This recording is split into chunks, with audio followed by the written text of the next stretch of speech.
All right, I'm on. One sec. Sorry. Can you hear me? One sec. I'm just dual streaming it. Oh, nice. All right, I'm gonna get my warm-up song on. Just give me 1 second. I've got all my YouTubes open. I need to. Oh, nice.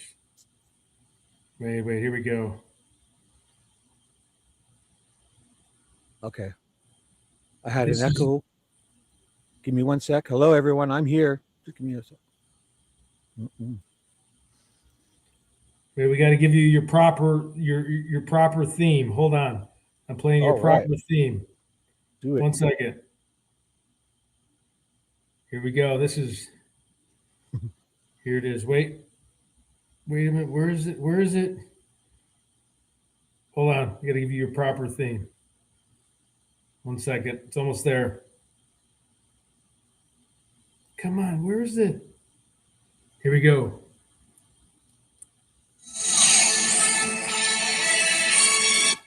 Oh, shit. Whoa. Amazing. Wait a minute. You know what this is, right? No, but you just put yourself off. Oh, here we go. Here comes Shibby. Is this Disney? This is Michael Jordan. This is the intro in 1990 NBA Finals, his last game. Oh, wow. The game winner. Wow. Here we go. This is where we're bringing you to the stage. Ready? Game 6. I'm up. Yeah. I feel the energy. White men can jump. Let's do it.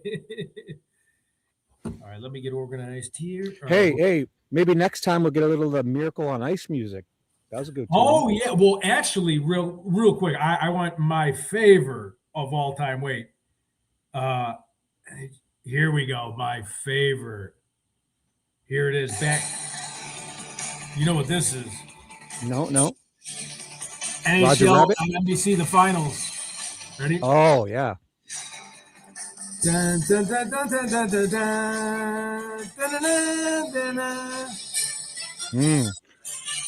Nice. Okay. You need the Hockey Night in Canada song, the Saturday night. Yeah, Hockey Night in Canada. You need Don Cherry out there. Ooh, you ever heard of the Stompin' Tom Connor song? Yeah. Good old hockey game. Dun, dun, dun. Bobby scores, the whole team roars in the good old hockey game. Oh, the good old hockey game. Yeah, some great music. Oh, with that Miracle on Ice, my son had a hockey tournament at Lake Placid, and I was coaching his team, and we got to play on that ice, and we got to practice on it and go there. Yeah. And my son played AA hockey. Jesus, that is awesome. Yeah, it's great stuff. I drove my Camaro there, and me and him got there in like a couple hours. Oh, that's badass. To take a hockey bag out of the back trunk of a Camaro and just flip it around your shoulder like the fucking man is here. I love that. The man is here. Youngblood, remember Youngblood, Rob Lowe, and that was a great movie. It really was. It was. Who was it? Kurt Russell or no, Patrick Swayze, Rob Lowe. Yeah. There's probably a few other guys like those older movies. They have all those young actors, but Rob Lowe really did a great job with that. He did, and he did the Gordie Howe hat trick. I think he what did he score a goal, get in a fight, and I forgot the other thing. Yeah, you get a penalty, a fight, and a goal in the same. Yeah, Gordie Howe. Oh, that's the Gordie Howe tactic. The hockey, you get in a fist fight, a bare knuckle fist fight on ice with razor blades strapped to your feet. You get a goal and a fight, goal, and a penalty, I believe. Oh, that's the greatest. I love that. So are we I got to remember we're talking to other people here. I enjoy talking. Yeah. What's going on? Hello, everyone. Hey, everyone. Go on. Oh, go ahead. I was just going to say, hey, Bezos. I'm dual streaming, I believe, to my channel too. Yeah, we love it. We got hey, Shibby, I'm up for a little bit. Paula, we need you up for a little bit longer. Oh. Dorian, yes, hello. Paula. Shibby. Yeah, Paula's on board. Donald Kuntz. Donnie Kuntz is here. Dorian, my buddy. Nice. Dorian, Paula, Bezo. Awesome. Oh, man, we're ready to rock and roll. We'll give people some time to come in. So, let's give them some time. I'll pull up some Google. I want to check out the Google Trends for a minute. I don't know if it even goes back that far, if Google Trends even was a thing. On game. I did talk to JLR today. What's up? I got the approval again just to live stream all the Nancy Guthrie stuff, so we're good on that. Good. Cool. because I had some haters on. It's like 1,000 people on a couple days ago, and I had like this just a bunch of nasty people, and I'm like, guys, like I'm not like a mad guy. Like what? Like I don't, what's up? Kill me it's with hard. It's kindness. just, there's two types of those types of trolls. First off, there's trolls that know you and either oppose your opinion on the subject and want to just ruin things for you because they're so angry and hateful and they hate life. And then there's a Boyt. You ever heard of the Boyt? We talk about it on DD's. We learned it on DD's. It's called BOYT, bottom of YouTube, or not you got numbers. But for me, like if I got 10 people in a live stream, they look for my live streams and they don't even care the topic or know me or anything. They just want to come and cause trouble and troll and be mean and ruin people's days because again, they're angry and hateful, and it makes them feel better to bring people down to their level, I guess. I got so lucky today. So like there was someone jumped on. I was restreaming JLR, but he wasn't really talking. Like I got him on kind of silent because he's busy doing his thing. We just want Nancy's background. I'm talking about the case. This one girl goes, "What are you doing? That's illegal." And I'm like, well, first of all, I got the permission. I got his link in the site. Any super chats go to him. And then I got a shout out on the channel while she was freaking making fun of me saying I'm illegal by him. And I'm like, you are now, boom, goodbye. You know what? That's a good point. Maybe if JLR is good with it, tell him to put a banner or something on his screen to say, and put your name and people he's approved in the to restream. Right. Yeah. That would be great. Yeah, he might get a little touchy with that, but at least like he, at least twice now with the approval. I know the other people, and I can put his description. He's fine. Oh no, I know he's fine. I hear him say it all the time because I obviously anybody with those numbers would want to just get more people out there. Like with us, dual streaming, I got my people and your people can kind of come together and we can double up instead of just making them choose one, because many people like my lovely Paula, she gets to open things up in two, an iPad and a computer because she's wonderful. So I do that too. Sweet. And so like say I was watching this show, I would have my computer running my channel and yours running my laptop running your channel to help give both numbers and like and comment and talk in both chats. And I can do that though. Oh, sweet. No, love that. Let me, let's text D. There's a troll in the chat. So if you want to. Dr. Steve. Yeah. Hey, Dr. Steve. I sell to doctors. You call yourself a doctor? Yeah, he's gone. Sorry, I didn't see it on the YouTube. He's gone, I guess. All right, here, let me ban him. He's done. Have fun, Dr. Steve, bro. You're probably a really bad doctor that prescribes bad medication, and I'm going to report you to, because I'm in medical device sales, I'm actually going to report you to, well, I got to figure out what state he's in, but I'm going to try to take away his practice from him. Yeah, the board. Yeah. But also, you know what you need to do, honestly, with that troll stuff? Have one of your mods, when I see that, I save them as a, when you favorite them in your browser, I go to their channel and I favorite them. And after the show, I go, no, but you need to go report them and keep track of it. Because if you don't report those people for harassment and bullying, they'll keep coming back. Even if you hide them, they'll keep coming back. Now, if you do it, like if one guy does it with 4 or 5 accounts, they get the IP, but they get the IP address and they'll ban them from YouTube forever once YouTube catches on who it is. So I do all 4 or 5 accounts they come back on. And then I send them all at the same time. And more than likely, I never see them again because YouTube will ban their IP address and they'll onto all that VPN stuff. Google doesn't mess around with that. They're really good. But you have to keep track of it and follow up. You can't just, before you hide someone, go to their channel and bookmark it in a folder called trolls. And then after the show, go and report them. And also you can share them with me on Discord and I'll go report them and so on, like Nicole and all our friends. If you report them, they'll disappear forever. And their IP address will get like banned. It's a bit of work, but nobody does it. And they keep coming back and they love it. So I love it. Up to you if you ever want to. I'm excited. Let me text Dee Dee real quick because she was on the earlier stream. Wait. No hurry. Hey, Dee Dee. Can I just say, hey, I had somebody with a great take. I had this caller who was phenomenal. On the Nancy Guthrie theory, he said, he goes, what if it was part of her virtual church group?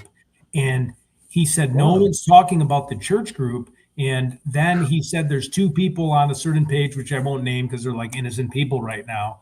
And they do, I guess everybody with a ski mask. My dad was even joking with me. My dad's like, Scott, look at your complexion. You could put on a ski mask and look like the suspect yourself. Right, so, right. It is hard to just make that claim. But I thought that was an interesting take talking about her church group, like knowing, I don't know, like a lot of the other viewers agreed, and they probably could put it in a little bit better words than I can, but I was just so impressed by this guy. I'm like, man, good catch. I haven't heard that one. So, well, if you think about it, this COVID era has really given criminals an in to now. It's normal to wear masks. So if you wear one of those good masks, nobody thinks nothing of it. So even if you put sunglasses on and a baseball cap, and if you're in a sunny day, man, you're covered. You're covered up, even with just a baseball cap, and you could walk around with a mask in nowadays, and not everyone's going to think about it like before COVID.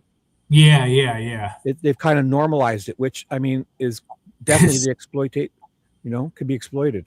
It is. I'll tell you what I've noticed on YouTube. I'm an expert, a witness, true crime expert, because I watch hours and hours of YouTube, and I've seen if they have the mask on, but everyone is wearing those vests, the orange and yellow vests, meaning you're like a worker or a delivery person. And then they're a criminal, like they're.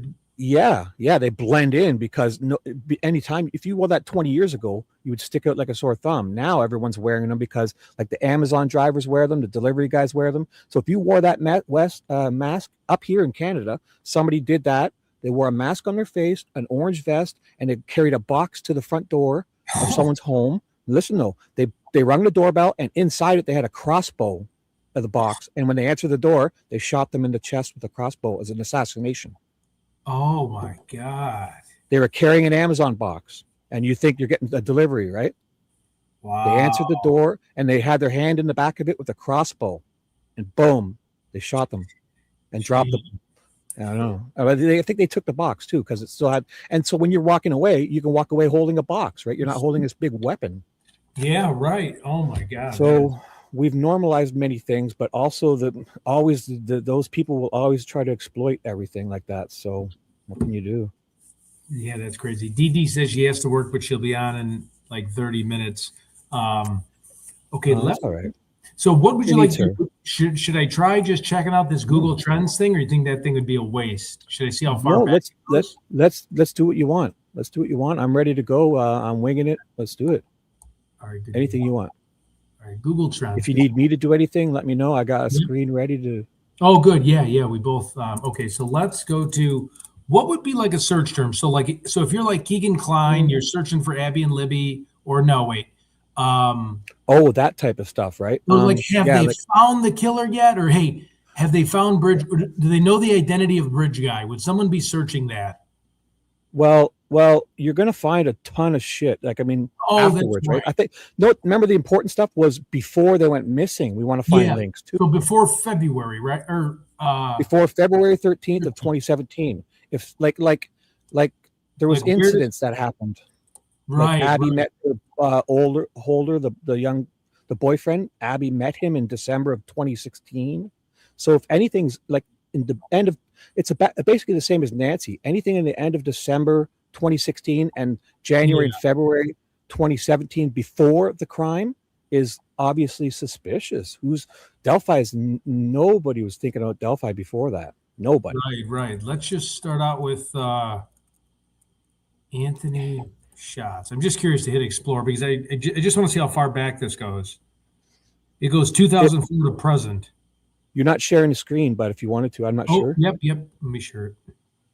Now, if I just think about it for a second, I will think of terms that would make sense before, because you know what we could do? Perfect. I found it already. Before, a week or two before, there was a lot of people trying to reset Libby's iPhone and do stuff like that a week before they went missing. So if you ever want to search how to reset iPhone, if we could find something in Indiana, that's they were trying to do that. Because Libby's iPhone 6 was supposedly acting wonky the week before, and they reset it. But they did log back into everything, and you know how when you log back in on iCloud, it kind of just replicates how it exactly was, basically. Yeah, let's just see. I'm curious about these Ooh. dates here. Bezo Jones, wonderful. The slumber party, because they're having a sleepover the night. Oh, or few this is before, right? Anthony Schatz. This screwed up. So this is like weird stuff from Anthony Schatz was Anthony Schatz. Oh, okay, okay. So which that's actually a real person's name, right? I think you're frozen, but I hear you, and I don't see the screen. If that's still okay. Okay. You're fine now. I see you moving. I see my bald head. There we go. Perfect. Okay. Perfect. So if we look at it, shows. Wait 1 second. I'm just curious to see this. April, February. Wait, what is this? February. Ooh. I'm just curious. January 30th to February 28th, 2017, Anthony Schatz was searched 25 times. Wow. What time? February 8th. Oh, wait, no, wait, shoot. Wait, let me go back a little further. Because December 16th. So December of 2016, Anthony Schatz was searched 18 times. Get out. Yep. Get out. That's important. Here, let me get a pen. Let me see if this Marriott has a pen. Can we do remember the whole location thing and finding out worldwide states? Yep. I'm going to do the state, and then I'll share it with you and let you do a few. I'm just going to write down this one, and this is just our test one. I'm not even sure, that I don't know if Anthony Schatz was a model anyway. So is this like? I do. He was a fictitious character. Oh, fictitious. Good. The picture. Listen, the picture was a real person. He was a cop in Alaska. A real person is that picture. Oh, freaking! But crazy. His name's not Anthony Schatz. No, okay. So that's what I want to know. I thought that's what his real name was. So since it's not, I just wrote down December 2016, Anthony Schatz, 18 times searched, and then I'll have you do the next one. But that could possibly be anybody. It could be Libby or anybody, whoever. He's probably contacted hundreds of girls at that time with that photo, and they wanted to search to see if he was real or not. Most likely. I mean, this has been going on forever. 2015, 31 times Anthony Schatz. 20. I mean, I don't know if you can even see the screen. I see it. Yes, we see it. Yeah, we have experts in the chat too. So Bezo and all them will let you know, because Untamable. Hello, Paula, Monday, Dorian. Fire away, guys. I'll try and read your chat for Ted when he's got a screen share going. Yep. So wait, I just want to find one more 2017 closer to February, and then we'll go to a little bit of smarter ones. Well, I think anything before the date is, because Keegan was using that a lot. Look at this. October 31st here, October 31st to November 30th. 21 searches for Anthony Schatz. 2016. So you got to stick what year? We need to know the year, because 2016. Now, listen, even afterwards, some things are important because there was information not known until certain times. And now I'm not perfect with it because there's so much, but if there's a lot of information that wasn't known until like 2021, 2022, and then even in 2023 you're right. In 2021, they searched it 100 times or 96 times. Right. Now, it's a lot of people didn't know. I didn't even know about Delphi then, right? So, but there was a point where a lot of the experts in chat will let us know. At a certain point, we did learn about stuff. We were told in the media, we were told in court documents, we were told by word of mouth, searchers spread stuff. And so it is always suspicious if anybody knew about any topic before it's made public. Even it didn't have to be before the murders in this case, because there was many things that were held close to the vest that we shouldn't have known about. So if people are searching about things before the public knows about it, that is a bit suspicious too. Now I'm going to try just Indiana, and then we'll move on to the next one. So now in Indiana, we have Anthony. Are you keeping track of these, or because I'm writing it down in a notepad. I don't know how helpful this is. This is April 30th, 2012. Anthony Schatz was searched 100 times. Well, we need to when we're looking after the fact, we need to find out approximately when people believe when it was released to the public, because it's going to be complicated because there's a lot, even though I'm an expert and Bezo really knows a lot, and that sees through, and Monday and Dorian, we all know a lot, but there's, oh my God, it's kind of hard to remember everything. man. Right. Especially stuff like that, like happening years after the murders, but before it's released to public. So that's a very important distinction. There's going to be stuff that people shouldn't have known about. And look at this. We can do an image search if someone was searching what Abby looked like. But I mean, so what other key term would you like me to use? Because we're for me, I think we can just do anything and just see what comes up. Because if we're looking for things before the murders happened, there's stuff like Bezo mentioned, the sleepover party or slumber party, and Libby's iPhone. And I think chat will let you know if there's anything that happened beforehand. Did they find Bridge Guy's identity? And we have a hit? Because Bridge Guy was one of the earliest things, I think, because I think right away they released that photo within a couple of days. That there's a 3-second clip, right? Yep. And the photo, they released that almost immediately, I thought. So I think the Bridge Guy term will be one of the first terms. So someone searched it in August 31st to September 30th of 2020 47 times. Did they find, which that could be anybody actually. I'm trying to think as if I'm like Ron Logan, like, hey dude, have they found out who that guy is? But I guess that's the wrong thing. Monday's coming in hot. Monon High Bridge before the date. A lot of people, the Monon High Bridge. But do you think they may be Googling it just, it wasn't? Well, yeah. Yeah, because it's odd because any of the locals like Derek said he'd never been there, but they know about this bridge. Imagine having that in your small town. Everyone knows about it. That would have been a hot spot. Yeah. Monon High Bridge. Go ahead. You and I as teenagers would be hanging out there and fucking drinking beers and throwing shit over the edge and meeting girls there and hanging out all night long. Friday and Saturday nights and dangling our feet off the edge and smoking doobies and January 31st to February 28th of 2017, the Monon High Bridge was searched 100 times. Wow. Let me just write that down. And do they get those locations too? I have United States. Let's search it down to Indianapolis. Wow. 1 second. I don't know if I have to you know how it like I think I got to go back up and like press it again or something crazy. Don't worry. It's people love this and it stirs. Even if it feels ridiculous, it stirs. For me, I don't think anything is because it stirs conversations. Go on. Indianapolis, January 31st to February 28th, 2017. There was 39 searches. Let me just write that down. So that is actually specific to Indianapolis and the surrounding areas. Can I just quote Untamable? She says, "Hell yeah." Oh, beautiful. Should I try? I don't think. I think it's just major cities, right? Would Delphi pop up? Let me see. Delphi. Well, I don't know. Whatever you want, dude. People fascinated by this because again, who knows what we stumble on? Who knows what we stumble on? This is the whole thing where people think, oh, this is a waste of time. Oh, we talked about this a million times. Oh, but I think every time I do stuff like this, I literally learn something new. So if people don't like learning and exploring and connecting the dots, Richard Allen's got an appeal and he's going to get it. He's coming. I mean, whatever you think. So, okay, Marathon Gas Station, Delphi, I should type in? That's what Monday said? Marathon Gas Station? Yeah, because that's where the hard drive went missing. Okay. And I guess if people are, so on the day, if people are looking for the Marathon Gas Station before, that's supposedly where they went first or to meet, or if Monday could explain the importance. Were they just going there to fill up and get tacos or nachos, or were they going there to actually meet someone?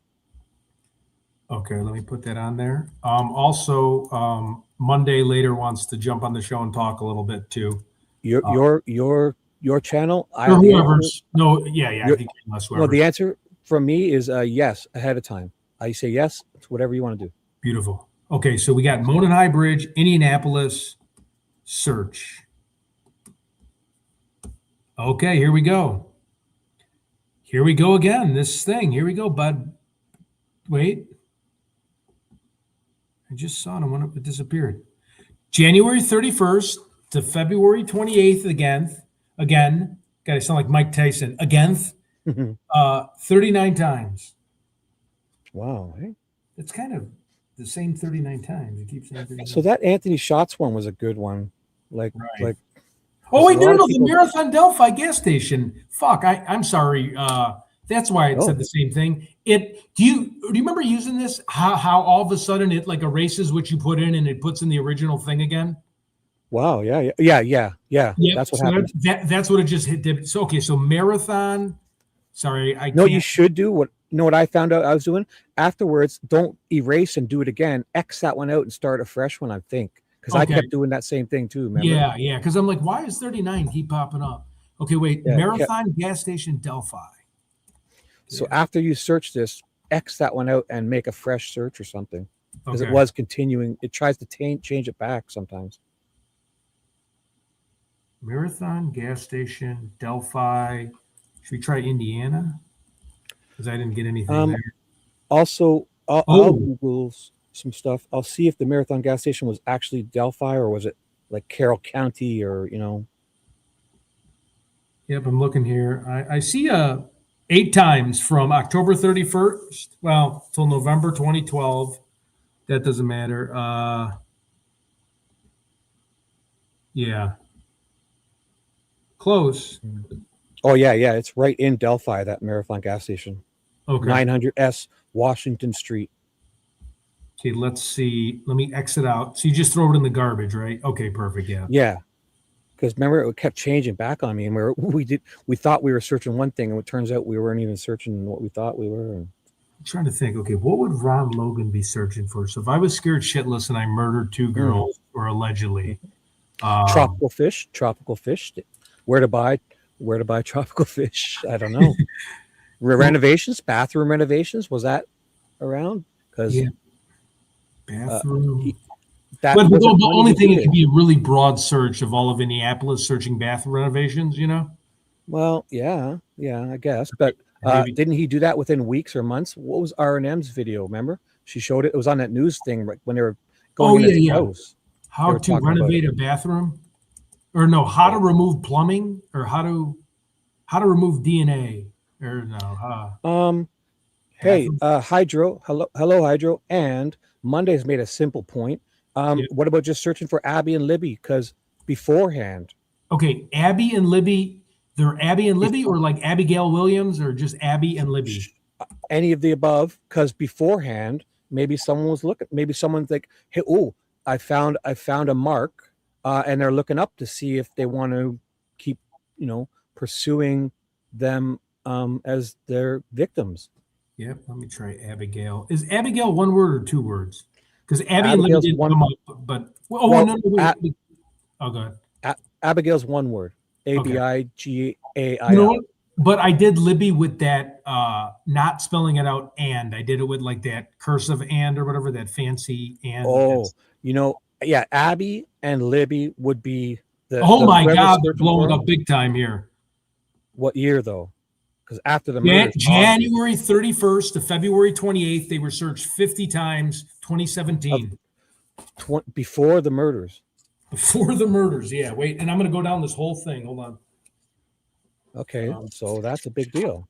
That's like 2 weeks beforehand. So that would be a great time for when Keegan or whoever started, Yeah, Abby and Libby. But also, you know what? I could find out later on is in that Cecil report, the iPhone report. They had a bunch of screen names. Abby had more accounts than Libby. She had Snapchat. They had some 3 or 4 party line accounts and stuff like that. And they had specific usernames, which are nothing like their real names, Their usernames. Oh, yeah. Would you like me to find that out? Yeah. That would be fucked. It'll take me a second, but I'll try to do it, and I'll remind you if I do. So you can move on, but if I can find it, because I know exactly it's in that Cecil report. Like they had a party line, different accounts. And Abby had more accounts for Snapchat, Facebook, Instagram, and all that. And they had all their specific usernames. And it's like Abby would be like A, B, B, B, B, B, B, B, B, Y, something, like a username. Yeah. Those cute, and they were not all, they weren't their real names. They were close, similar, but like, how you'd have to do like Ted _... _... investigates, because there's so many people trying to have that name. So I'll find the specific ones, and there's quite a few. Ooh, there was a Bob Shood. Libby had a fake name under an account, and it was a Facebook name, I believe, and it was literally B-O-B, Bob Shood, as an S-H-O-E-D, Shood. Well, they know that. That was really, so there's stuff like that. So don't worry about that. I'll find all those other names in the report, so you can do whatever you're doing, right? Yep, just give me one more second. I'm stuck again on this thing. No, don't you worry. People love it. And when you fumble around and screw up, people love it. My people love it. They laugh at me, and I love it if they're smiling. So you guys have fun here. Suggest away. I'm just trying to think.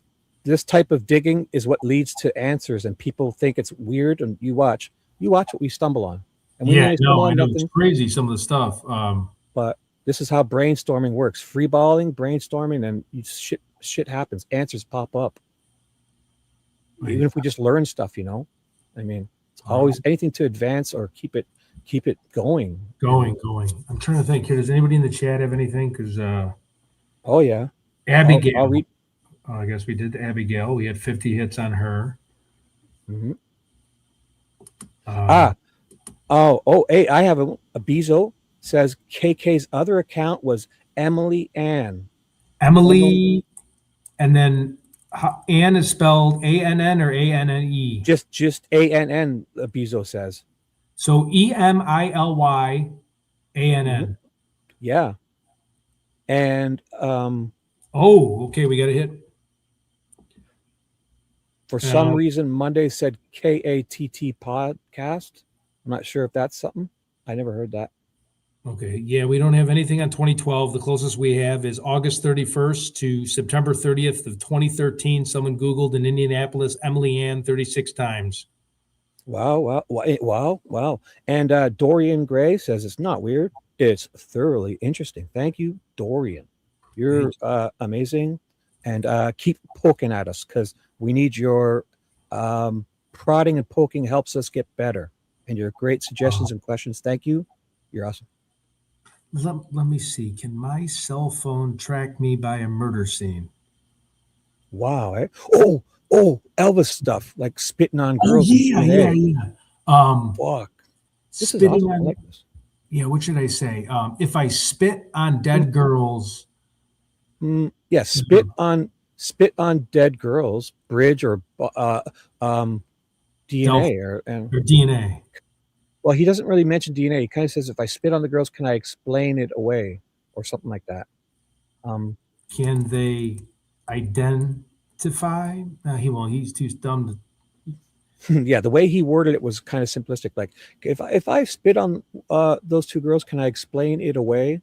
Okay. Or also sticks, twigs, branches, horns, bridge. Because Elvis did say a lot of stuff. Can spitting on dead bodies be explained after, or be explained? Because he did use the weird word of explained. Not weird, explained. But like the way he said it to Murphy as Murphy was leaving was a little odd. Well, there's some weirdo in 2004 looking it up, so he probably solved a different murder. Yeah. I mean, we're gonna stumble on literal other people for sure. It's not, but I mean, it's gonna be some things that are way too coincidental to be anything but connected, because certain things wouldn't be searched for, in my opinion. Wait here. Is there rumors that I am Bridge Guy? V, my lovely conscience V, has come in with the exact username, and she put it in chat. It's Emily Ann with an E 45 together as one. Do you see that second last chat from my lovely conscience V? Hello, V. Yep, Emily Ann 45. Thank you. Give me 1 second. And then search Delphi missing girls or search dogs called off. Okay, I believe Emily Ann 45. Okay, 1 second. Yeah. And can I just say, Dorian Gray says, Ted, can you just look into Elvis Fields prior to that awful day? Great point. Yeah, Elvis. Oh, yeah. Yeah, because he's like dumb enough just to search himself because he's like stupid. Just type in Elvis Field, like Google Elvis Field. And you know what? You know for sure he ain't using no VPN. He's lucky to get on the internet, right? Yeah. He's all those guys are using burner phones, but they're connected to their home Wi-Fi for sure. For sure. Or the public library, or their neighbor, or they're stealing it from their neighbors. Either way, they're not hiding or masking themselves.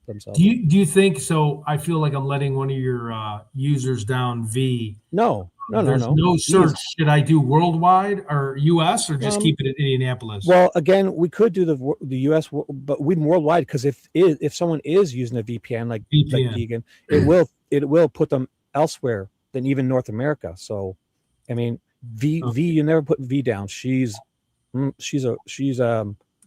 a firecracker, and she's not batshit crazy. Just kidding. Those are inside jokes. She's awesome. She'll never get mad at you. Emily Ann, I gotta clear it out again. Give me a second here. Emily Ann. So who is Emily Ann? Is this a fake person? Well, I believe that's one of the. It sounds like she was correcting us. Well, Bezo Jones, remember, she said that's one of I believe KK's alter egos, like fake. He probably had a bazillion of them, eh? That Keegan Kline, and we could find out a lot of them because in the transcripts of his interviews to the police and his PCAs and stuff like that, they list the specific usernames for like Snapchat and party lines and Instagram and all that. They had they were usually similar, but not always the same. But like, so there's nothing on that. Let's just try Elvis Fields. Yeah. What would Elvis be searching for? Yeah, Elvis Fields. I'm trying to think. Where? Wait.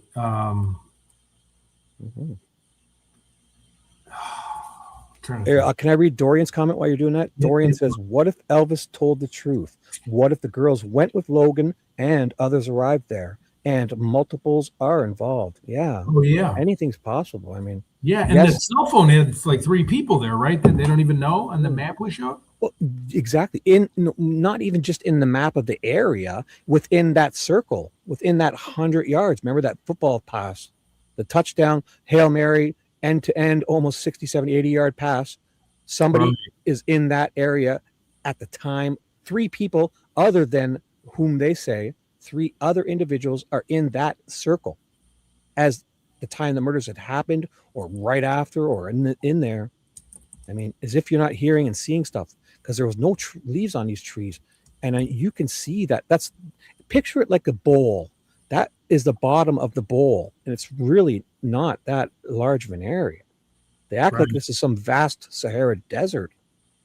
I mean, right. It's got a couple of when you're down at each time, because you go and around Logan's, you'd go down a hillish. From the cemetery, you go down a hill. From the beginning of the pathway, you go down a hill.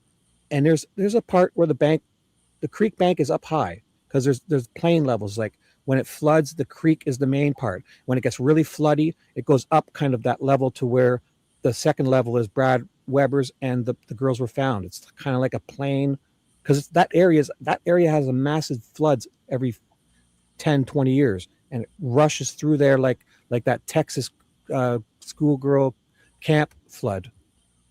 Right. You remember that flood that just happened this last summer or whatever? With the Texas camp. Oh my God, that was terrible. I won't say it's as bad as that, but that area is the flood plain there. Really? Okay. Yes. And in 2001, they did have a really bad flood that went up to people's properties. So let me see that picture.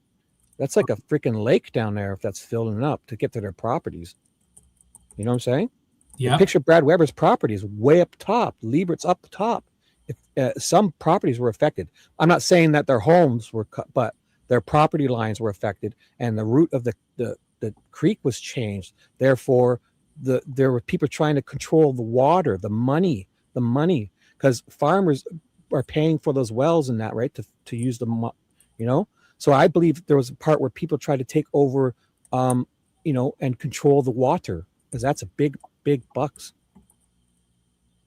It's deeper than just flooding, because there's a wells and property lines that were affected, and if the creek changes, that's basically the boundary of someone's property. So if that creek were to change positions, I believe that would change people's property lines. Imagine you gained property. Yeah, I'm not saying that's the fact. I'm not saying that's a fact, but just questions like that. What if Elvis told the truth? What if the girls went with Logan and others arrived, or multiples, or what? So, what if Elvis told? Hello, Tammy. I think I got Tammy's in my chat. Hello, what's up? If you want to come to Ted's chat or you want to stay in my chat, we have synergy here, a dual stream. I'll put Ted's chat in mine, and if the mod can drop mine in theirs, or if you want to do both, or whatever you want. Search dogs called off. Let's say. Oh yeah, because that was the night before they weren't even found yet on the 13th. Dipshit Leesenby or Liggett or the fire or somebody. They don't get specific because nobody got fired, right? They all got promotions.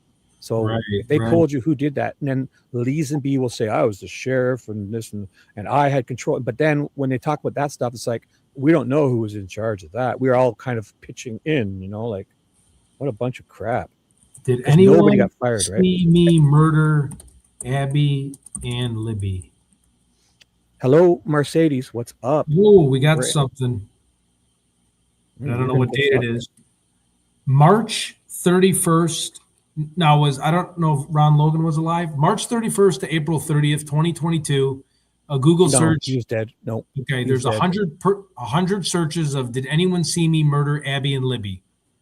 He died in January of 2022.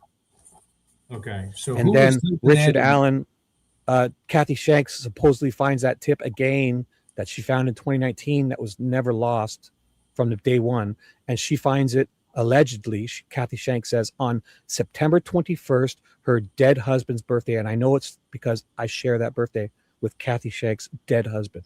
September 21st is our, and Kathy finds it allegedly on that day and reports it to Liggett or whatever. And within a month before that, Melissa Oberg, the tool mark expert, has received 4 guns.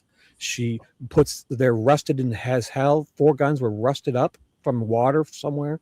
She's able to soak them in penetrating oil and get 3 of them operate like enough to move them and hit them with hammers.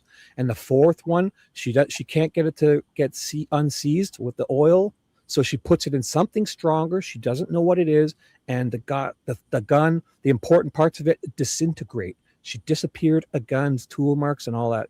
She disappeared one, but take note, she was able to get the serial number. And then a month later, Richard Allen's arrested. And I believe that has to do with Brad Weber's gun in the beginning.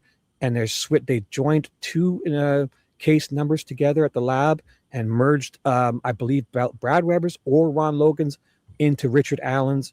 And then I believe they farted around with those serial numbers and created, they were making a BG out of Richard Allen at that point.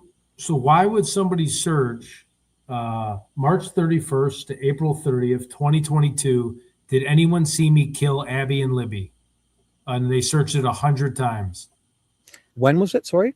March 31st to what April year? 30th, 2022. I Googled. Well, I mean, everyone's talking about stuff then. This case has been huge. No, I know what I'm saying, but I mean, the person actually put, did anyone see me kill Abby and Libby? Like, is that Elvis Fields? Is that Brad Holder?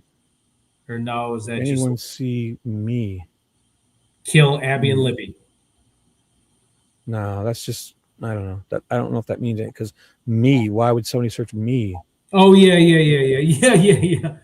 Does Google know who they are? I mean, no, probably. Did anyone but I see mean, Brad Holder? Now, also, Dorian says the investigation is bunk. They didn't collect the sticks until the following day. No. They didn't collect the sticks until March 3rd, 18 days later. They threw the sticks off to the side on the 14th, when they moved the bodies, when they took the photos, right? But they threw the sticks, the 3 CSI guys, Page, Datsman, and Olahay, with a combined 60 years of CSI experience, threw the sticks up. So they arrived there There's the one thing they know the murderer touched. There's at least 12 to 15 sticks, whatever there are, right? And stuff on a big pile of blood. They get there, they throw them off to the side, and they don't collect them. And then Doolin goes back a couple days later. Dan Doolin says, "Hey, there's sticks here, and I see a couple of them have blood on them." And then the Olahe and Datsman were told by their whoever superior to go back. I mean, Datsman and Page went back, the CSI guys, begrudgingly 18 days later on the 13th. So those sticks were out there for literally from when the girls were moved. So February 14th, the night of, till March 3rd, literally basically 18 days I've guessed around. And they begrudgingly went back to get them because Baldwin on the stand busted their chops, and they're like, "No, we made the right decision. It was dumb to get those sticks because they were so rough we couldn't get fingerprints from them. But obviously DNA would be great in those grooves, right? Blood, sweat, other stuff, right?" Yeah. And there literally was. They got DNA from one of them after that long. Imagine what they would have had if they weren't sitting in the elements. Like, did it rain 3 or 4 times? Did it snow a bit? Did animals come and take one as a, this smells good, I'm going to pick it up and walk away with it? Like, trying to think, does someone have a photo of Bridge Guy? We got a hit November 30th to December 31st, 2018, 6 people. No, that could just be someone. Well, Bridge Guy was basically one of the first things they let out, and I believe that name started quick, I believe. So I even Googled, like, is there cameras on the trail? Trail cams, yeah. Or who are the what I'm trying to think, like, what did the witnesses, what were their like, if I'm Ron Logan, what am I searching, right? Well, he probably didn't even know how to use the internet, right? He wasn't. Am I a suspect? No. Ron Logan, I don't know. Yeah, I don't know. He probably, I don't know. He probably had one of those smartphones. I don't know. For Google searches, I think many of them were able. I think everyone was able to search Google. Remodel. Even if it's on a shitty old computer, like an old Windows XP or Windows 98, Ron Logan probably had. He would still be searching Google. Everyone is. So you got, like, I mean, this could be anybody in the entire area, but you have January 31st to it would be after the murders to the 28th. There's 46 people Googled bathroom remodel, but that could be anybody right? That could be anybody. Well, in the area, yeah. Because some things are obviously going to be like people searching about resetting iPhones. I mean, that's going to be a bazillion people, not just this one.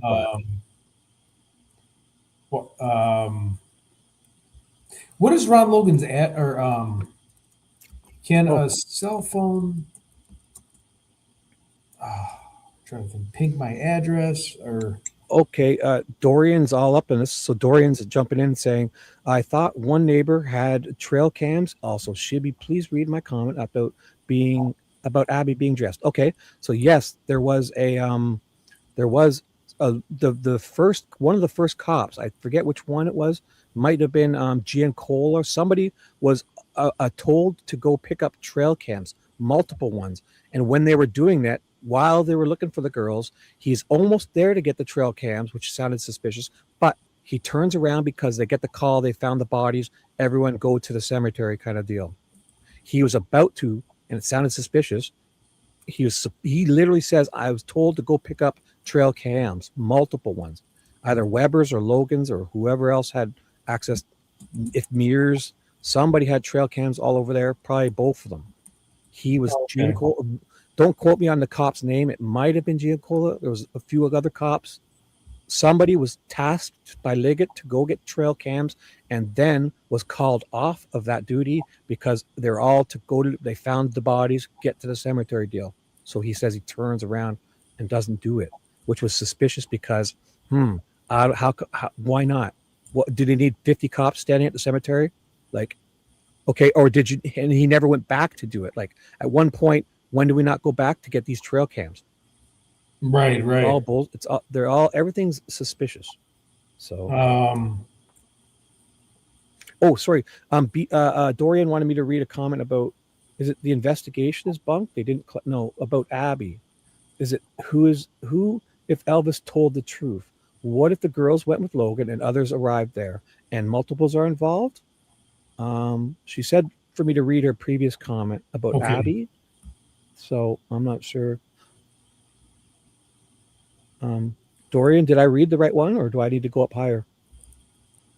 She also says, I think Libby posted pics from the bridge to her Instagram that day. Yes, any followers would know their location. It was day before Valentine's, and did a shots lure them? Was it? Okay, I'm gonna do that. What is Logan that took an opportunity? Sorry.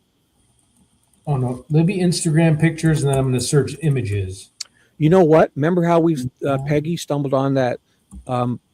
Libby was looking at that bridge photo somebody uploaded to Instagram, and she's at 1:43 in the car with Kelsey and Abby driving to the bridge, almost there, like within 5 minutes, about to be dropped off at the bridge. And there's a person posting an Instagram photo of basically her murder scene, literal where Libby and Abby will be dead in about an hour and 15 minutes. She's in the car looking at that photo somebody posted, and there's two sets of legs in the shadows looking directly at where the bodies are found. So coincidentally, that's pretty weird. Imagine you're going somewhere in a car and you're 5 minutes away and you text somebody you're almost there, or you send a photo of yourself in the car and you see the photo they put on Instagram, and it turns out in an hour and a half you're dead where their photo was show. You were looking at your where you're going to die in an hour and a half. You were looking at that photo. Right. Yeah, that can't be a coincidence. No, it can't be. Like, what are the odds they're taking a photo of that fucking right? Because if those trees weren't there where that photo was, and remember on the one in trial of the people on the bridge, we don't know who it was on Instagram. They're looking right at the bottom of the cemetery from the bridge in that group of trees, and that's where the girls die. Literally, if those trees weren't there, you would see the crime scene. I have a weird one. June 30th to July 31st, 2012. Did anyone see Ron Logan kill Abby and Libby? 100 people searched that, but that could be a family member, right? Oh, yeah. Okay. That's nothing like...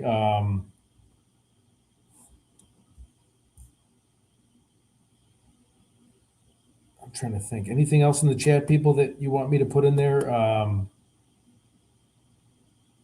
What do I do? Or did they find Abby and Libby murdered yet? Let's just see. Maybe some. Okay, we got some hits.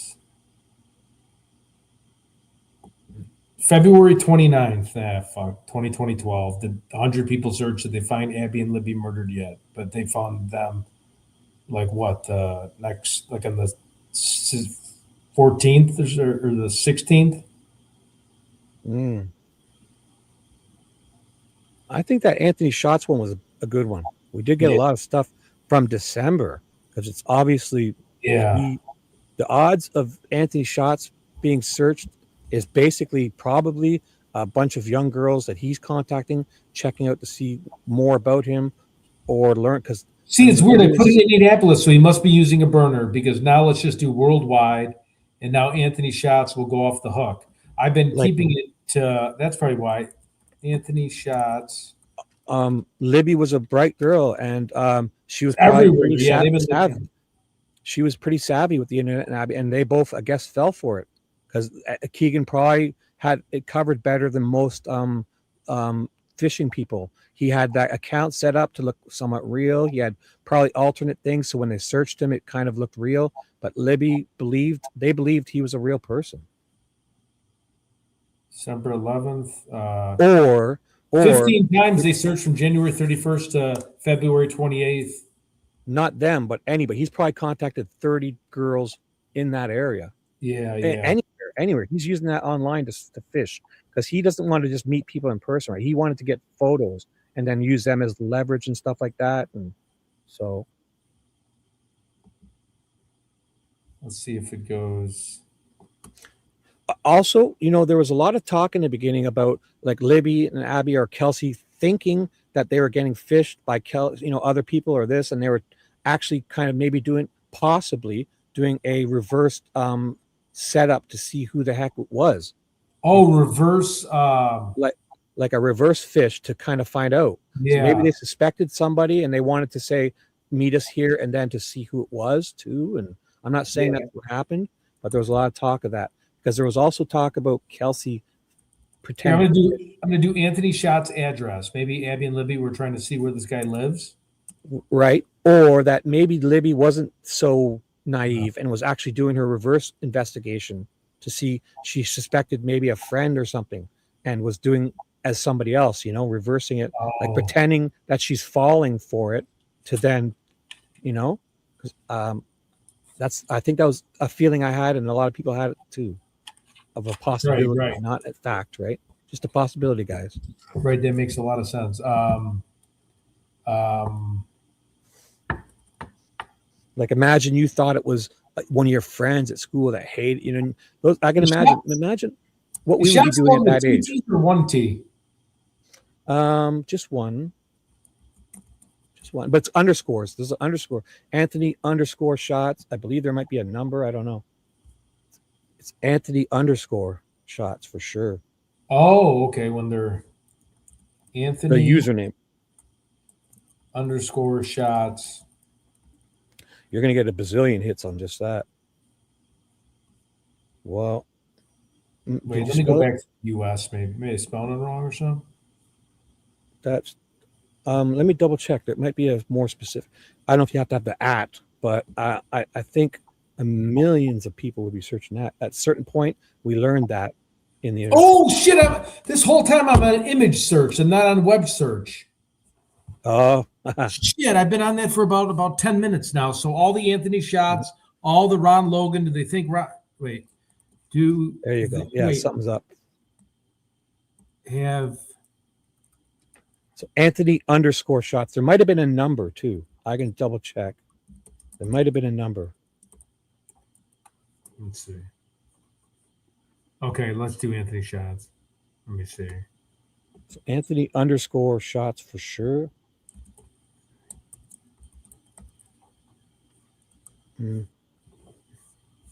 No, it was just Anthony underscore shots. Was a fake social media profile on Instagram and Snapchat used between 2016 and 2017 to catfish young girls, and it was identified as being involved in the Delphi murders investigations. Its creator was Keegan Anthony Klein. Oh, his middle name is Anthony. And of Kokomo, Indiana, admitted to creating and operating Anthony underscore shots account. The purpose of the account was to use photos of a male model to portray a wealthy individual with a yellow Lamborghini, and solicit nude images, obtain addresses, and attempt to meet underage girls. You want more? There's much more here in Google. Yeah, what's weird is I hit it a bunch of times, and then all of a sudden it just went. Did you change that location or stuff? Yeah, or did it go back to web search? Yeah, did it go back? Did you start a new one, or did it go back? Oh, maybe refresh just to. No, well, you need to exit and start a fresh search on those, because it'll keep changing you back, right? Okay, yeah. Like, start a fresh one and then delete the first one. Was what I was doing. Okay. Anthony Shots. It's impossible that you don't get a bazillion hits on that name. Well, yeah, the one time I got a bazillion. Now I'm kind of back to being. So it says web search. So I'll remind you if it ever switches.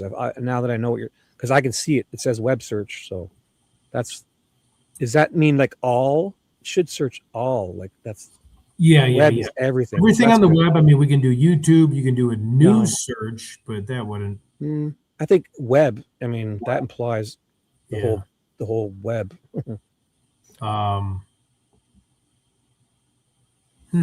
Let me see if anybody else on the stream is. Now he did share that account, no, with other people. Search Derek German have kids. Put in prices to buy snuff films. Am I going to get arrested putting in there? Yeah, Dorian. If Keegan used his real photo, imagine you think you're going to meet Anthony Shots and Keegan Klein shows up. Oh my God, you'd fucking run screaming. Okay, let me put prices to buy snuff films. So he's not going to actually, if he's going to meet them physically, it's going to be their last visit. Because he's not. See, it shows me a hit. This is the weirdest thing. I wonder if you should do it. It shows me a hit, and then it just deletes it. It just goes away. Right. It's weird. I just saw it. It lit up. Did you have it on worldwide again? Remember, I was changing that around. Yeah. Worldwide and USA. Maybe stick with just USA for now, because the VPN thing is. I don't know what happens when people use a VPN. Like, oh, what is this little tick here? Yes, Tammy. Oh, hi, Shay. What's up? Shay's here. She says she says use AI for the search because it'll link a bunch of stuff together.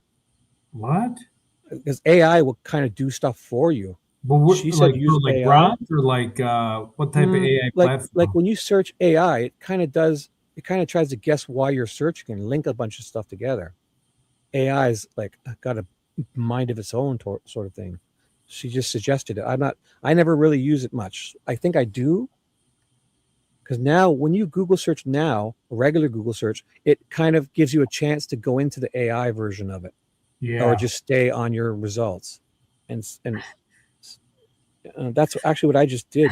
Someone said, Lord knows a picture of Keegan Klein wouldn't lure anything other than right. That was Dorian, I believe. Yeah. Because that's what I was saying. Imagine you're going. So basically, the gist of it would be if Keegan were to actually meet them physically, that's literally the last time they might ever be seen, because he knows once they see him, it's over. So if you would try to meet somebody, what should I put? Where should I meet Abby and Libby? I don't know. I guess any of that before the date is important. Yeah. Anything is no 2000 is suspicious, because that whole 2016. If people are looking for related things, we didn't know they weren't even murdered. So throughout the case, there's times when we didn't know information, but we did know before trial documents. But if anything's before they're murdered, that is beyond suspicious to me. Yeah, December 2017, someone searched Abby and Libby 26 times. Right. November 17th, 15 times. October, 15 times, 2017. March, 50 times. Ooh, Shay wants to know the question because she came in a bit late. Can you tell her the question? I'm not sure exactly what we're on now. Oh, here, look. Abby and Libby. I just typed in Abby and Libby in Lafayette. Had 100 searches. Indianapolis, Terre Haute, Indiana. Let me just say for Shay, we're kind of just doing Google trend searches to see who was searching about Delphi information before it was either known, and especially before the date of the murders, who was searching Abby and Libby and stuff. We're just kind of winging it. So there's not an exact question, if that makes help. We're just kind of winging it. And we were doing Anthony Shots stuff before they were murdered. That Google Trends. Google Trends. Keegan Klein. Let's just see if he's Googling himself. To the cops, right? Maybe. So Google Trends shows what other people were possibly searching for. So if we see stuff before the murders, it's a little suspicious, right? Or before the information was released to the public somehow. So that's the damn question. Where to get a defense attorney or criminal attorney? That could show up everywhere, though, in Indianapolis, Indiana. Shay's a lot of fun. Shay comes in my chat and yucks it up. Oh, my God. When she's in there, chat pops. Oh, yeah, look at her go. Yep. I'll try it my way and see. Just tell us what you want us to put, Shay. A question like, do they know? Is there, is Ron? Are they on? Like, I'm sorry, I'm drawing a blank here. No. Do they think Ron Logan is bridge guy? Did they see me on the bridge? Like, was Ron Logan on the bridge? I don't know. I'm just saying. Like, well, again. Also, because we didn't learn a lot of things until later on in 2022. So if people have access to this, there was lots of leaks from law enforcement. The family knew stuff, you know. So it's Abby and Libby found deceased. even the day the searchers arrived there, they were supposedly taking photos. And then Jerry Holman goes on about, oh, they're not crime scene photos because we hadn't got there. The official LE didn't get there yet to declare it a crime scene. So if a searcher took a picture of the body, Jerry says it's not a crime scene photo. And literally it's a picture of the bodies at the scene of the crime, but he declared it not crime scene because it was taken by someone else before they declared it a crime scene. So he's played semantics of a lot of bullcrap. Right. Yeah, I guess I'm hitting blanks here. I don't know. Who murdered the Delphi girls? I got a hit in January 2017. That's V has made a wonderful point. She says ritual sacrifice terms along that line, like Odinism and all that stuff. If someone was planning to stage the scene, to stage it as a misdirection. How to learn about stage? It would be staging. Yeah. Staging. Odinism. Norse pagan heathenism. A ritualistic sacrifice. Anyone who drinks from a horn is good for me. Anyone who might drink blood or what's that alcoholic beverage they meal mishk or something? Oh, Moscow Mule. No, I'll know it in a second. Oh, there was a specific one they kept. Mead. Is there a mead drink? MEAD or something? Should I put that mead drink? I'm not sure. There was a specific drink that Brad Holler and them were chugging, and they said they were hammered because they had to drink. They passed the horn around and drank it a lot for reasons. It's almost like that game where you mention a word they had to drink. They were loving it. I believe it was mead or some type of alcohol in a fucking horn, while sacrificing an animal or something. You know, like, and they were all standing around having one of those things. LARPing and having like a ceremony. Okay, Monday said search are clothes missing of girls of Delphi. Okay, let's try. Oh yeah, because allegedly there was a sock and underwear taken as trophies and maybe something else that were missing they believed it was trophies. All right, we got a hit on Hey Lola, I see you. What's up? Hi, guys. I think this thing's sucking tonight. Hold on. Here, let's see. Watch how creepy this is. Ted investigates address. Let's see who's searching. Oh, yeah. Rocky Mountain oysters, or we up here in Canada call them prairie oysters, which are basically sliced up bull's testicles. Yeah, Rocky Mountain oysters. Yeah, that's what they call them in Denver. We call them prairie oysters up here in Canada. Up usually in the West Coast, Alberta or whatever. That's more of our country type of. Our West Coast is more of the south of the states. Hey, what the hell? Oh my God! Everybody's texting. So we can move back onto like the map, or we could go on to. Sure. Oh, I don't know if Peggy's happy with me playing that map so much. I don't know. She thought she got mad at me because she couldn't come on. So we'll wait till she comes on next to do her thing. Wait. Not mad. I mean, she kind of wanted to get. She couldn't make it on or something. I don't know. A bathroom to. How I'm trying to think of a word to say, like how to remodel a bathroom to make sure there's no blood in the drains. Well, how to clean a crime scene? How to clean? And what if somebody's like, "Fuck it, just rip the walls out"? Yeah, how to clean? The only way you're never gonna get every drop of blood with bleach in that. Like, just you got to kind of fucking take the top. You got to take that. He probably didn't have tiling, like the flooring. They would have like that big linoleum stuff you roll out, and then you cut it with a box cutter. You cut it around your toilet, and so you'd have to kind of get new molding, whip the drywall right out, and kind of start fresh if there's blood everywhere, because they only had little cuts. But again, if I'm not saying this happened, but those cuts if you're terrified and high blood pressure and have been running, your heart's racing, that cut, would it not squirt out? Like, especially if they tried to hold it closed. Like I've watched movies, it would literally, the first bunches would be pressurized, right? And you see people turning and kind of basically like a water gun shooting at all of the walls. Or right. These won't be blood, like, you know, when people stab somebody and take the knife out or the hammer hit them, and then when they fling back, they fling it on the walls. That's not what's happening here, right? But they were sliced, and if the pressure, I believe, imagine they turned and spun wherever it happened. Right. They're alive and awake. They're afraid. You try to grab it, you'd make it squirt. I don't know how it exactly works because I've only have a movie experience of watching. So, Shibby, please scroll back and read my comment beginning with also Libby. I typed it out twice. Okay. I'm trying. I will. God, this is 12 months. Hold on. I'll find it. Dorian. Don't you worry. Yeah, there's no one searching shit on here. I mean, this is physically impossible. Oh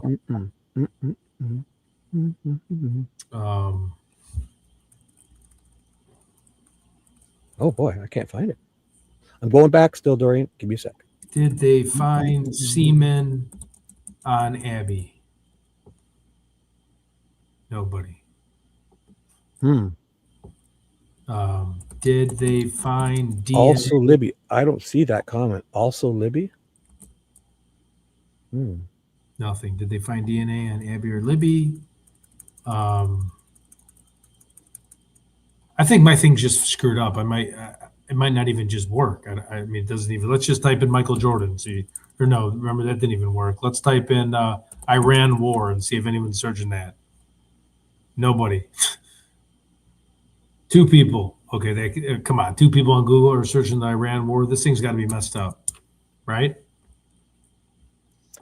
You know, there was rumors of snuff films, but I think it's unfounded in a way where, because at the trial the CSI guy revealed that they had that special camera there. I forget the name. It was a 4-letter acronym, LARF or MARF or something weird. It was a camera that they put on a tripod at the crime scene to basically recreate the area. Like, you know, when they put stuff on a tripod and they leave it for an hour and it kind of scans the area, they did that.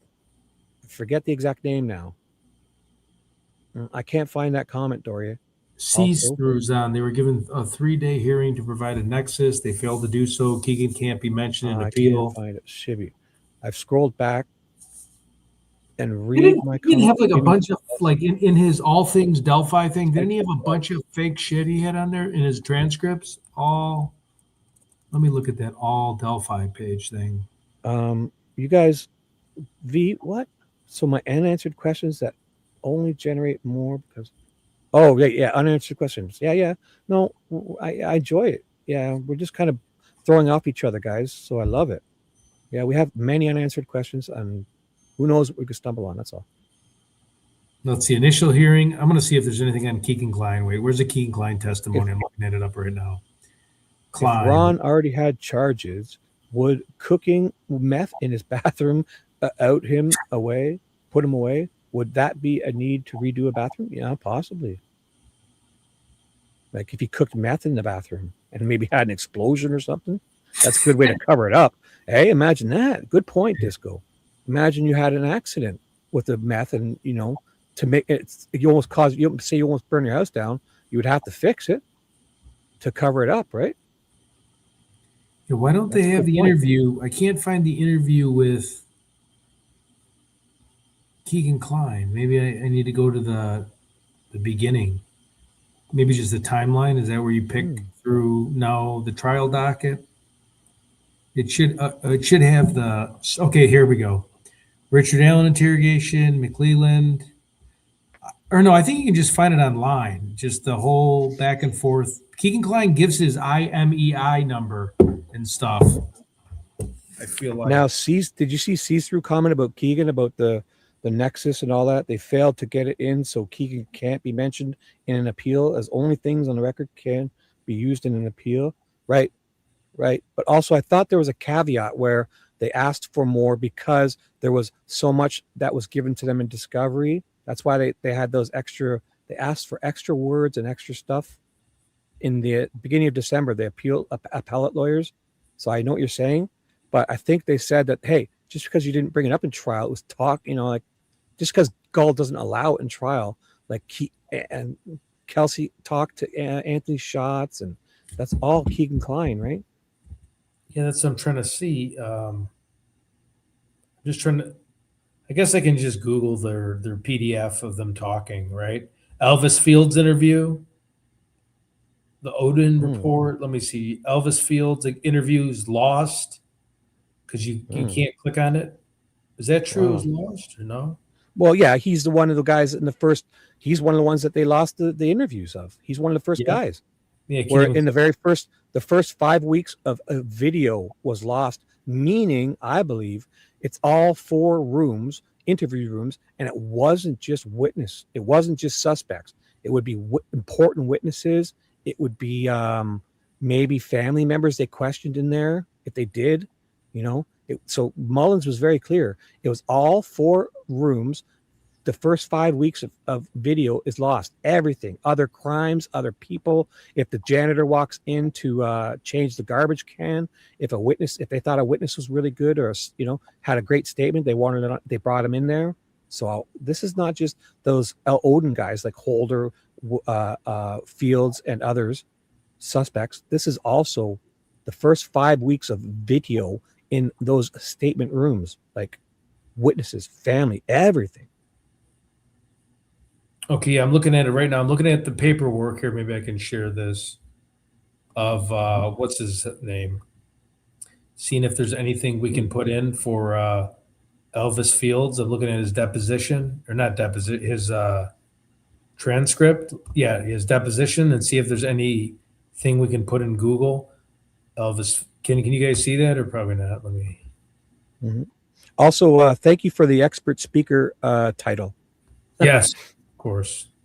I'm an expert hack speaker. I just want to see where it says, did you talk to Ned Smith? Did you talk to Rod Ale? When was the last time that you remember ever talking to the police about the Delphi case? Have you ever talked to the police about the Delphi case? No, you don't remember. I'm just looking for what he said when he was talking about the girls. He said, so you're talking, Elvis Fields said a lot about stuff, man. Did you hear what he said about his mom? Oh my goodness. No. Is he? His mom, when Elvis was a child, his mom performed oral sex on him in his deposition. He was SA'd as a child by his mother. So that's a serious thing. I guess there's not much more to search in the Google. Let me see. Why did you tell a police officer named Kevin Murphy that if spit is found on one of the girls, but you can explain it away, would you still be in trouble? Why did you ask that question? Didn't. Do you remember being given a DNA swab in your cheek? Yes. They talked to you about what DNA is. Do you remember that? Yes. And after that was over there was one of those officers that drove you back to your place. Do you remember that? Yes. So he remembers that. Here, do you remember turning back around and coming back to the officer that dropped you off and asking him that question about if the spit is found on one of the girls, but you can explain it away, would you still be in trouble? Okay, I'm going to put that in Google chat. If the spit is found on one of the girls, because he talks like he's...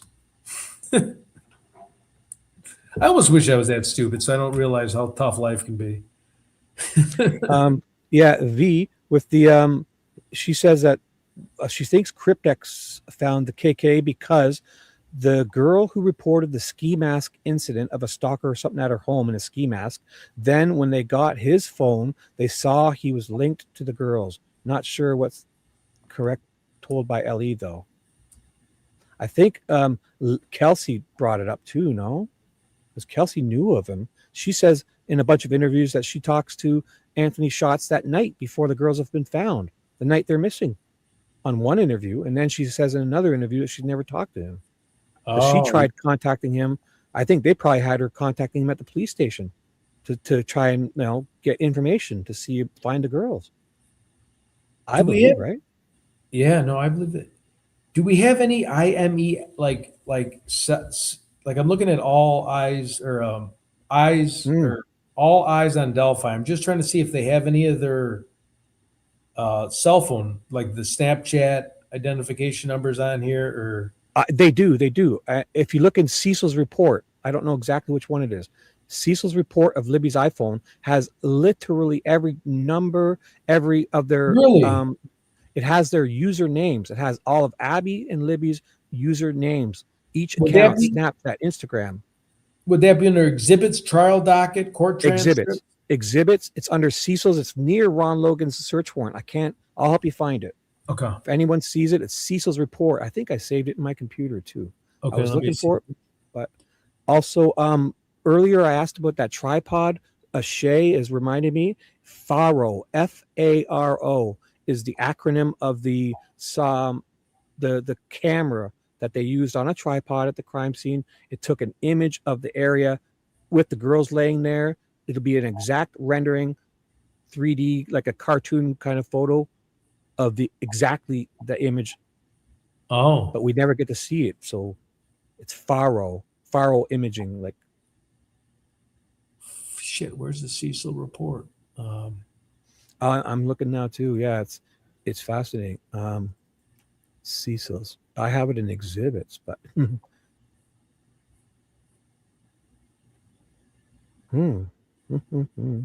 yeah, because it has literally all those names. Oh, Cecil's report, RRR. Yep.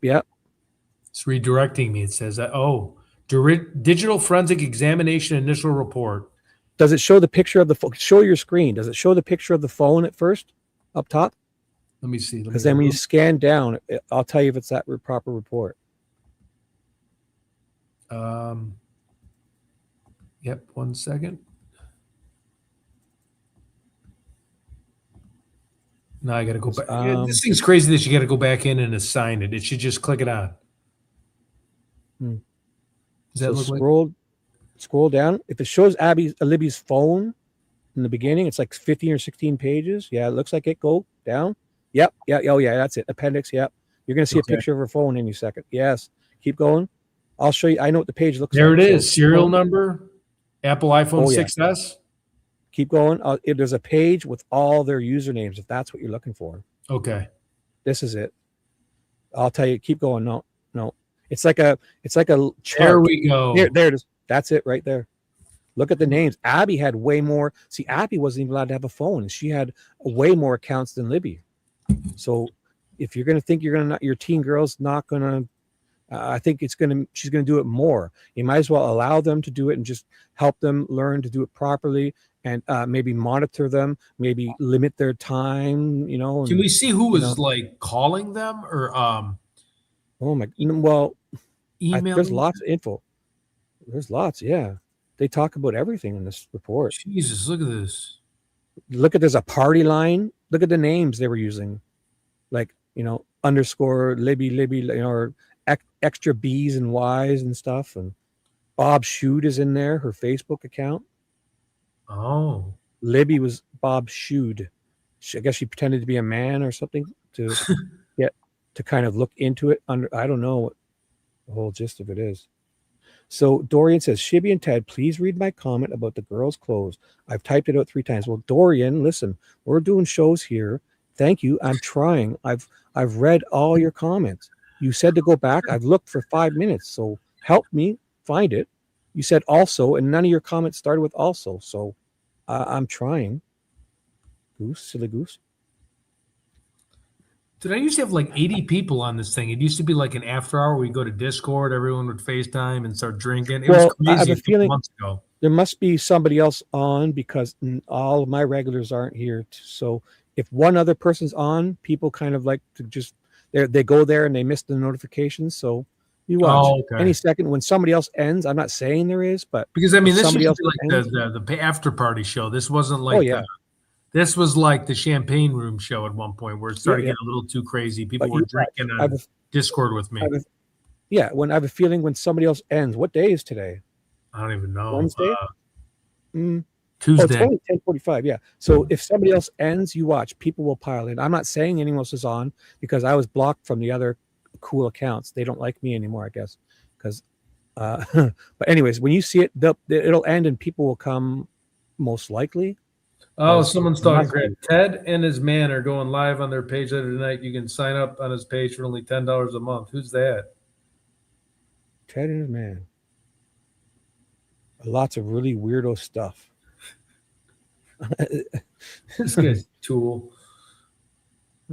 Indy Cindy's live. So yeah, there's probably lots of people live. You guys can catch replays. Come on over whenever you want. There's definitely somebody else in my sphere because I don't see like Nicole and all those other people. So somebody else must be live. So let's just keep going. You watch. Any second, people will be pouring. Man, I have to block this guy. This guy's a dork. Iverson Vlogs. All right. V as my conscience. Oh. Look, he said Ted and his man do lots of really weird stuff. You wish you were me, you loser. All right, taking him off. Right, Dorian. You said they begin with also, and I went and looked, and I didn't find any of your comments that started with also. So I don't know. And V, you're right. My conscience, I'm sorry. I'm sorry if I get that way. So, yeah, I'm blocked on that channel anyway, Shay. So I can never tell you. I'm not, or I've got hidden, or I don't even know. So, I know. Yeah, people will pile in. If people would rather do the whole kind of drama and fight other people, you can go anywhere you want because I probably won't find it on my channel or Ted's. We're investigative reporters, journalists, serious. Hybrid geocache. I'll enter that one in Google Trends. Well, who can't read, Dorian? Because I'm running a show and I'm working on my night job as a security guard, and I have other things I'm doing. So, Dorian, who are you implying can't read? Is that a funny? Let me know. I'd love to know. Is it me who's me and my illiterate emojis? Thank you. I'm a nice guy, but I'm not a pushover. So I'm a nice, but I'm not a pussy pushover. So let's be fun and have talks. I don't want to fight anyone.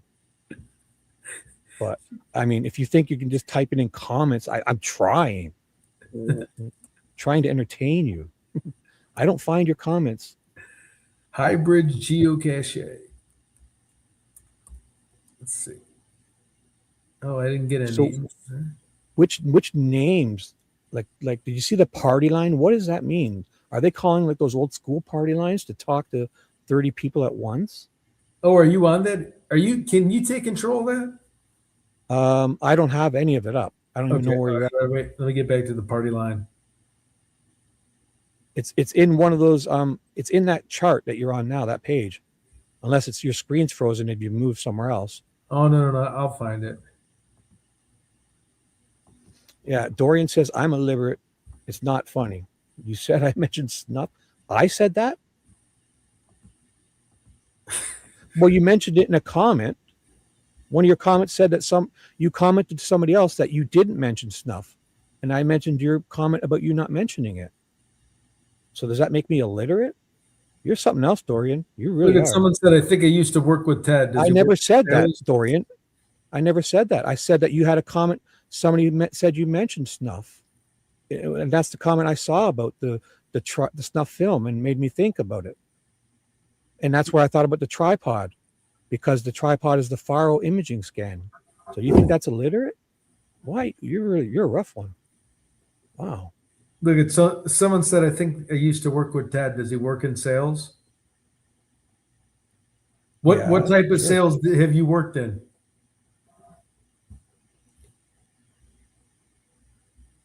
I have some buddies. So I'm illiterate. Thank you, Dorian. So sweet. Hold on. All right, let's go back. Let's see the other names they got. God, they got so many emails for being such young girls. Groupon, Adobe, Lively, Gmail, House Party. What is House Party? That's what you're saying. Right. Instagram. Like almost sounded like a party line type deal. Maybe it's like a chat. Yep, go ahead. Sorry. Maybe it's like a chat group specifically or something. Yeah. That sounded weird to me. And the fact that Abby had way more than Libby is so telling of don't be so with your kids. You think you can just take their phone away and just think it's going to be okay. You should let them have the phone to monitor, help them learn the safety of the internet, maybe limit them to, 11 p.m. and have them take their phone out of the room or cut their Wi-Fi off. So, Yep. Certain times, that's all. Because by doing this, turns out if you just, obviously everyone would think this, we can see it right in front of us. Abby wasn't allowed to have a phone, and Libby was allowed a phone and an iPad, and Abby had way more accounts than Libby. Wait, I just wanted to use her username on Instagram, Abby _J Williams. I just want to see if that Shay and StreamYard, I see both chats merged into one. But if you're over on my chat, you can come to Ted's chat too if you want. I see both as a StreamYard. I see them both merged. So does Ted. So, but we do have a dual stream. So if you're in mine and want to come over, Ted's is the big one. If you want to come and talk in Ted's, I just kind of dual streamed it. So I'd have this video up on my channel. Look at now, a person said, I don't work in sales, even though he said I worked with Ted in sales. Mm-hmm. Oh, wait, I think I used to work with Ted. Where did you used to work with Ted? Just ask. I'm not being mean. Just curious. Give him something that he can vet you and verify. Give him something that only you should know about Ted. Like what type of, or anything, not too descriptive, I guess. Yeah, were you a waiter back in the day? Mm-hmm.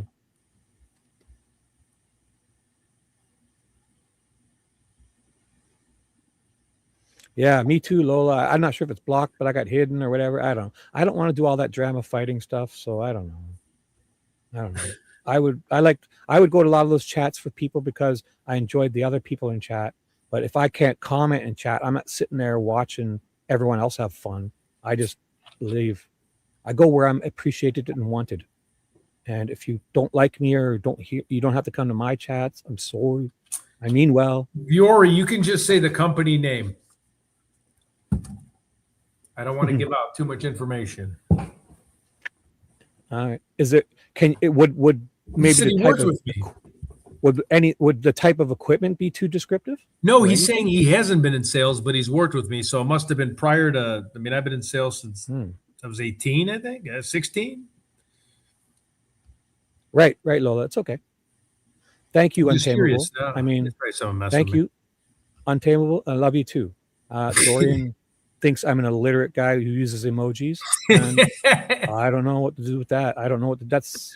She was on. I really enjoyed Dorian. I think we got off to the wrong foot, and again, somehow we got there. She asked me to read a comment. Paulie Walnuts. Hopefully not perfume sales. That's funny. No. Oh, Paulie. Yeah, he's something else. Yeah, he's one of. He loves me. Yeah, Paulie's a troll. Oh, is he? He is. Yeah, he's got about 5 troll accounts, so you can be ready to get rid of him. He hates me. He's threatened me, stalked me, harassed me, literally. Really? Under Michael Myers and all these ridiculous, stupid accounts. Paulie, you're a fucking idiot. Fuck you. I think he was messing with me too. Yeah, I'll tell you all his names. I'll Discord you. He's one of those people that has 10 accounts and trolls. Ted, do you think the sales game has gotten harder since you started? And did COVID play a part? Paulie wants to come to your channel because he can't come to mine. All his stupid accounts have been hidden on my account. I'll ban him. Yeah, you did. Paulie Walnuts. Yeah, you did, Paulie. You threatened me in Cryptex's chat the day I blocked you from Peggy O's channel. Oh, right. We got a Milwaukee Brewers fan. Yeah, this guy's always talking shit. Sorry for you being a Brewers fan, buddy. I got to block this guy like every day. Awesome. Well, you got to hide them. Don't time them out. If you hide them, they can't come back forever. No, I just ban user and delete comments, or can they come out? Well, just hide them and they go away forever. Choose hide. But I mean, I feel bad because he's a Brewers fan. I mean, that sucks. That's got to be painful. you can also time people out just for 5 minutes, an hour, half an hour, if you think you don't just want to. No, he's always saying, you know what? I don't care about someone's sexuality. He's always calling me gay and stuff like that because he's insecure about his own sexuality. So he bashes other people. Up to you. Just know if you hide them after, if you only hide them for a certain amount of time, they get to come back. If you no, I just block him permanently. So he might come back under accounts. That's why you have to keep track of these people and report them. Let me write him down. Yeah, save those names. Go to their channels, highlight their channel, and then report them as abusive, whatever, spam and abuse, and you'll see them eventually disappear. He's a Brewers fan. No one cares who he is. So is that bad enough in itself, right? Yeah, it's embarrassing. So as not to let this get out. This is what they want, right? Yeah. We're having a great chat. This is what they want. So let's just thank you for ever hid them, and we can just move on. I guess. But it's so funny. He always finds a way to get back on it. I actually find it comical. Right. I'm like, I can't. And you'll notice it when they don't like what we're doing. Like if you think Richard Allen's so guilty, you got the guy. Why aren't you off at Chuck E. Cheese celebrating? What are you doing here? They're so, and they want to stop us because we're going to stumble on something. As investigative, rugged, handsome journalists, we're going to fucking stumble on something. Yeah. You know that. Hey, Pertinent, what is up? Those people don't want it. They can't come to dispute or talk about the facts. They come to because they don't want to see us do it. Yeah. Because they have nothing good to say. So let me see. All right, let's see what else we can Ted, actually this is see-throughs. This is real. Ted, do you think the sales game has gotten harder? Sales has always been very hard. You have to make 1,000 calls, get rejected 100 times a day, and it's a law of averages. If you're batting 30% of sales, if you're closing 30%, you make the Hall of Fame. That's the way I look at it. See-through is I actually was selling more devices when clinics were shut down. It was kind of funny. They still were buying $200,000 devices. I don't know why. Don't ask me, but you just got to practice your craft at anything. It's always a battle against yourself. It's how do I improve myself every minute of every day to take baby steps to get better and better. It's a fight against yourself. So baby steps. Yeah. I've never been in sales, but I think I could if I sell cars, if I really, but I'm the type of person where I have too much empathy for others. And I just couldn't do some of the cutthroat things I think. Yeah, exactly. Like me, I have to, and older I get, I have to it must be hard. I have to practice empathy because I don't care how someone's day's doing. I don't want to ask about their wife, their kids, their this, that. I have to actually turn on my thinking cap to be a polite individual. Yeah. But, so it stinks. I'd rather be nice, but I wasn't raised like that. I was just, so. Oh, here we go. Are you Ted, going to try to become full? Are you and Ted going to try to become full YouTube? I don't know. On myself, I can speak for myself. Ted is a superstar. I'm just riding some coattails here. I feel like these are my buddies too. I feel like some of my buddies. I feel like some of my sales people got a hold of this channel and they're messing. I mean, yeah, it's good. We have a little fun with it, but because this is hard stuff to deal with. It's a process if you inject humor and entertainment. We really don't. We're not making light of it, or especially the girls. But the whole Ellie investigation and the court process. I mean, we have to. It's ridiculous. Untamable made a great point. I like to perfect a skill and then get bored with it. That's exactly the problem, especially older in age. That's true. Like you try your best at something, you get really good, and then you just kind of are like that. That means you got a colorful mind. You just get bored. You want to change it up. And also for me, if that person's asking seriously, I'm all night long. I work night shift. I have a remote control car business, and I have a security type of deal where I'm watching a bunch of cameras for something important, and I have to stay up until 8 a.m. East. So I then also live stream. So that helps answer. Professional, I've got 279 subs. I usually lose 2 and gain 1 every day. Or me too. Lose 1. I use about 10 a day, and then I'll gain. Some days I'll gain more. I'll gain. Yeah. I only have. I barely get. I've never really had anything break 1,000 views. So, if I get to that point, who knows? I'd love it. It's fun. I'm 52. I discovered I didn't want to talk to anyone a couple years ago because I was depressed, and now I love doing this. It's fun. Yeah, I do. I might get a camera soon and show you this bald head move around on screen. All right, let me see the next. What other stuff would you guys like to call in? Do you have any questions? Does anybody want to call in outside? Oh, wasn't Monday thinking of calling in? Yeah, Monday. Monday. He always or Dorian, I'll promise not to be illiterate to you. I think I probably chased her off. I'm sorry, Ted, but she's been pretty harsh with me. I've been all over the map career-wise, from high fashion. Yeah, you look high fashion, Untamable. In front of the camera to styling behind the camera, ended up being a PI in the end. Wow. That's a remarkable story. That's cool. Oh yeah, Untamable's been around for years. We've talked in chats a lot. Wow. Many of these names I've known for years, 2-3 years. Lola's more new from last 5, 6, 7 months, 8 months, I think. But definitely I've known many of these names couple 2-3 years now. Oh, I want to call in. Denali's wants to call in. All right. Oh my gosh. Who's that? I don't know. I've never seen that name before. So when you're doing it, you need to vet people before you put them on, right? Yeah. Because people will. I've seen where people just kind of that could be that Polly Walnut's calling in. Like you got to be careful. I'm not kidding, Ted. I'm not kidding. They come back and they do this, and they want you to put them on, and they'll flash their wieners on screen and maybe get you banned or in trouble. Oh my God, Paul! You got to be careful. I'm not saying anything. I'm just using that as an example. Well, all Denali. I'm not. 3, 2, 3. I don't. I'm not saying that, right, Denali's. I'm just saying stuff. You have to know a bit who somebody is. Forget about it.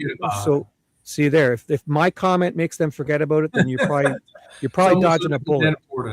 Because I wasn't saying anything. I was just saying you need to be careful when new people come back after a fight, especially, and they want to call in, right? I've never seen that name before, so I'm not saying they could be an amazing guest. I never said they were anybody. I just want you to know that. You need to be careful when you need to vet somebody. Make sure that they you know who they are. They can at least, if they turn their camera on backstage for you so you can see them, or at least you know them like me, I don't know what to say, but no, I'm not saying you did that, Denali. So let's not let this go any farther. You sound like a wonderful person, but I was just saying before you came in, I had a troll go at me, and it's possible stuff. Ted needs to be careful. So please don't mistake what I'm saying. Okay, guys? I'm not saying Denali is anyone but a wonderful, wonderful person that I've never seen before. So I don't know, Ted. Where you at Monday? Monday always calls in. Let me see. If you would like to have them call in and then just talk to them backstage, I'm not sure how that works. I mean, they might be an amazing call. So I never know how to put people to backstage. Before you put them on, give them the link. Yeah, okay, all right. You can talk to them before you put them on stage. You can talk to them, right? I don't want to talk to them. All right, hold on. Well, then just have them call in. I mean, I'm just saying you got to be careful. That's how trolls do it. That's all.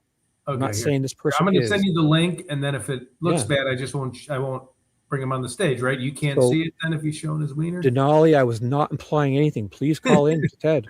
I was not implying. I was just letting Ted know. Oh yeah, I love Monday. He's good, but if Denali, I mean, let's do Monday.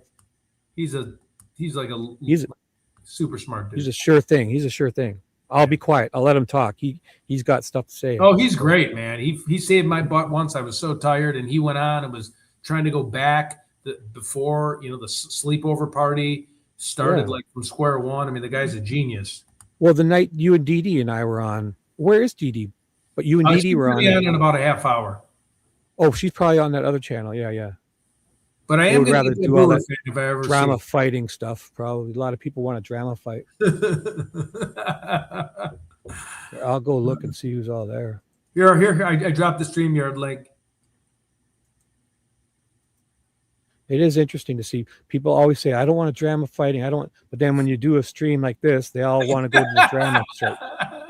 You know, because I'm kind of over that. I'm 52. I'm too old. Like that guy in what's that movie with Lethal Weapon? Danny Glover. Yeah, I'm Danny too old Glover for this and shit. Mel Gibson. I love that. Which one? 4, 3? I'm too old for this shit. Any of them. He says it all the whole series. I'm too old for this shit. So wow, you want to be a crane operator? You're an amazing woman. That is another just such a cool job, like to actually operate a crane. Wow. You remind me of like if James Bond was a woman, like you could do like many things. Crane operator is just wow. You know what I want to be in my next career? I want to be a troll. I'm joking. Oh, Shibby, did we lose you? no, I'm here. Okay. You know, the guy that I was traveling with Delphi until I got really bad news because we were 2 hours from Delphi. He served 20 years overseas, and I showed Dee Dee a photo of him, and she was like, "Holy shit, he's scary." I'm like, "That's what 20 years of small arms fire will do to you." Right. Yeah. They've seen stuff that regular people haven't too. Yeah, and I thought I had a bad temper being Italian. I mean, I don't put my hands on people or anything like that. But I mean, someone 0 to 100, holy cow. Let me see here. Okay, here. Oh, someone texted. Dee Dee, yes. How's it going? We're waiting for you. Okay. Thank you for reminding me, V. Thank you. V love hates me. She's my conscience, and she yells at me before I even know what's going in my head.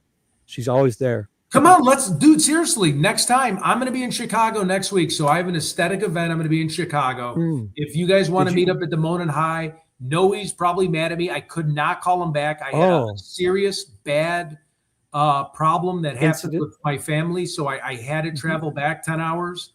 Wow. So I was 2 hours from Delphi.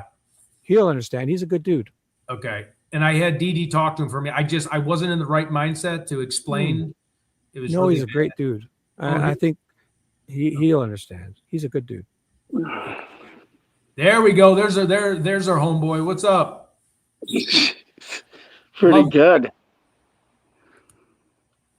Hi, Amanda. What's up, bro? I'm still laughing. You guys are a pretty good team. Thanks, bro. I'll be Ted's sidekick whenever he wants. And last time I was on, I think I kept going in and out. No, you know what sucked is last time you were on because you had so many good points. I rewatched the stream and I was in, excuse my language, I was in fucking black. I was blacked out. You couldn't even see me. I could see you, and no one in the chat said, "Hey, where did Ted go?" But you had such good shit that no one cared. But I was pissed because I'm like, I was completely gone the whole time, and I thought I was like looking at. I thought we were talking. It was the weirdest thing. I thought that one time. Yeah, I do remember that one. That was a good one. When Dee Dee was on, there was one time I could hear Ted and I could hear Dee Dee, but they couldn't hear each other. It was weird. Yeah, you did good too. It was all black, and the whole show. I was so happy to have Monday on, and it ruined it for me because I was trying to. It was one of my first shows. I was showing my buddy. I go, look, I'm getting people on that know this thing, and they're like, "Where the hell are you at, dipshit?" And I'm like, "I don't know how to use this freaking computer thing. Obviously, I'm nowhere to be found." So right. Where do you want to go? I was thinking about this. I was thinking about this one. Because we could go a whole different direction, and I don't know if you can show the video. I think we've talked about this guy before, but if you can pull up the video and just get to the time on the video. Yeah. I can start talking. Perfect. Chippy, can you control the video? Which one? What's he talking about? We're talking. Okay, well, which way do you want to go? You guys tell me. How about let's start here. Is it Jackson Pierce? Oh, yeah. I know that guy. Yeah. He's got a video, and I think the video is called Richard Allen Innocent, ironically. I'll find it. 1 second. Let me get to his page. I'm looking right now. On this And we even account, got some Doug Carter. We got some good Doug Carter. And I think I know Jackson Pierce. He's pretty cool. He'd probably let us play that. But we got to be careful because he's got music. He's what? He's got music on there. So on his videos. I'm there now. Wow, he's got 24,000 subs now.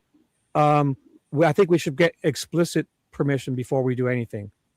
Well, can you just go to time frame? Yep, on the video. On the video, and we'll just keep it paused. Title? What was the title? Sorry. Richard Allen, Innocent. Richard Allen, Innocent. So he thinks so too, and I think it's a year old. Okay. The video is a year old. And I thought this would be good for Ted. Yes, to show him a lot of videos. Yep. Give me a second. You guys talk amongst yourself. I'll let you know when I find it. And Untamable, I want to cross the Mona High Bridge with you because I want to fall to my death on the 6 whatever it's called.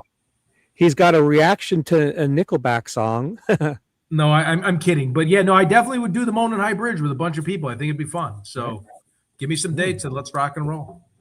Was Monday, was it a live or a video? Because I don't see it in his videos. Oh, nice. I'll look both places. I know like a ton of people have seen it. I found a bunch of them, so give me a second.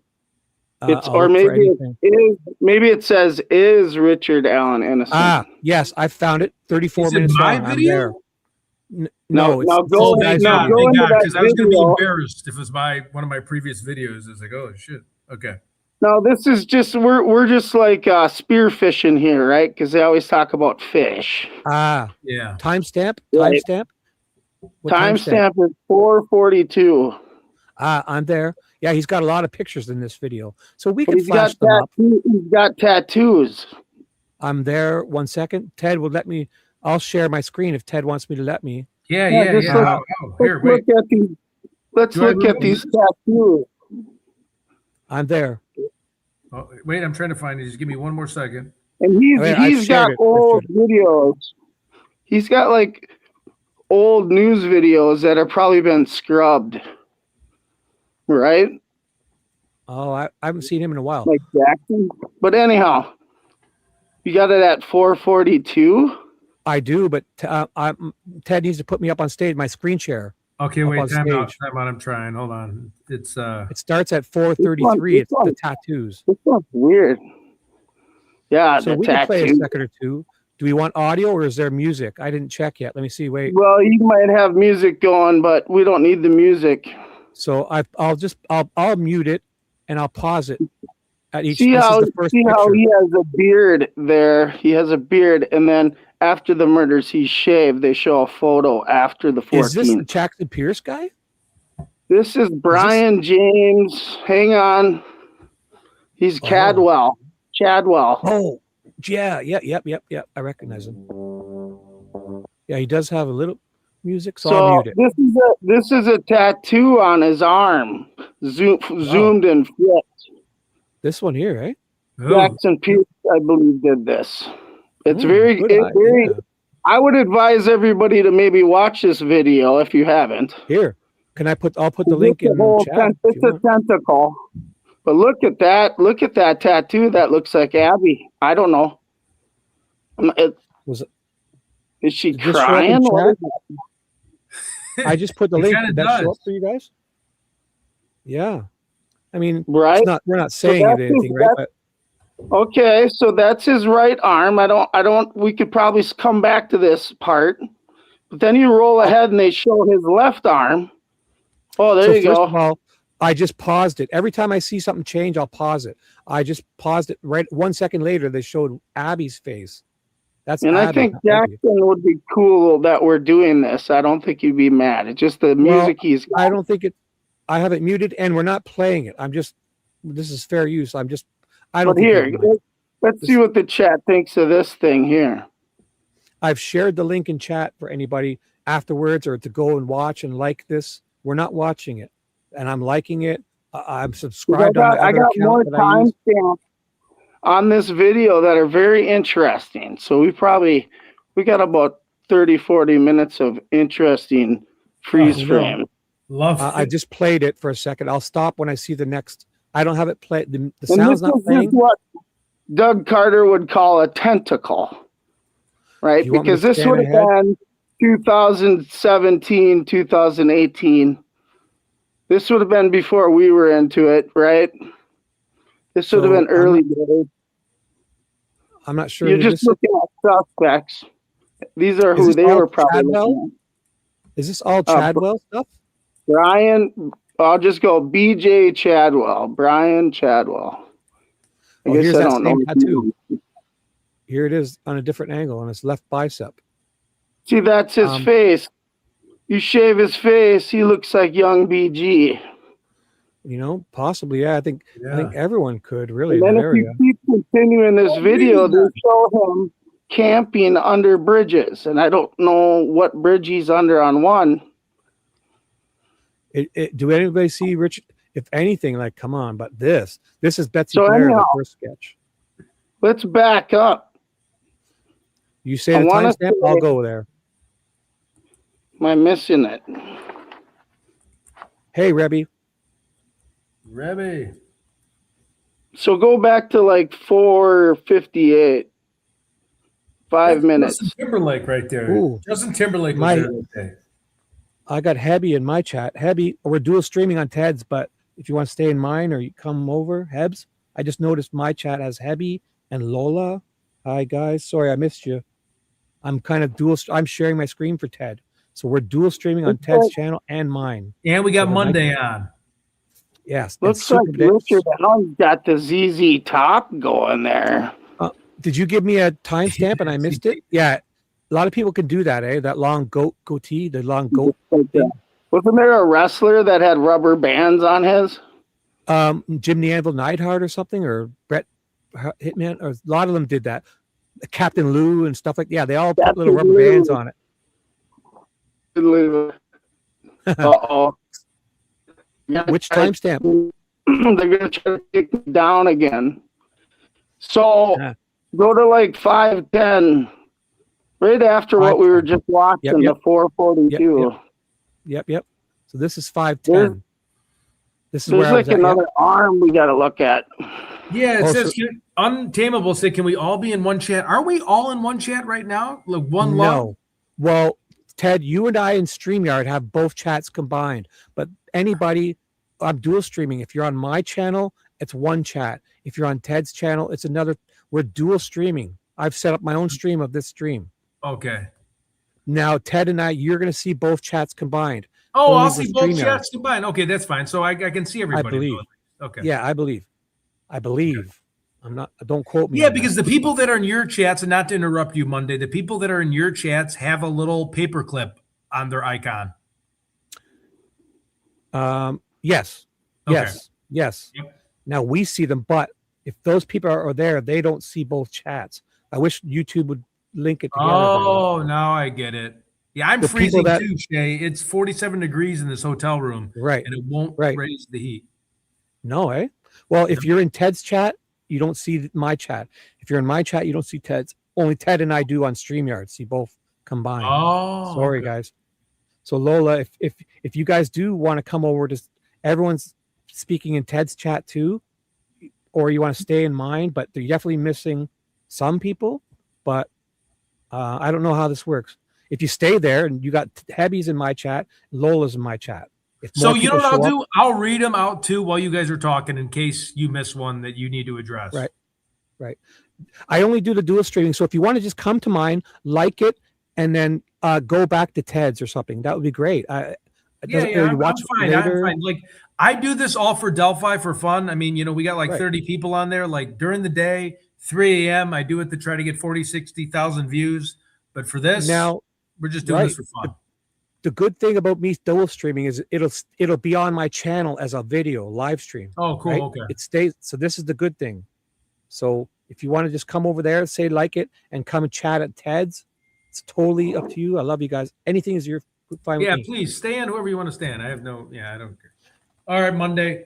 Let's let it rip. All right, so that's Libby right there, right? With the kind of the Joker kind of Joaquin Phoenix kind of under makeup. I don't know. It's not my tattoo, but it looks like she's crying too. So this is his left arm, I believe. Right. I think we should just, obviously he's not saying definitively, right? But these are just hypotheses, right? Like I guess, Ted, you don't want to be saying too definitively. Okay, yeah, one or another, right? Yep. Not that you should be careful, but I mean, hey, this guy, he was mentioned, I guess, in the court docs, but these are just hypotheses, and we're just comparing. This guy, what's his name? Jackson Pierce did a wonderful comparison. And then look at his face. I don't mean to interrupt, but if I know we're probably all staring at the right one, but if you look at his left arm, it does look like she's crying too. Right. Yeah, that's true. Also, if you got on the highlighted comment, Ted, it's kind of in front of the tattoo a little bit. If you show that, because it's covering one of the eyes, but not that it matters. Oh, Reeby's. Yeah, Rebby. Yep, there. Now, so is there more tattoos you want to see? Because that's the next one, but I don't see any. There's probably tons of stuff here. Oh, who's this guy? This is a different guy. Oh, did we lose Monday? Monday. He looks like he dropped out on. I don't see him on Monday. Let me give him another invite. So this is a great video. So you guys get on over to this Jackson Pierce and make sure you comment, like, subscribe to this. We're just kind of in fair use, just showing you how wonderful this is. We're not going to steal or watch it, but I didn't see this before. This is great stuff. This Jackson Pierce. And I believe I follow him on my regular account, not this one. You follow the guy in the middle? No, the guy who made this video. Oh, okay, sorry. No. This guy was one of the guys. This guy is a murderer who. What? This guy is a convicted murderer who had somebody escaped from his basement or something like that. I'm pretty sure. This is a big murderer in the area. You'll know him when you see his name. Can somebody let me know who this Chadwell? V knows. This is a different guy than what we were looking at. I believe. I could be wrong. I don't even know. The Chadwell convince. Is this the same guy we just looked at? The tattoos? Yeah. He might have different hair. Yeah, he had like a beard. Attempted a shib. Habby, whatever's best for you. Whatever's best for you. Stay in my chat and light it up, Habby. Whatever's best for you. Ugh. Because my chat will be popping with you there. Yeah, Lola's staying over there, so you guys can. I can see you guys, so don't you worry. Wherever you want to be. Wait, hey, if he's not going to call, here, let me send it again if anybody else wants to call in too. I don't know where Monday, he has reception problems sometimes, but I think it's happened one other time. Here's our StreamYard. Mm-hmm. Oh, Dee, whoa. No way, Dee-Dee's in? Oh! Dee V, sees through, untamable. Oh my God, the gang's here. Hey, Dee, do I look more like, do my eyes look, do I look a little bit more cleaned up than the last live stream? Just let me know, because you were saying my eyes were kind of looking like I didn't have much. Oh, breaking news, Gretchen found her cat. She had, I guess, a weather incident, and her house got trashed, and her cat. So, Dee, Gretchen has found a cat. Fucking right. Meow. I'm not sure exactly what happened, but I heard maybe she had a weather incident. And her cat maybe got out or something. Oh, wow. Is it okay? That's great news. It's saved. It's good. It's eating. Right. That's great news. We can always rebuild if there's a house or a tornado. I'm not exactly sure. Dee can update us, whatever we're allowed to know. Sorry. Tornado. Oh, yeah. Kankakee. Okay.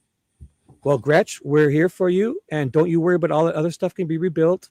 Lives are the most important. You got your kitty. Hope everyone in your family is okay. I don't even see Gretchen in chat. I'm not sure if she's here. She's probably taking care of some other important stuff if she had a tornado and lost her cat. Wait, I thought they said we found the cat. Well, but I mean, she's probably not here. Like her house got wrecked and her cars got torn up. Oh, that's terrible. So you think she's here in live? I'm not sure. Like no. That's the last place. That's all I'm saying. So, yeah. So awesome. So let her, Dee, if you message her, let her know that we all are rooting for her. Monday's back. Wait. Monday. Oh, she saw her post on Facebook. Well, if anyone can message her, and when we see her, that's great news. Yeah, and if you can get me a GoFundMe page, I'd like to. I have a lot of friends we could donate if she needs. So anything. I don't even know what happened. It sounds like there was a tornado wherever she lives down south. Kankakee, Illinois. Yeah, it's like wow. Because last night all I had was a bunch of. I'm up in Ontario, but I did have lots of thunder for a while. Nothing bad though. Just we saw it. I had to go north. I was actually traveling down kind of that area, and then I had to turn back around. I ended up in Madison, this like boutique hotel, and I had a pillow that said "straight out of Madison," like straight out of Compton. It's pretty funny. Yeah. Where's Wisconsin, right? So that's like the opposite. So yeah, it's the opposite of Compton, right? Yeah. It was so funny. I'll send you the photo on Discord. I was laughing. Oh, you know who's in Wisconsin? Two of my super fans, Heather Brown and Dino. They're both Wisconsinites. And Dino says he's been chasing a Samsquatch, which is a Canadian version of the Sasquatch up there in Wisconsin. Shit. I'm just kidding. I'm only kidding. But they are both in Wisconsin, and they love it. It's a beautiful area. Looks exactly like Canada. Yeah, if you go to my page way back, I went to like Ed Gein's grave, his murder house, his the warehouse. It's still up from 1800s where he murdered Mary Warden, the bar. I did this whole like walkthrough. I met a bunch of friends at the graveyard that were there. We were all looking for the grave, but we didn't want to admit that we were. So then we were like kind of looking, like no one knew where we were looking, and then we all just kind of made friends going, "I know why you're here." And the guy's like, "Yeah, we do." It was when Ed Gein was out on Netflix, so it was getting pretty popular. Yeah. Now, can somebody update chat, or maybe I missed it? I probably missed it.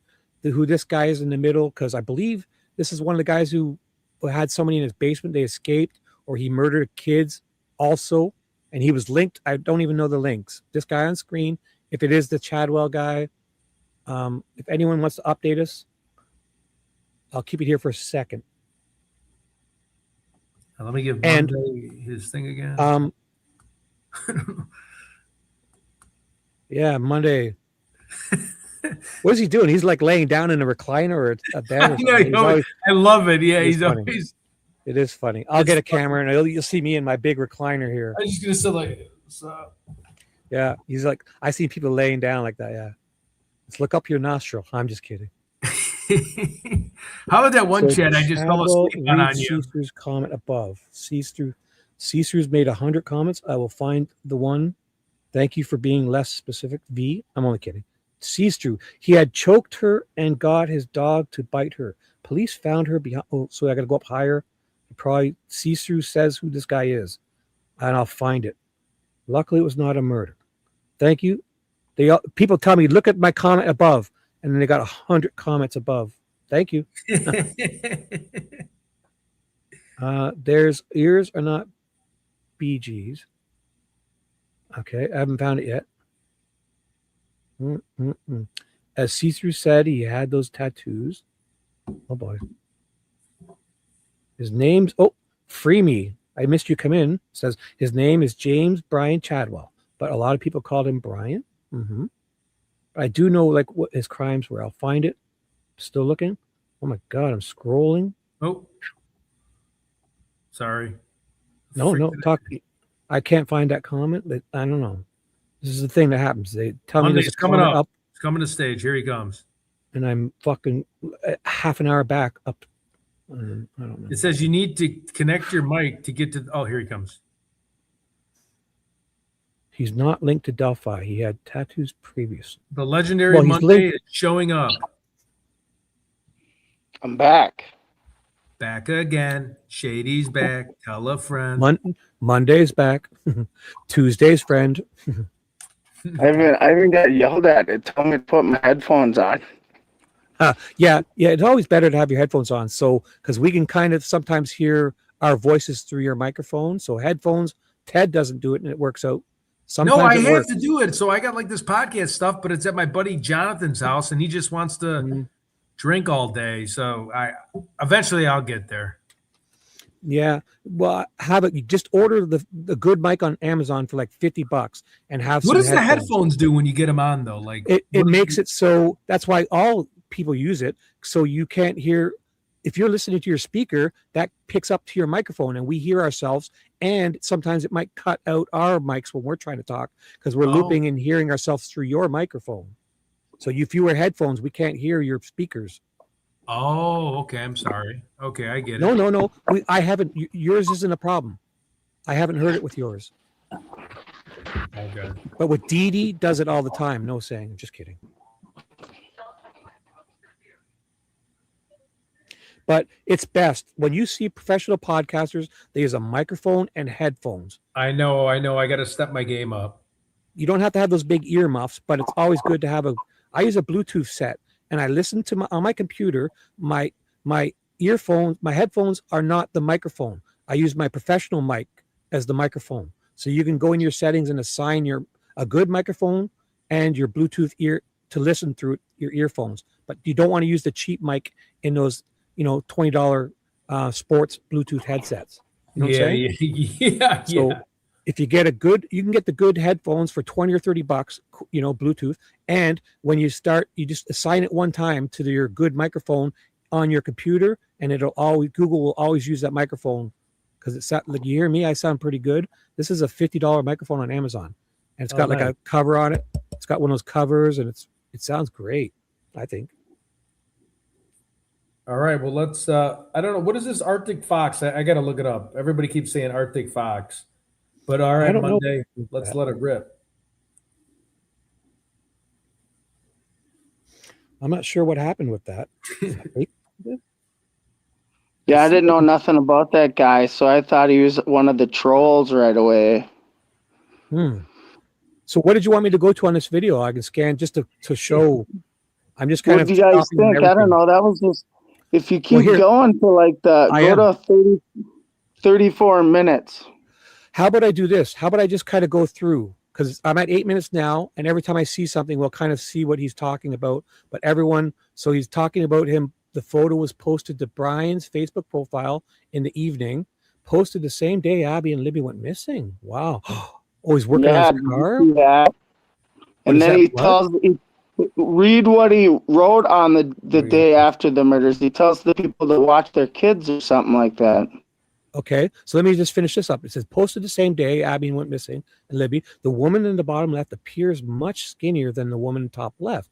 Bottom left, like a body, like it's the body under a car, or she's working under the car. I don't know. I see it's February 13th, 2017. This is the day they go missing. So it is a coincidence. My girl is more badass than yours, always working on something. So I'll scan ahead to the next image.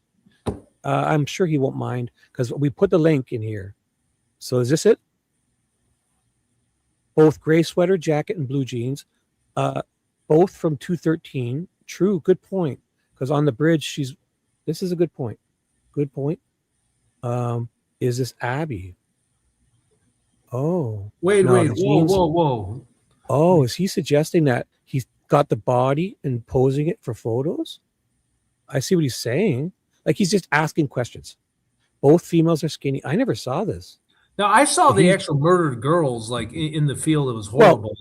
But you saw them a day and a half later. You saw them 22 hours later after this. Dead. Yeah. Whose car is that? He's saying the night of he worked on his car. This guy who made this video is just saying, this is the same gray sweater as this. Is it really his girlfriend doing this? Or maybe he posed Abby in this way. You see what I'm saying here? Yeah. The guy who made this video saying he saw photos of Chadwell post the night the girls are missing. So when you see this photo, this is allegedly 2:07 p.m., the last photo of the girls, of Abby, on the bridge, allegedly, at 2:07. They're missing for 22 hours, and then you see them dead. In between, he's thinking the night of, this guy's posting photos that look like this gray. Oh, he's gone again. Monday's gone again. Yeah, that's okay. Don't worry. He'll get back.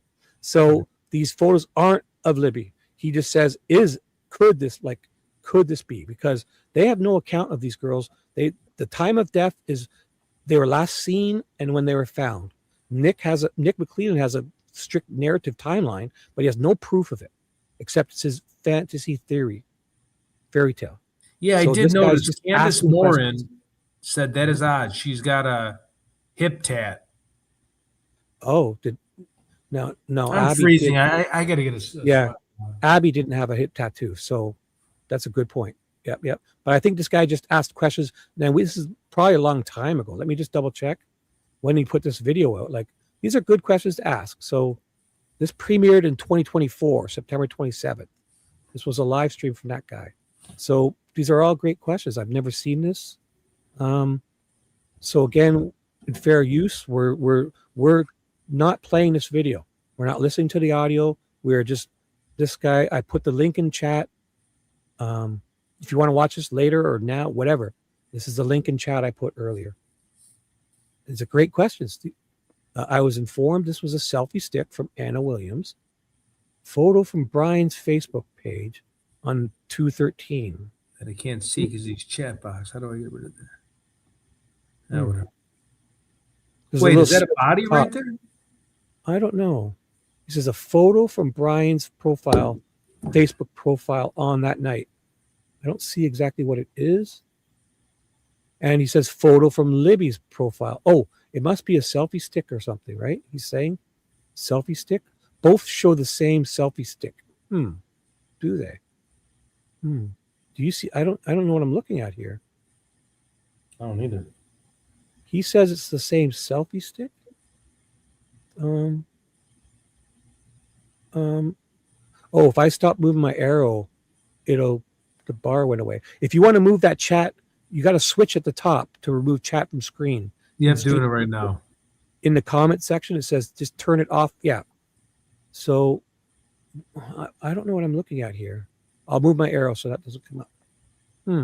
He's saying it's the same.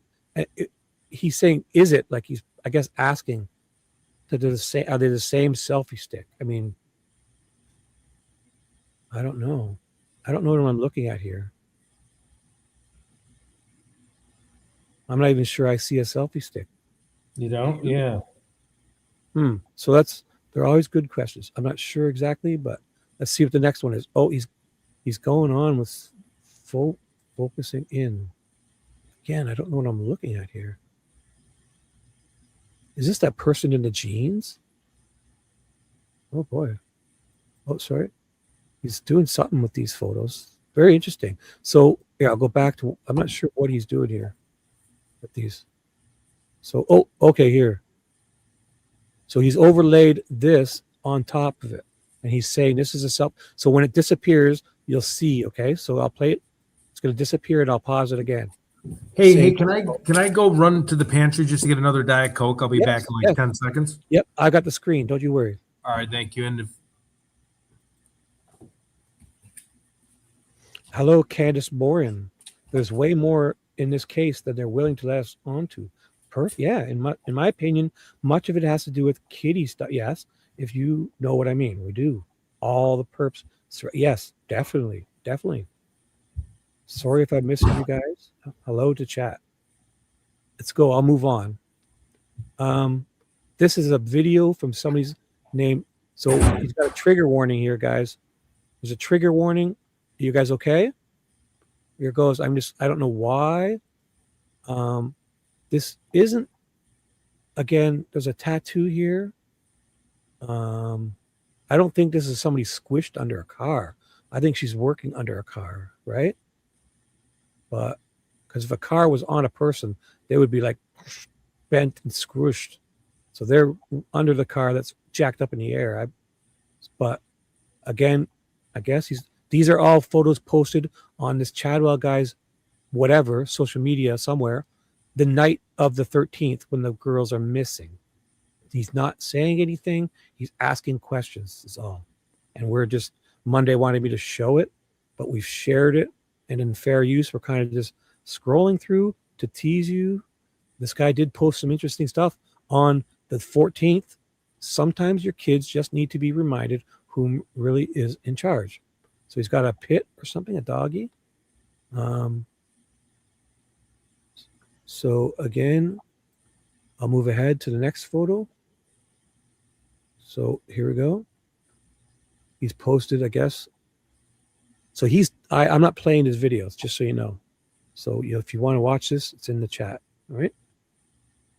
No, what? Post anything you want, Dee.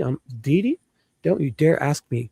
You have full carte blanche, Dee, to do anything you want. Abby, Dee, anything you want in my chat. That's what you're asking, young lady. How dare you ask? You have full permit. Dee, the next year, every question you ask me, the answer is yes. All right. 1 year. Unlimited yes. So here's BG on Inside Edition. So I can play this. It's Inside Edition. Her best friend, Abby Williams. Here, I'll go back because it's his video, but he's playing Inside Edition. So I think this is fair use, obviously. Clip right? saying, guys down the hill. Cops say 14-year-old Libby German captured it on her cell phone before she was killed. And we had an audio expert compare the voice on the recording with the voice of James Chadwell to... Oh, my goodness. Inside Edition did that. Did you hear that? So instead of comparing it to Richard Allen, Inside Edition had an expert analyze this Chadwell's guy's voice. Oh my God, this Jackson Pierce guy was onto something, maybe. Because Inside Edition thought something was up. This is a big program. Holy fuck. See if there's a match. They're the most tantalizing clues in the unsolved murders of 14-year-old Libby German and her best friend, Abby Williams. The haunting video and audio were recorded by... Okay, so Inside Edition. Did you guys know that? No. But there's not enough to analyze. Inside Editions thought something was up. Man, these aren't hacks, are they? I mean, they're sensationalistic, I guess, whatever, Inside Edition, but for them to cover, I don't know. I hear you, though. I hear you. Yeah, especially writing examples. Like, you need more, like the Dale Warner trial. They're looking at a receipt and a tag and saying, yeah, that's his handwriting without even referring to any experts, just some dude who worked in the farm. So, yeah, they should use much more voluminous amounts of samples is what the words were. To actually the FBI, they don't just look at two things, right? But I totally agree with you. Yeah, they need more. Libby at the moment the murder suspect comes at them on this train trestle in Delphi, Indiana in 2017. Inside Edition asked a top forensic audio expert to compare the mystery voice with that of James Chadwell, who faces charges of... Wow. So here's his charges coming up. Sorry, I paused it. Look at this. This is obviously a COVID. I don't know. This fucking guy, he looks like one of those ice guys. What the fuck? Imprisoning a 9-year-old girl in his basement 20 miles. Right, and she escaped, I believe, right? From Delphi. Come find me, or I will find you. We discovered recordings of Chadwell's voice on his creepy social media posts. I'm in my boxers. Thunderstorm. Because I can. Did you hear him say, I didn't know he did as much social media stuff. Creepy. We did his creepy social media posts. Wow. Live life. Have fun. In this post, he's training his So he's what? Training his pit bull to do what? pitbull outlaw to chase cats. Kitty cat. Oh my God. He's triggered him with kitty cat. You see it? Kitty cat. I love you. And here, he's designed... Oh boy. I can imagine what he's really done with that, eh? That guy, did you hear that, Ted? Yeah, that was creepy as shit. It was so scary. I'll go back. This is the Inside Edition. He's playing on Jackson Pierce, so I turned the volume on. I'm assuming this would be fair use because it's Inside Edition in his video, right? So I don't think you can get copyright struck because this, you know what I'm saying? Yeah, this guy's scaring me. I'm gonna have nightmares tonight. I'm gonna have to. I'll play it and I won't interrupt. Basically, coming up, they're going to talk about his creepy social media, his voice, and I'll just let it play for 10. After he's done the kitty cat stuff, he's trained his pit bull to when he says kitty cat, it jumps up and ready to go and get a cat. I bet you he's probably done it with real cats too, stray cats. I can only imagine. What? Listen, watch this Chadwell guy trained his pit bull to when he says kitty cat, the dog jumps up and looks out the window and he probably lets it out to go. And I'm not saying, but I can only imagine because he's having a great time. He's trained his pit bull to, when he says kitty cat, the pit bull jumps up. Watch in a second. In his basement 20 miles from Delphi. So basically, he had imprisoned a girl in his basement, and I believe she escaped, a 9-year-old girl. And I think he'd done things to her, and they found her. Don't get me. I think I watched it on YouTube many years ago, and chat can update us. I believe they found the girl alive. Put a bullet in this guy's head. Here we go. So I'm going to play it now. They'll talk about creepy social media and his dog triggered with the word kitty cat. And he loves it. Find me, or I will find you. We discovered recordings of Chadwell's voice on his creepy social media posts. I'm in my boxers. Thunderstorm. Because I can. Live life. Have fun. In this post, he's training his pit bull Outlaw to chase cats. Kitty cat. You see it? Kitty cat. I love you. And here, he's designing a tattoo of a woman being attacked by a demon in a tree.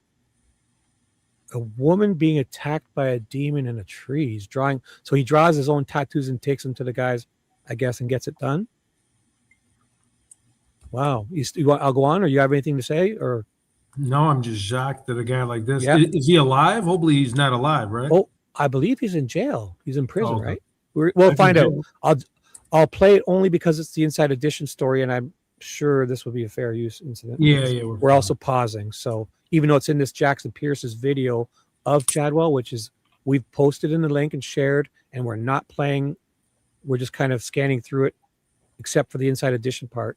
It's all about putting your emotions and your feelings on paper. A creepy dude for sure with a long criminal history. But does his voice sound like the man Libby German recorded?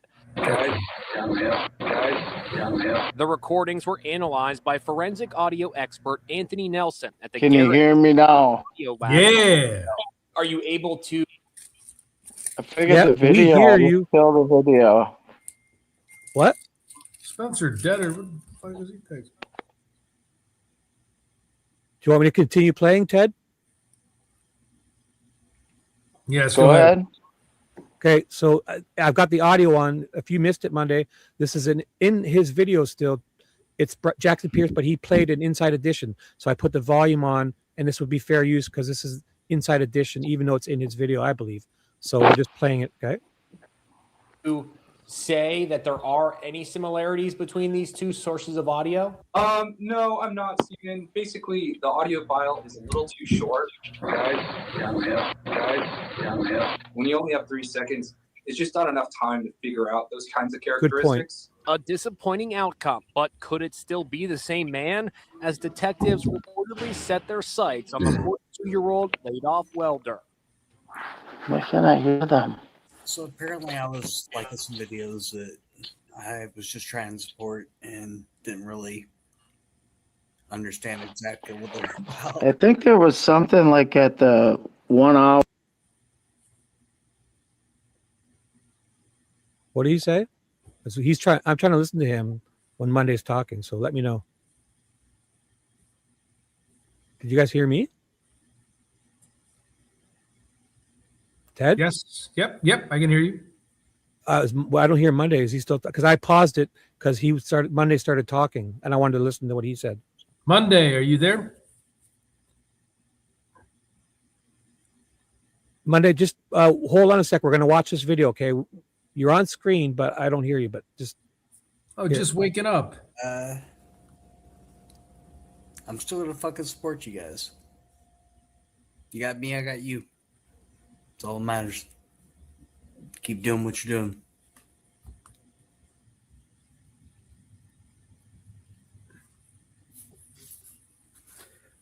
So this national rape thing, yeah, he looks like he's tweaking out, eh? These fucking guys, idiot criminals posting this shit on TikTok and all that, eh? Like hard guys that are any criminal you shouldn't be worried about really is not posting on social media. This guy's itching to get caught. And he does. It's a bunch Oh, of I know Becky. Becky said I remember this dude bullshit. somehow. I don't know how. Social media sport. They're not really fucking doing that. This guy in somewhere had a 9-year-old girl in his basement. Chadwell something. I mean, that is just oh. And God. I think they found her alive though. So thank God. Although he had time ruined with her her, whole life with being scared. Well, obviously it's going to be horrible for her for what, but she was found alive. If there's thank God anything good in that. So obviously not to minimize what she must have went through. Oh my God, I don't know. Here we go. I'll finish this up. Nobody does that. If they do, we fucking kill them. That's all. They know.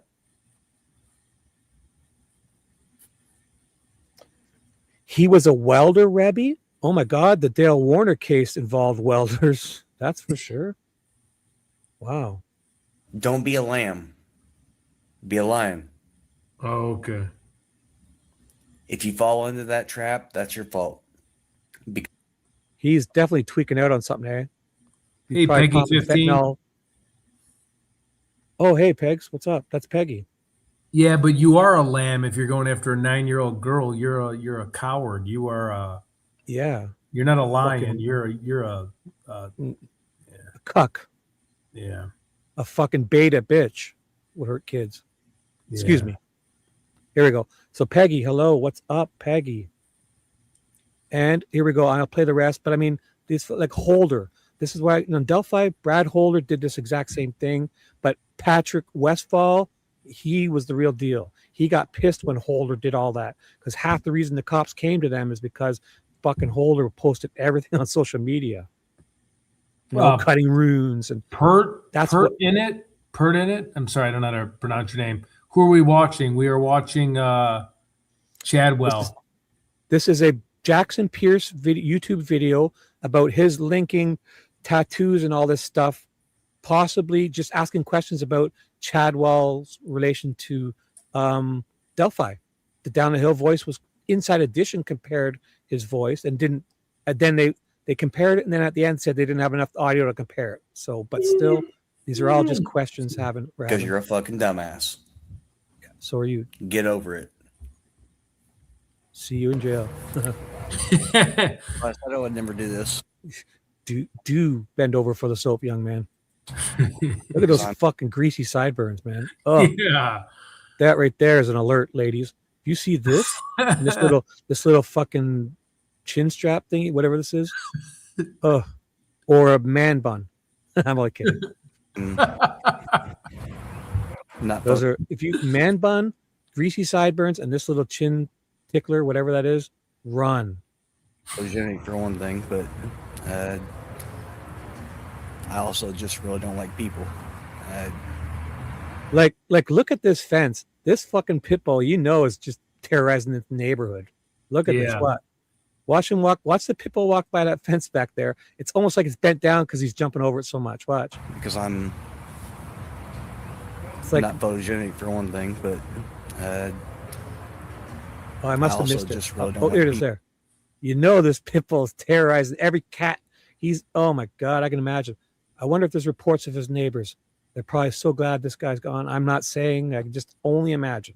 This dog terrorized this neighborhood. I have dogs. Oh, he said plural. Oh my God. Dogs. Fuck sideburns, eh? Holy shit. Look at his big holes in his ears. But I just wanted to say thank you to all you people out there that are. Sounds like he's sitting on his front lawn waiting for the cops to come. It's like he knows he's going away or something. This is like his goodbye to everyone, eh? Feels like it. Sharing your stories and inspiring the rest of us to keep trying and doing our best. It means more than you know. Wow. Don't you get that vibe? That he's he knows it's over for him for something, and he's just like saying his goodbyes, like he's got his hands out sitting on his front lawn. Arrest me. That's really all I got. I'm not here for the shares and the likes and any of that stuff. I'm just here for support for others. It seems choppy for me. I'm not sure if it's me or his video. Yeah, it must be his. It seems choppy for me too. Because the audio's playing, but it's not moving. So sorry. Oh, here's Monday. Monday, are you hopping on again? Here. So, all you chicks on TikTok. It could be me. Could be me. I have lots of stuff open. I can go down to like 480. It probably wouldn't even notice. It does seem like it could be me. I have a bunch of windows open. I'll give it a second. Yeah, let me shut some of mine.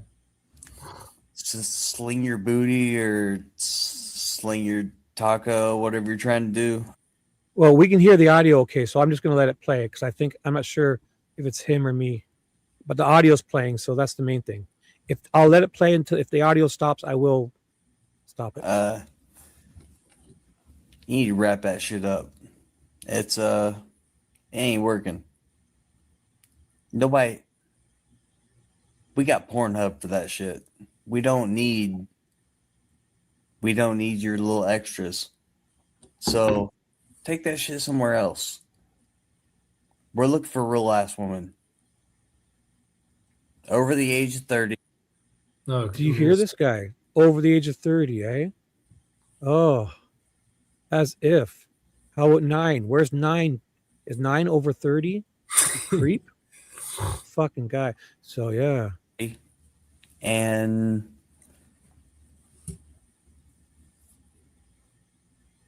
man, this feels choppy. I'll try something here. 1 second. I'm going to just see if I can clear up some of my RAM. I feel my computer's acting slowly. Sorry. Because this Firefox is blocking ads like crazy, and it kind of steals some of the RAM. It should feel better already. See-Through says this was before the attack. They arrested him the same day he took her. He had told a neighbor the girl had been near his house but had left. Police knocked and found her, thank God. V, we're not giving anyone a platform to speak. We're going over fucking shit. Why? What? I never heard this before. They're trying. You think I'm giving this guy a platform to speak? Oh my God. We're playing videos to come up with questions, and I'm not. Oh, my conscience is always in my head. And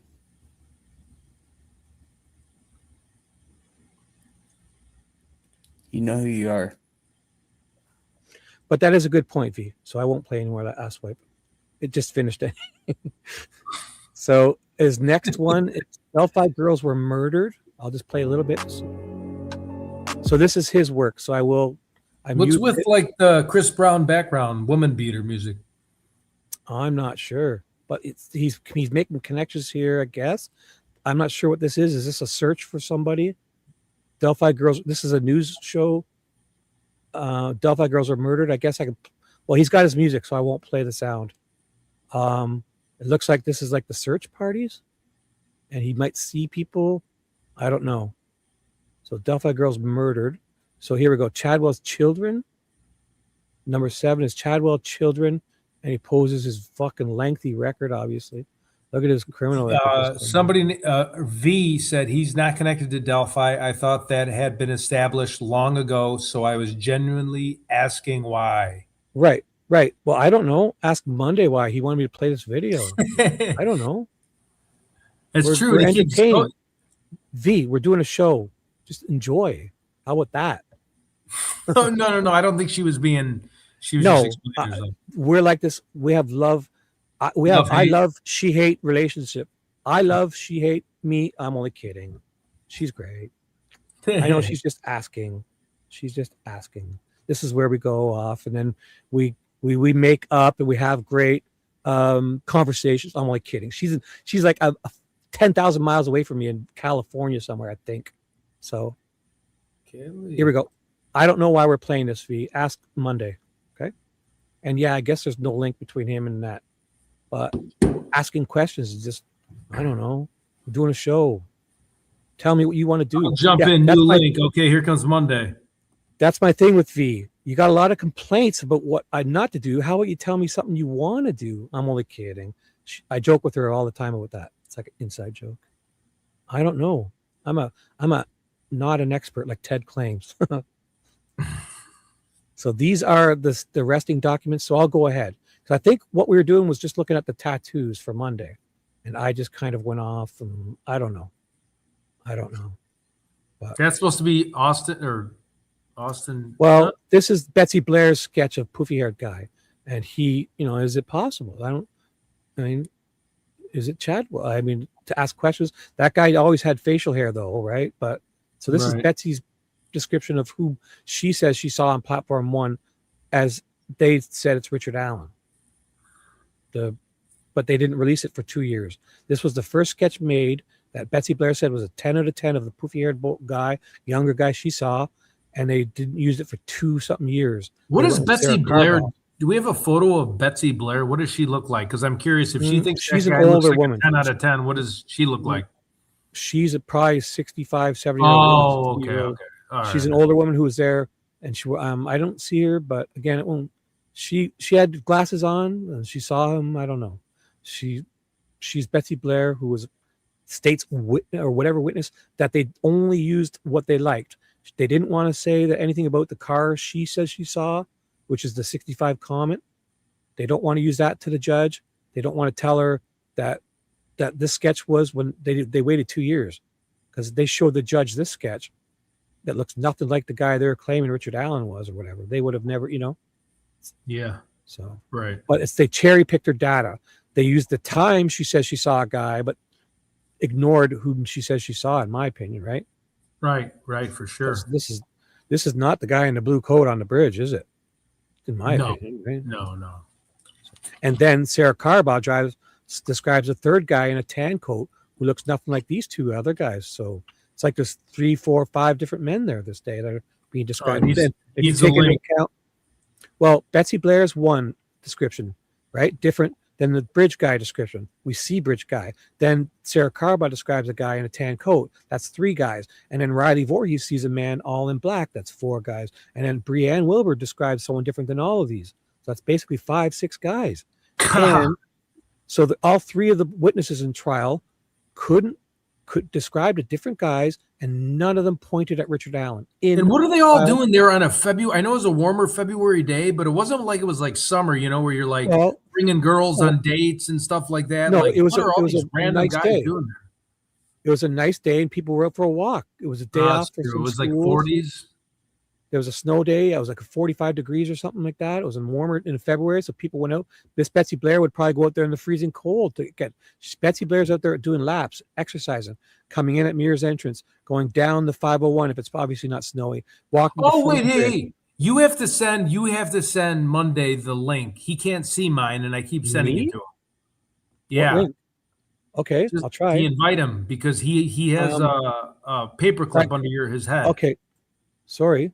I'll do it. I'll try it right now. And Regis said, he's in your chat now. She didn't say he was a 10 out of 10, like good looking. It was 10 out of 10, like the artist did a good job. That's right. That's what I thought I heard. Right. Okay. All right. I got that confused. Yeah. It's a 10 out of 10 match. Not a 10 out of 10 out of 10 as to the person she says she saw. She said that to the sketch artist. Oh, she's like, wow. I'm thinking 10 out of 10. I'm like, I didn't hear you say that. Sorry. I put a chat in. It's in my link chat too. So what are you having trouble seeing you? Maybe you should leave and come back in or something. I don't know. Is he having trouble seeing you? Monday? I don't know. No. When I'm sending the links, or I don't know, I guess I'm confused. He's saying send me the link, but I noticed he had a paperclip. And when he has a paperclip over your head, they can't see my replies. Mm-hmm. No, he's in my chat. Right, no, but I can't see your replies in my chat. I have no clue. Yeah. Right. For him, you can see him in the StreamYard, but he can't see you in my chat. Okay, so I keep sending him the link, going sign back on. He probably doesn't even see it. I didn't know that. So Lucy Morningstar is my super fan. She says, sniff, sniff. Hello, Lucy. This one's a joker. This Lucy Morningstar. Hey, Lucy Morningstar, what's up? She's a hoot in my chat all night long. See-through said Voorhees said in court they only seen one guy on the way out, one dog walker earlier as they were headed to the high bridge. Mm-hmm. That would be David Riley or something, and he had the black dog. Something Riley. I think so. Yeah, look at this fucking Lucy Morningstar. She's a howl. Love you, Lucy. You're great. She's amazing. She busts my chops all night long. It's so much fun. So I guess, yeah, I don't know. Monday's hijacking the show. He can't hop on. I don't know what is going on here. Oh, just like they said the other night, one of those trolls said I was hijacking your show, and I'm like, you invited me on and asked me to share my screen and help you, and I agreed. And this person yelled at me for hijacking or taking over, and I was like, oh, okay. Well, I mean, you're very, thank you. I don't know. Yeah, we can finish this up. I don't know. It was interesting. I'll save this for Monday when he gets back on. How's this? Let me know what you want to do.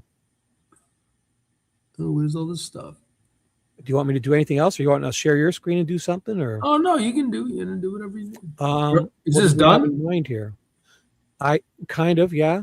I mean, there's a couple things more if you want. Do we have any interviews from Betsy Blair? Does she have any actual videos of herself On describing YouTube? the suspect, or is everything in transcript? How about I look on YouTube? Because if she was interviewed by news, we'll be able to play that. Monday's on. Let's check. Here, wait, don't say anything so I can use my microphone, okay? 1 sec. Don't say anything. Sorry, 1 sec. Betsy Blair news interview. Okay, go ahead, guys. I don't know if this is her. Oh. That's a different Betsy Blair, I believe. Here's, I can play this if you want. Yeah. This is Criminality. She lets me play all of her stuff.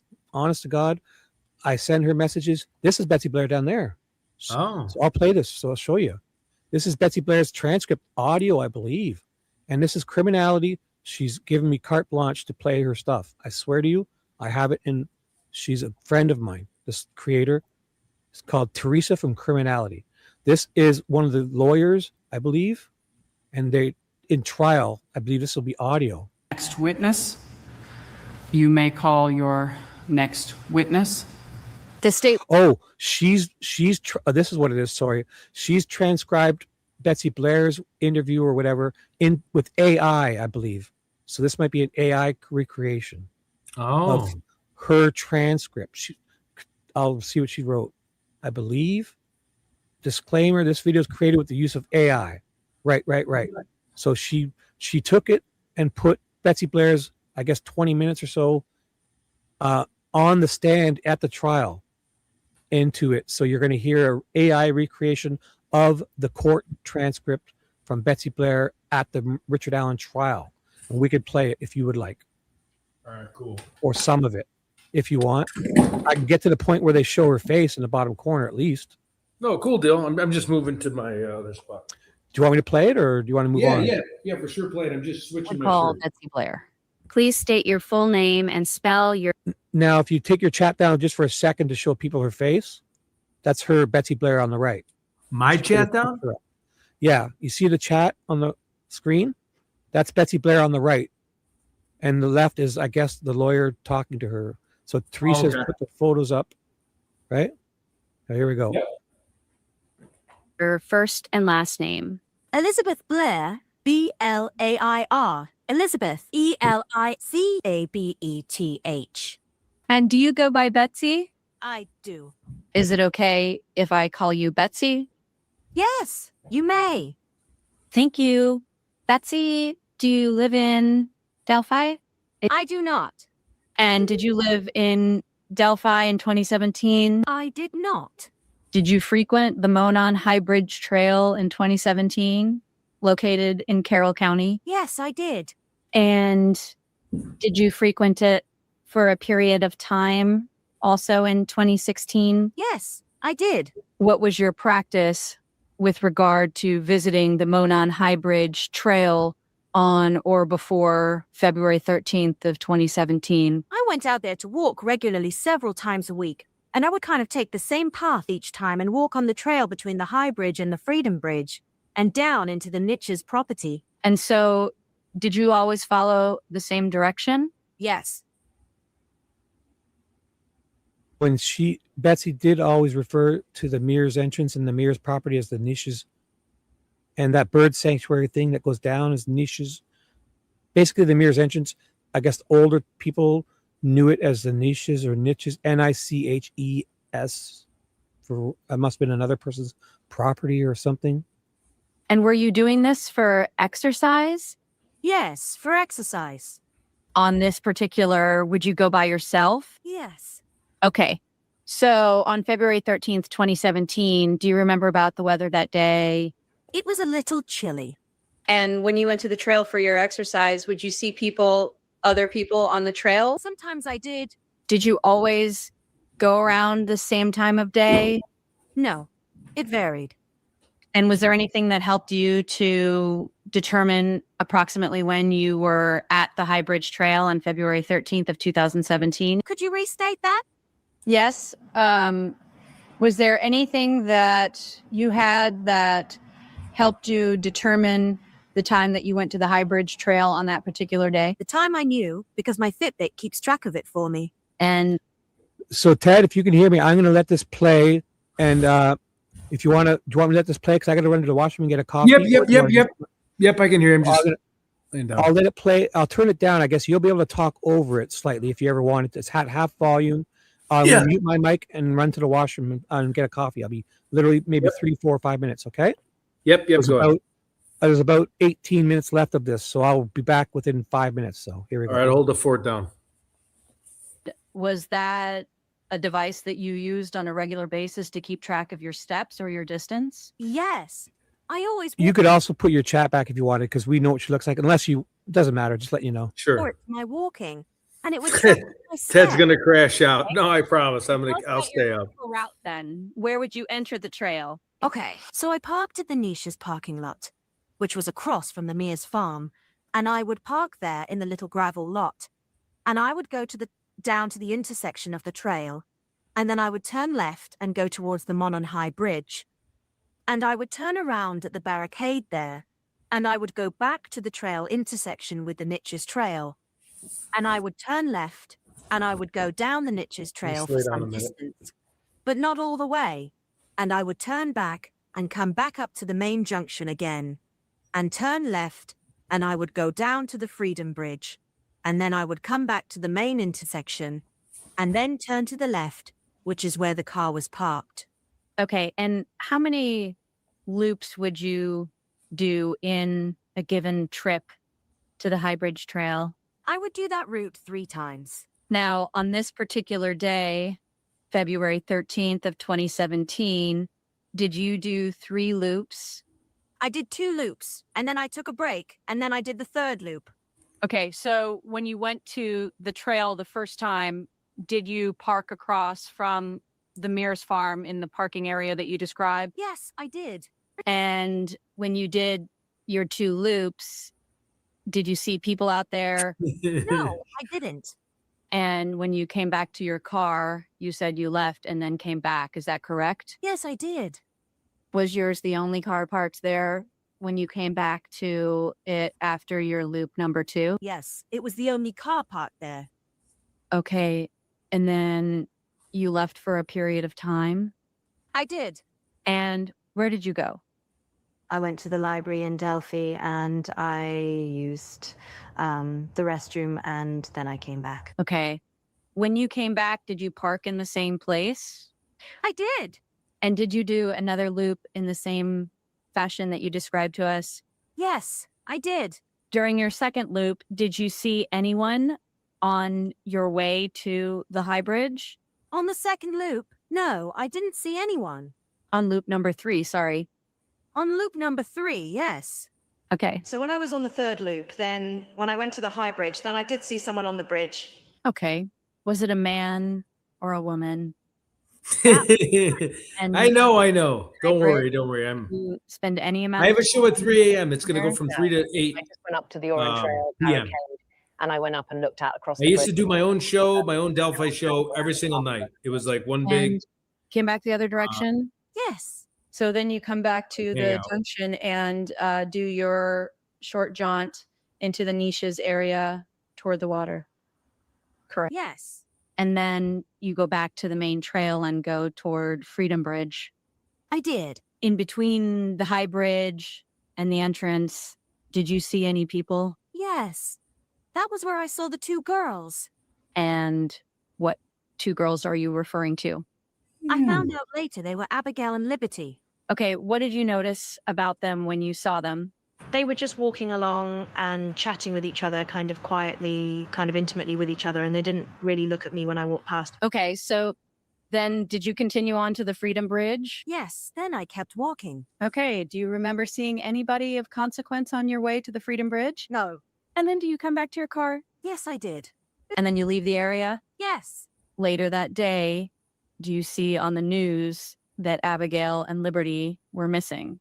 Yes. First, my husband told me that they were missing. Okay, was he there at home with you when he told you, or how did that happen? He was at work and he knew that I walked out there a lot. And he saw on the news that they were missing. And so he called me and let me know that there was a story about the 2 missing girls. What did you do with that information? So then I called up to the county sheriff's office and reported that I saw them and that I saw a man on the bridge. At that point, had you seen any images of Abigail and Liberty? The ones on the news, I saw those. Okay, and so they were immediately recognized by you as the girls you saw on the trail? Yes. As soon as I saw their photos on the news, I realized that was the same 2 girls I had seen. Okay, so you said you contact law enforcement. I did.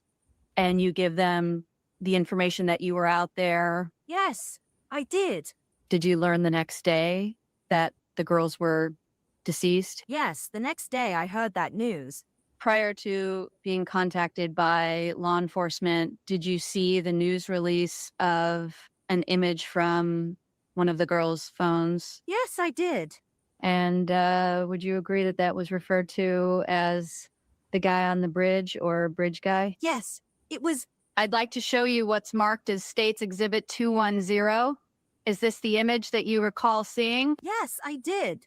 When you saw this image, did you find this person to be familiar to you? I recognized him as the one. So I'm back. If you want to let me know you want to do this or do something else. Ted? Oh yeah, no, I'm just listening to her about talking about the bridge. So there's about 12 Do more what minutes. you You wanna will, say should it? be hijackers gonna hijack. Yeah, well, V, I tell V every time, when you do your show, you can do it any which way you want. And away V goes. One I had seen on the bridge. Within a few days of you seeing the girls on the bridge, were you contacted by law enforcement? Yes.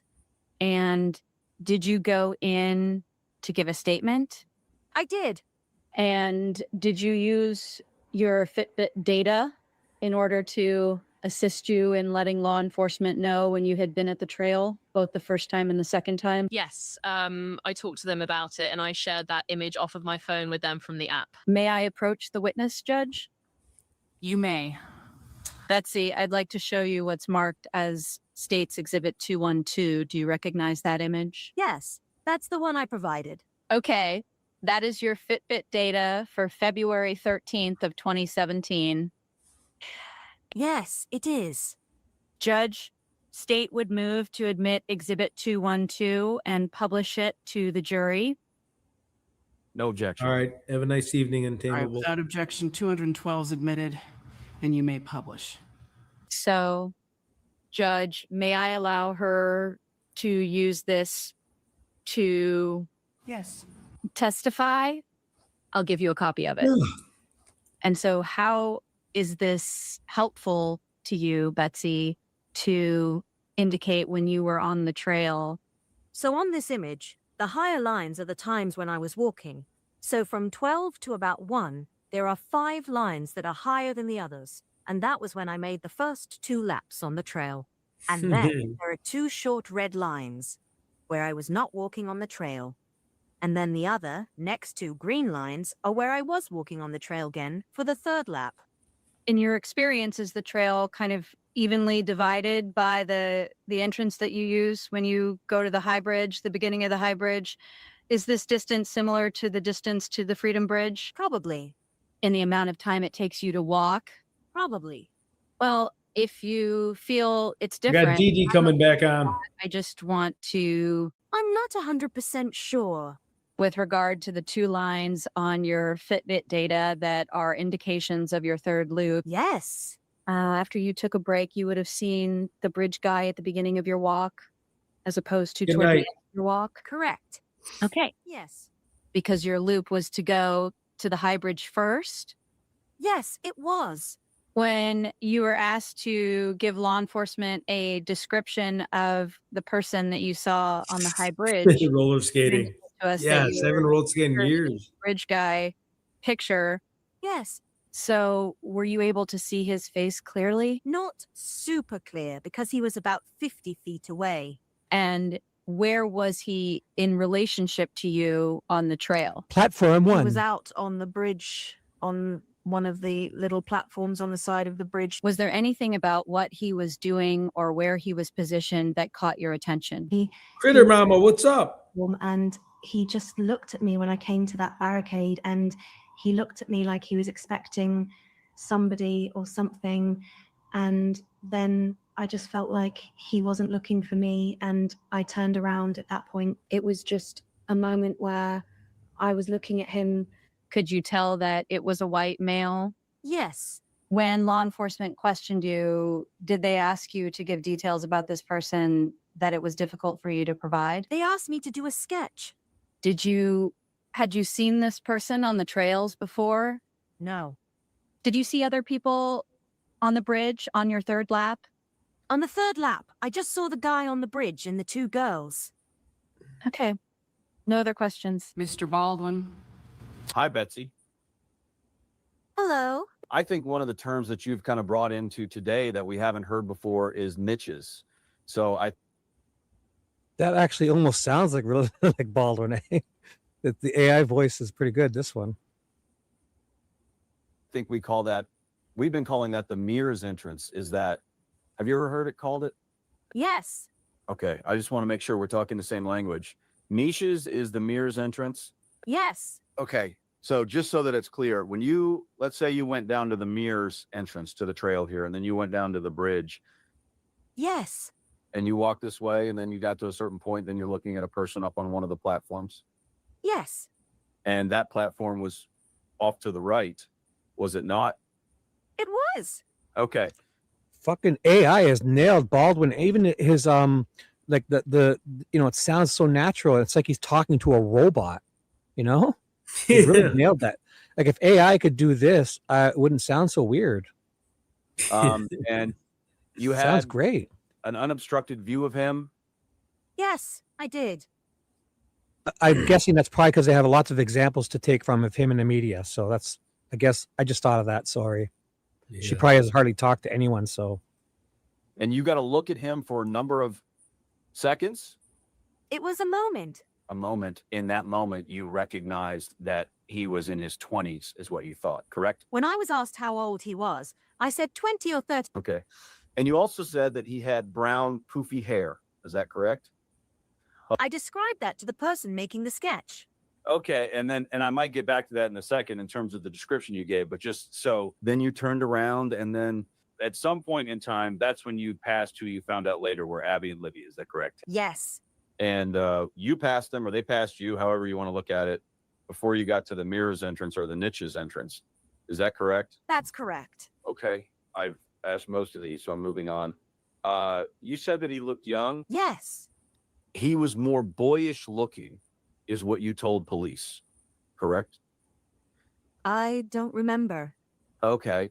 Do you remember giving a statement to the police in March of 2019? Yes. Would it help if I gave you that document so it would refresh your recollection about what you said? Sure. Okay, March 7th statement, page 4, if you want to look at page 4 of this document. And it's around line 13, but you can get as much context as you'd like and tell me when you're ready. Okay. You told the police that he was more boyish looking. Isn't that correct? Yes. Thank you. And then you also said at another point in time, he was youthful in his appearance. Yes. He didn't look to you like somebody that had been married for over 25 years, that he wasn't that old. Objection, Judge. He's inserting facts, not in evidence, into his question. Sustained. In the form of a hypothetical. No. He was of average height, correct? That was my best guess. He wasn't short? Didn't seem like it. He had no facial hair? I didn't see any. He was not wearing a hat that you saw? I didn't see one. And when you left the Mears, when you left, you had parked at the Niches or Mears lot, correct? Correct. And when you left, you went westbound on 300 North, is that right? When I drove away, yes. Yes. And at that time, you drove by the CPS building? Yes, I did. And you noticed the vehicle in that building? Judge, the state would object. It's outside the scope of direct. Sustained. Bring her back. Are you under our subpoena, Betsy? Yes, I am. Okay, thank you. You know what? I don't have any further questions. Thank you. Mr. Baldwin, would you retrieve your document from her? Yes. Ms. Diener? Miss Blair, you were interviewed multiple times. Is that correct? Yes, I was. And each time you were asked to provide additional details. Is that correct? Yes, I was. And you saw this person for you described as? Objection to leading questions. Would you finish your question before I can rule, please? You previously testified that you saw him for only a moment. Overruled. Is that question permissible, Judge? Yeah. I overruled the objection. Okay. Thank you. Yes. Am I right? Yes, I did. Okay, Private so chat. Who's this? you saw the bridge guy image and it made you think of the person. you Monday's saw. on board. Was it why is it that you drew that connection? I immediately knew when I saw that photo that was the Say, guy. hey, can you hear us? And Yeah, that I was getting jammed. I was getting jammered. this event happening Yes, it was the same week. before law enforcement. You're getting jammered? What is that? You? Yes. Hammered?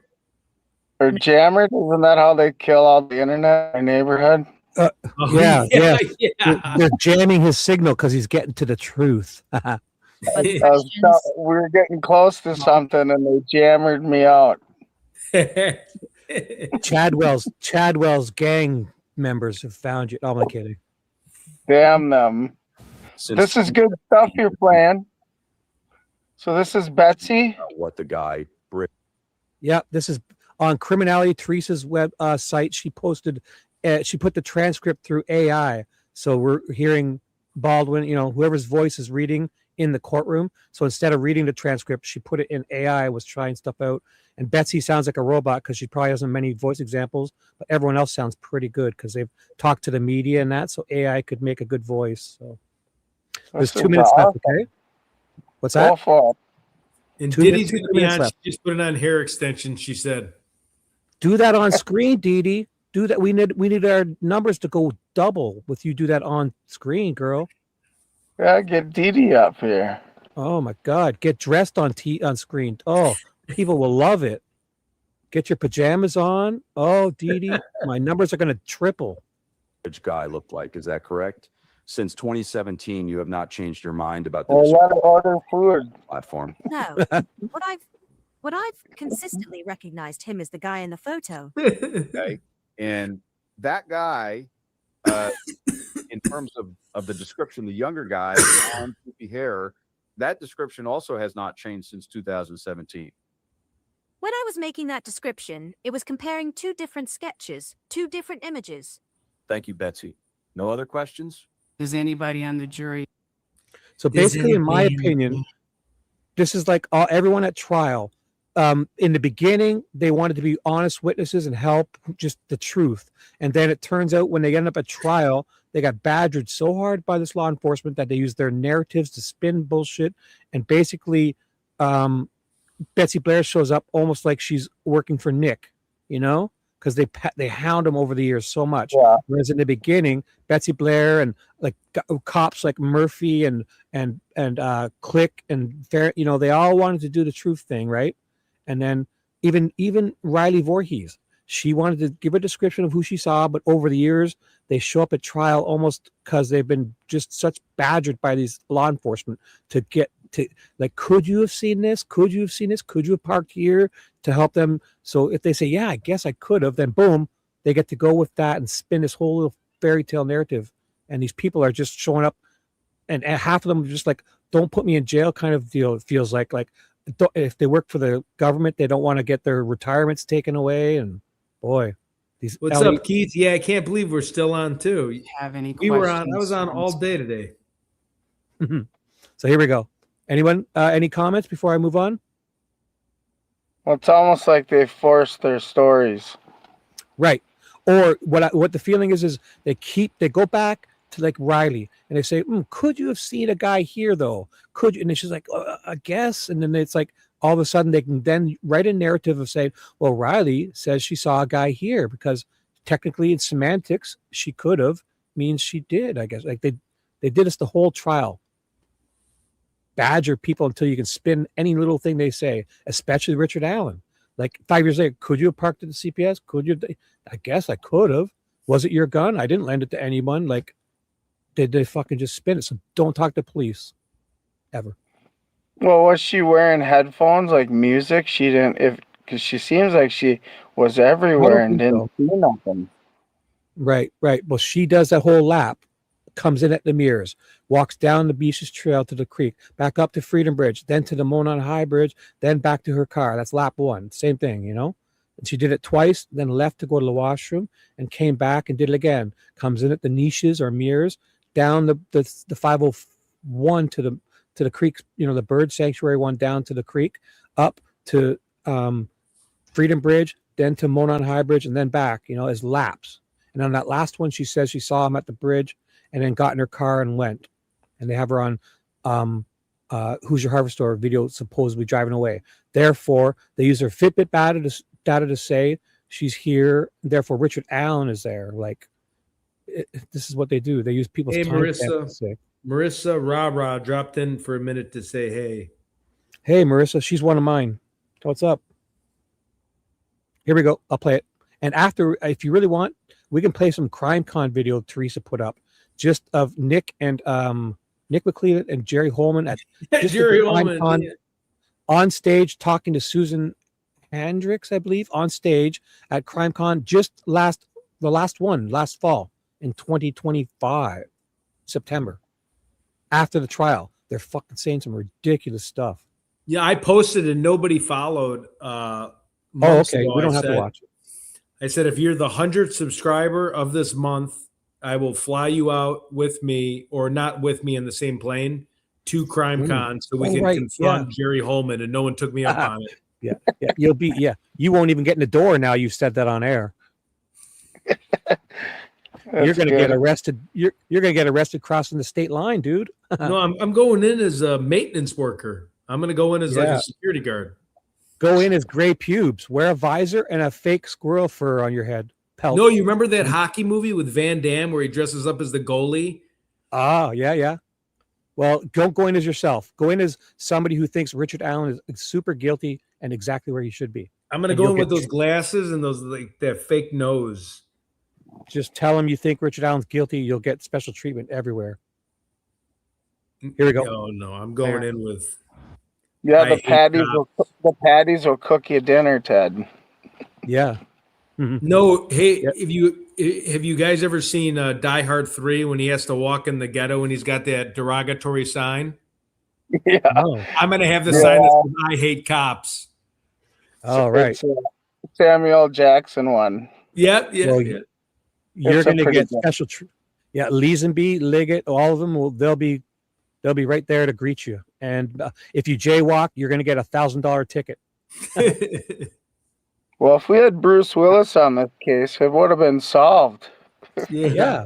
Well, you got the right shirt, Ted. Bruce Willis wears that little tank top, and he puts. No, this because I'm laying in my bed. I'm like, I went from a dress shirt to this is like my final step towards collapsing. Remember, Hans Gruber was chasing him around, and he was in bare feet, bleeding. Yeah, Die Hard. Yeah, yippee-yi-yay, motherfucker. Yippee-ki-yay, motherfucker. And he duct taped the gun between his shoulder blades, and then when he had his hands up, he had the gun duct taped on his back, up in his shoulder blades.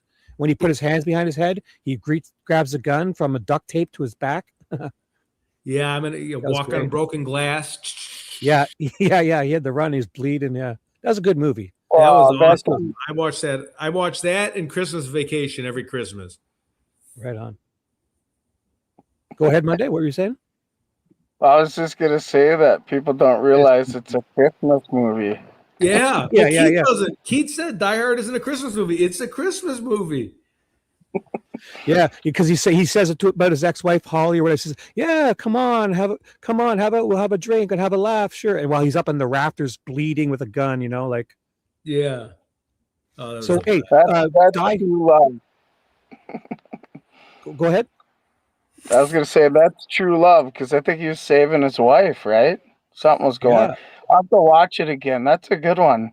It Yeah, is. so And basically, Hans, I love the bad guy. I don't Hans know if he's Gruber, yeah. alive anymore, but Hans.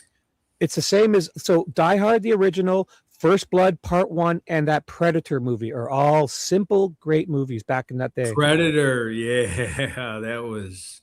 And Commando with Arnold Schwarzenegger Yeah, Commando was awesome. when he saves Alyssa Milano, his daughter, as a kid. Yeah, I love Alyssa Milano. Yeah, she's a great one. Yeah, here we go. Any other comments before we finish? Away we go. Approach.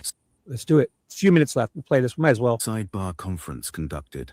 What was your distance? Is that a Baldwin glamour shot? What is that? Distance? How could you? Yeah, that's him. Yeah, that's him on the New York runway model. Is that off a billboard or something? I don't know. It could be AI. She'll explain her. A bus stop? You stated the man on the bridge. Go ahead. Could you have So mistaken this is the hat Diener, on the man in the photo the as hair due to your prosecution. distance from him? Yeah. Good question. From your statement, I saw the man and two girls on the bridge, and I passed Abigail and Liberty after seeing the man on the bridge. Could you please clarify which is correct? Yeah, I didn't hear her say that. So no, don't ask that. I don't mind if it helps clear up for the juror, but it doesn't matter to me. What do you do with a jury question that you think is confusing? I don't ask it. Okay.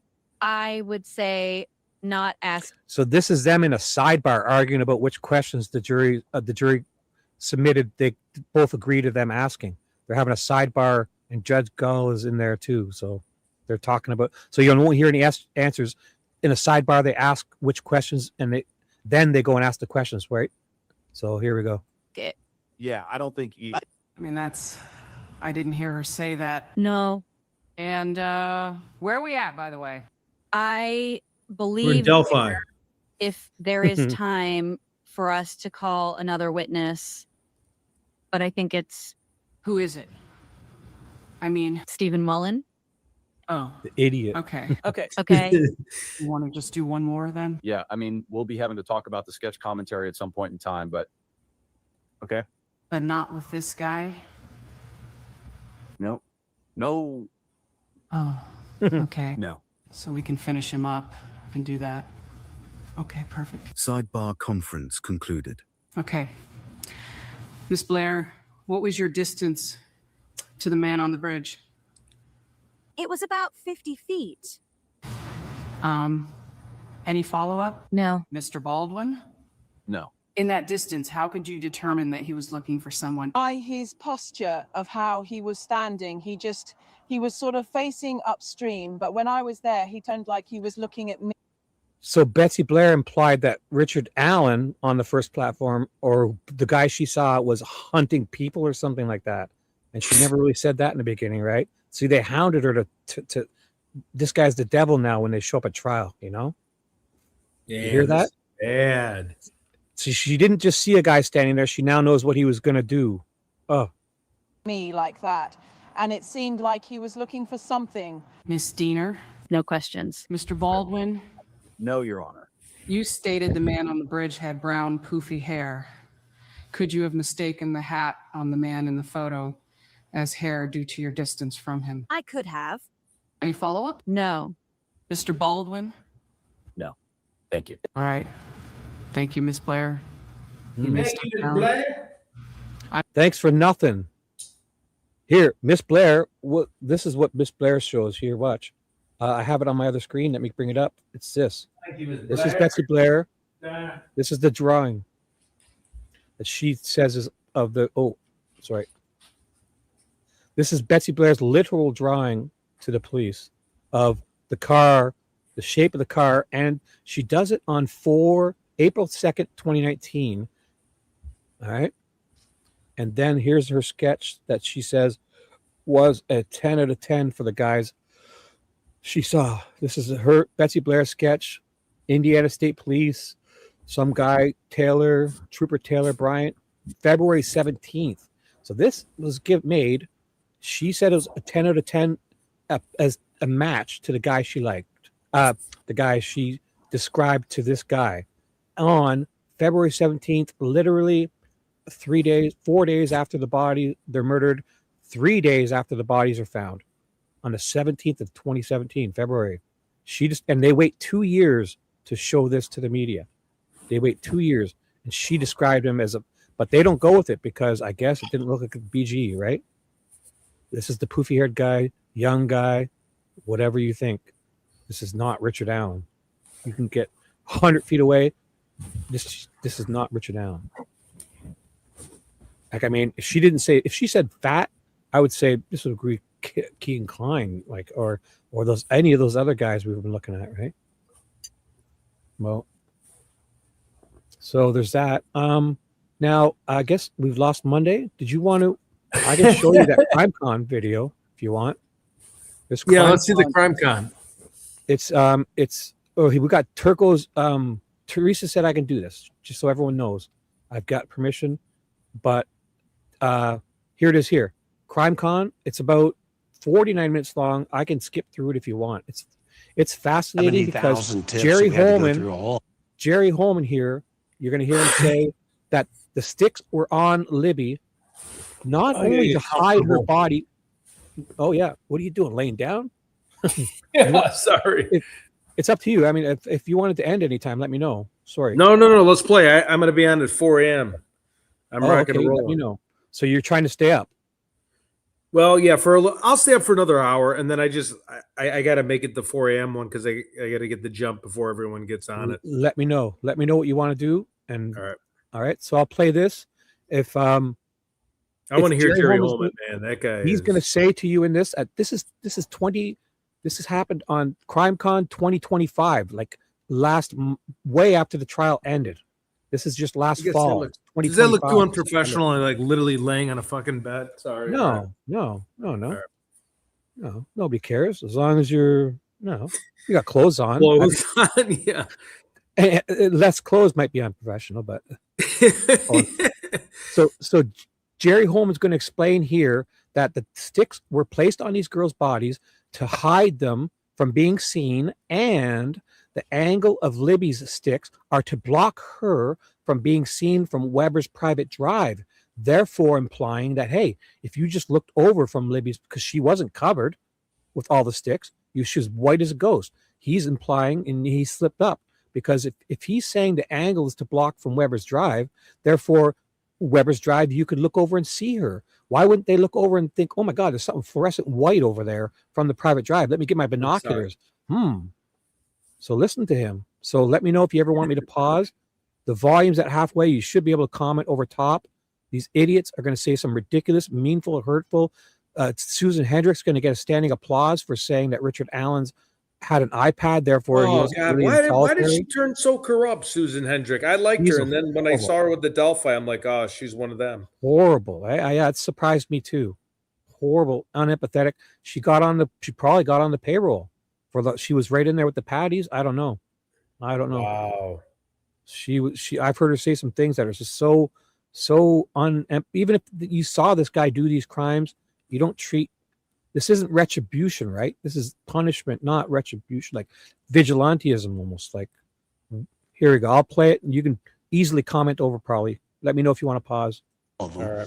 And it took a lot of time and effort, but 69,999 of them weren't the one we were looking for. So once we got the one we were looking for, the team did a great job of collecting the facts and the evidence and presenting it to Nick and his team, and the rest is history. And it's a question yeah, sure is. Many of us have heard and get. So I'll ask you, Nick. Do you believe beyond a shadow of a doubt they have the right guy, that he was found guilty of the double murder? Do you believe you had the right guy, and why? Yes, absolutely. The evidence is there. He placed himself on the bridge. We're able to show that he is the man on the bridge. He is the last person that had contact with the girls. We're able to tie him to the crime scene. And then you have his confessions. Yeah, so I you did none of that he those, is the right dipshit. guy. I believe the jury came down with the correct verdict, and he's guilty. He's beyond a wearing reasonable doubt. teeny And the padded bullet, underwear talk too. about Watch. the bullet and the Stuffed striations. I was skinny there jeans. that day in court, and it was very technical for me, but I've heard it is, and I believe, almost like a fingerprint, the unspent bullet of striations in the bullet. That's the way it was explained to me, Fucking that it's fingerprint. a fingerprint and they can match the bullet to a gun. I believe in the science. I sat through with the lab tech for many hours. I believe I can fly, discussed, Nick. how they get to that determination that the bullet matches the gun. And so I believe in the science. And so I believe that the bullet found there at the crime scene came from the gun that was owned by Richard Allen. And if you could describe Delphi for those many people who haven't been, it is kind of like a quaint town like Pleasantville, and you're third generation. Sure. Carroll County as a whole is only 20,000 people, a very rural community, a lot of farmers, blue collar workers. Delphi, I'm not sure the population of Delphi, probably around 1,000 people in total in the city limits. Just a very small town, kind of leave it to beaver type of town where everybody left their doors unlocked, left the keys in their vehicles, and just kind of that quintessential, small town, and where we kind of know everybody.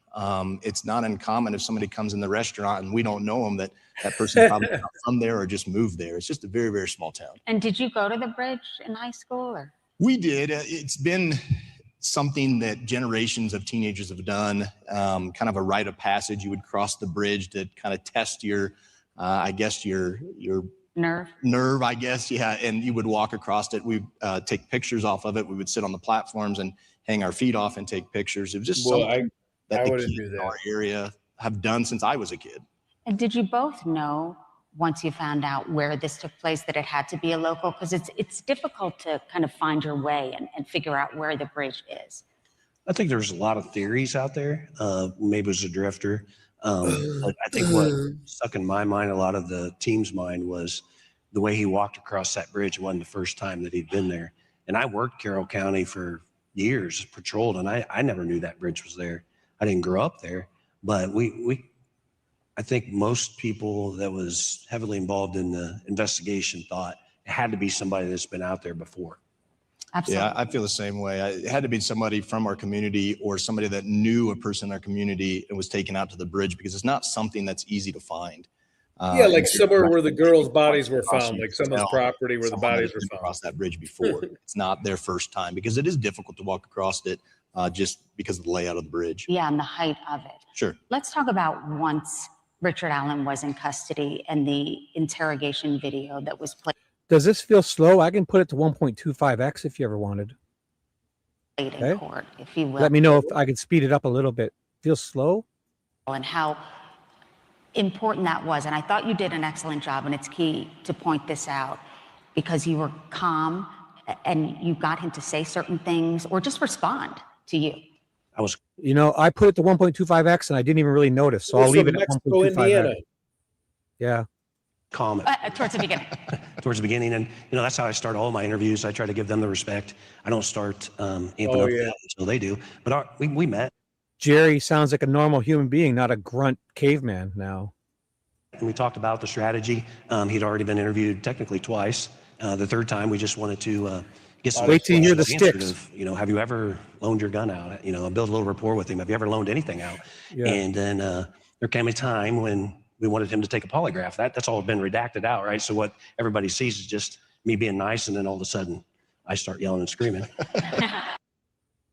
Oh my God. Bullshit excuse. His bullshit excuse of how he's a fucking screaming and yelling at this guy, and it's acting like Richard Allen brought it out of him, and it happened, and then it's like an edit of the video. You missed how nice he was, and fucking guy. But there was more to it. I asked him to take a polygraph. He said, "No, I'm not taking a polygraph. I'm not helping you guys anymore." I asked his wife if she would take a polygraph, and she said, "Yeah, I didn't do anything wrong." And I said, "Well, if you're innocent, I was asking you to take a polygraph, just take a polygraph." And then that made him angry, and he started raising his voice and cussing at me, and then I returned that same enthusiasm to him. So, yeah, look at the chuckles. We imprisoned a guy for 133 years. We have no goddamn proof of anything. Look at these fucking smiles. Smile, smile. Horrible garbage humans right here. Sorry, Ted. I'm really not like that. Well, the trial was a month long, so many exhibits, so many witnesses on the stand, your opening statements, your closing. I wish everyone could have seen that. I could tell the preparation level and what it meant to you to represent Abby and Libby, Nick.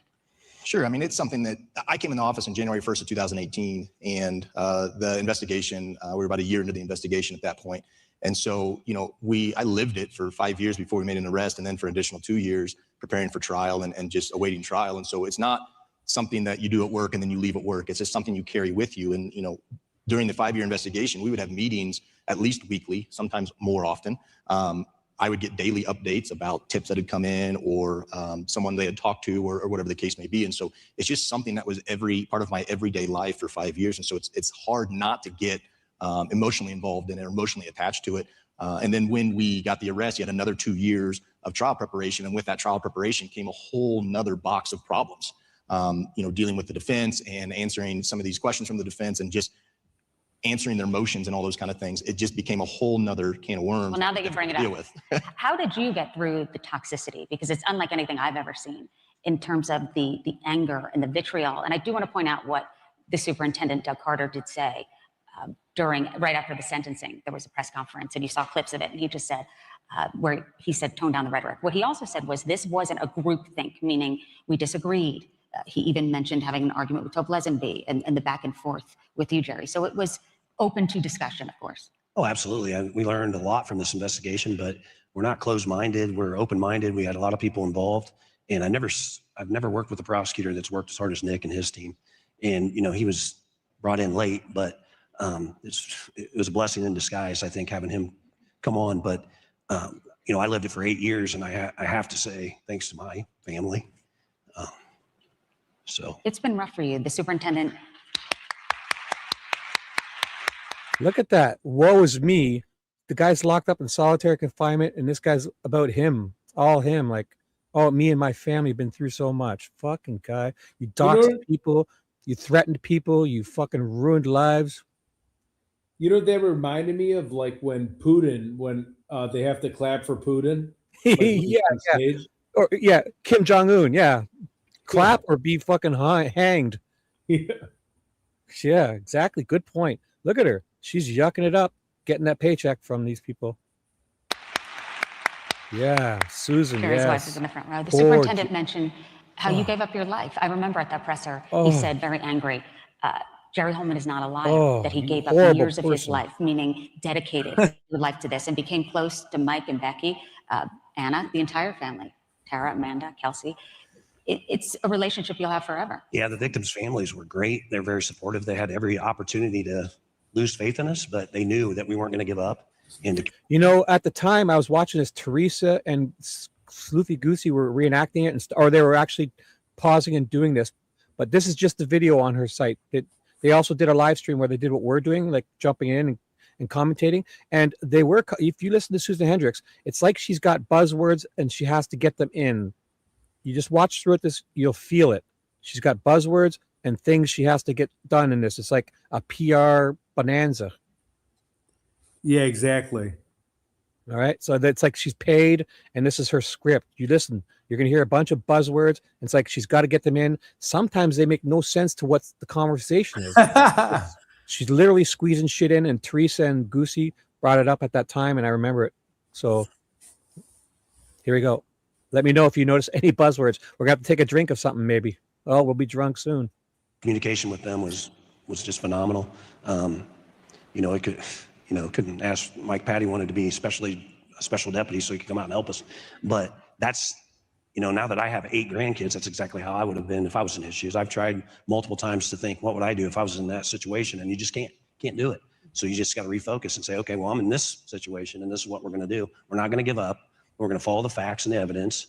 And we're going to present it to the prosecutor. And that's what we did. It almost felt like 2 different worlds, the world of what I was seeing inside the courtroom with the evidence and what I was hearing and seeing, and then kind of the negativity online. And it's not just disagreement. It's not like, oh, are we sure about X, Y, and Z? It was just constant hate. And I'm hoping, I think that it's just a small amount of people that keep talking over and over and over again. When I was talking to Nick about coming here, and he talked about the file. You have a file of people to look out for? This is like a Russian propaganda TV channel. Nationally publicized. Exactly and that right. has Like Exactly. they only let you media, choose between two channels. And so it's very new to me. I'd never dealt with anything like this. And you're right. I do think the negative people were a small portion of it, but they had a very loud voice, at least in my world that we dealt with. And, you know, it's something that we would talk about at the weekly meetings. And Jerry's right. You know, we had a good support group around us with my co-counsel between Stacey and James Luttrell, but also with Jerry and Tony Liggett and the family. We all kind of just used each other to support each other because there was a lot of negative rhetoric out there that was just simply not true. There was no fact checking, and it would just be, okay, what can we say to get more clicks in the moment? How much can we sensationalize this to get people's attention? And whether it was true or not, they would just say it. There was no moral compass to see if it was correct or not, or even to back it up with any facts. It would just be, what can I say that is most hurtful because I know that is going to get more people to my website or my podcast or my YouTube channel. And do you think the fact that the investigation was closed off, which I understand, you don't want to disrupt the integrity of the investigation, do you think it perpetuated that? Meaning, I remember the day there was an announcement, like finally an arrest, and Carter kind of prefaced it and said, you're not going to like what Nick has to say coming up here. You said this will be sealed, the probable cause affidavit. And I'm in the newsroom going, oh no, because that just fueled the flames up. Sure. I got a lot of negative comments about that, and I knew I was going to, but my main concern was to make sure that the defendant had a fair trial and also that the state. And I firmly believe in FOIA, and I firmly believe in everyone's right to have access to public records. Fair trial, yep. Not to where it lightning compromises the bolt's going to integrity strike of the them. case. That is my opinion. And if it means the public has to wait longer to get that information, then so be it. The most important thing to me in my world is to make sure that the state and the defendant have a fair trial in the courtroom. And I have to just put aside those public requests and those public wants because those aren't most important to me in that moment. It's making sure that everything that happens in the courtroom is fair and equal. And you did say that it was sealed because at that particular time, you weren't sure if there, in your words, other actors, because at that time, you didn't know. Yeah, we didn't have any evidence that there were any other actors, but it's always difficult for law enforcement and me specifically to close the doors on all avenues. I really don't like to be closed-minded or have blinders on. We didn't know if someone else may have been with the defendant or someone else may have set up the meeting, or we just didn't know if there was something. Just be knowing that they had tons of other actors. They investigated other angles, tons of stuff, and none of it was allowed at the trial. The third-party defense, Elvis, Holder, all these other people, the Odinism. You couldn't even fart the word Odinism. You were going to get locked up. So I'll this be a guy's crime full of con. shit. 70% of the evidence they had in their discovery was not allowed. They hunted down Elvis Fields and his whole family. 8 cops in a van went to investigate them. His sister got polygraphed. The whole family got interrogated. And Elvis looked like Teresa Liebert sketch. I can go on. He wasn't at trial, Elvis Fields. Why? Yeah, Michelle, exactly. Being conned by crime con. That's what I always say. Crime con. Right. It's like they paid for it to, they spun it to, it's like they've loaded up. When she says her ridiculous thing about the iPad, it's so goddamn ridiculous and hurtful to this dismissive of solitary confinement. You listen, she gets a standing ovation, and it's sadistic, paid trolls, in my opinion, at this. Although there was one guy from a YouTuber that was in this here, and I think people gave him a hard time because he asked a question. I don't know. I won't say his name, I guess, but there was a YouTuber that we know, a lot of people know, and I didn't think he did say anything bad, but I'll move on. Any comment before we go, or? Oh, no, yeah. All right, here we go. So wait till, I don't know when it is. Jerry talks about those sticks soon and says, oh, ridiculous shit. And this woman says the most horrible comment about a human being, that solitary confinement was nothing, because he had an iPad, so dismissive, and the crowd almost gives her a standing ovation. And she smiles like a garbage, hurtful, gross human. Listen to her. Else out there, and to close the door on that just didn't make me feel right. And so I wanted to keep that open just in case we found additional evidence or the defendant wanted to come talk to us. No, we've never found anything that showed anybody else was involved except Richard Allen. I also remember you saying there were days, and this was the announcement, I believe it was October 31st, 2022, that you'll remember forever. The day your kids are born, the day you buy your first house, and you said the day that Abby and Libby, of course, went missing, and the day that you had the probable cause that was enough to make an arrest. And we were talking yesterday, and I said, what's the probable cause with Ron Logan? But you said It's the comical, investigation, of course, isn't it? went on. Borderline and they looked comical. into other people, but never enough for an arrest. Shibby would give her a break if she was wearing a green dress. Except the man who was found guilty. We interviewed Probably if she kept her mouth shut. I'm only kidding. and served hundreds of search warrants or got consent to searches, and we left no stone unturned. And the theory of we framed this guy. I mean, we looked at a lot of people that personally I would have, they were bad people. Right. Why would you have to defend yourself like this? To get probable cause This arrest, is just other than crazy. Richard Allen. We have different burdens of proof in the legal world, and one of them is probable cause. And you have to have probable cause to make an arrest. You also have to have probable cause to have a judge issue a search warrant for property or for a phone or for a vehicle. But they're different in the sense when you're looking for probable cause for a search warrant, you're telling the judge, I believe there's evidence of a crime in this location, whether it be the phone, the house, a vehicle. And so that probable cause outlines the evidence that you've collected to establish why you think there's additional evidence in this place. In drug dealing cases, we always grab the phone and we search it because oftentimes drug dealers use their phone to contact their supplier, contact their buyers, and through training and experience, we know that that is typical. And so we get a probable cause for a search warrant to search that phone. That's different than probable cause, at least in my mind, for an arrest. For probable cause and arrest, you have to lay out the evidence that you have that this person committed the crime, how they're tied to the crime scene, how they're tied to the victims, whatever the case may be, for an arrest. So they're both probable cause, but they're different avenues and they're different. So because you have probable cause for a search warrant for somebody's house or phone or car does not mean you have probable cause to arrest them for a crime. They're just different. And so we did several probable causes for search warrants for various things, for hundreds of people. That is a tactic we use to investigate crimes. I would venture to say it's a tactic that the whole world uses to investigate crimes, but that is different than probable cause for an arrest. The only probable cause we had for an arrest was for Richard Allen. And it was the first time I was at a jury selection and I was there, and I remember you saying, which is key, and it pertains to being at CrimeCon with all the new discoveries and genealogy and DNA. And you said part of your questions was, do you think it's going to be like the TV shows where you absolutely have to have that ties the person to it? Sure, we're in a culture of the CSI effect, I called it, and there are multiple variations of the CSI show, and I would hope that everybody's seen at least one version of that show. But in that show, they have everything fits in a nice little package with a bow, right? They have fingerprints and DNA at the scene, and they have the crime on video a lot of times, and that's just not real world. There are a lot of times we have a crime where we don't have DNA, we don't have fingerprints. DNA is a lot harder to transfer to a point where you can get a good sample to establish a profile than what they show on TV. And so it's very, very rare, at least in my area of Indiana, that we have DNA tying a person to the scene. Much of our evidence is based on witness testimony, confessions from the defendant, physical evidence we find there besides DNA. And so it's just not, I always ask the jury, if you're expecting the state to have a nice little package with a bow on it like they do on TV, that's not reality. And if you have that expectation, you may not be the right juror for this case. You may be an appropriate juror for another kind of case, whether it be a civil case or some other kind of case. And so I always try to educate the jury that, what you see on TV is not what you see in reality. We're also not going to have the crime, catch the killer, and have the trial all in an hour. That's just not going to happen. And so you just have to tell the jury that don't expect it to be like CSI, because it's just not. And in every court case, as you know. And because we're where we're at, there's a wonderful podcast called The Detectives. Oh, yes. They I had to give them a plug. I got to pause it here because you're going to see in 1 second, this idiot is probably told to promote this podcast that he loves so much. And then she asks him to say their name and he has no clue probably who they are. He's just doing a bullshit plug and Nick has to repeat it. There's going to be an awkward moment. Trigger alert. Get ready to laugh your ass off. This idiot, watch what he does right now, okay? Yeah. They talk about reality versus Hollywood, and they explain everything that Nick just said. Who's in it? You can introduce the stars. Yeah, it's great. So who's in it, she said? What's that? Who's the star? If you could stand up. Who is it? Yeah. I can't say who it is. It's the detective. He fucking, what a liar right there. He can't say because you have fucking no clue. You just promoted this podcast as some great podcast. Such bullshit. He doesn't even know. Somebody in the audience has to tell him. Watch.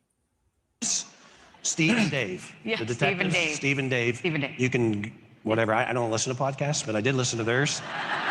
Probably get booed off the There we go. Again, a lie, then a quick cover up. I don't listen, but I do listen. But hey, wait, 2 seconds ago, I just glazed their ass how great they are, Fuck. Age here now, but I did listen to some of theirs. It's pretty good. So, but yeah, they do a good job of explaining exactly what Nick did.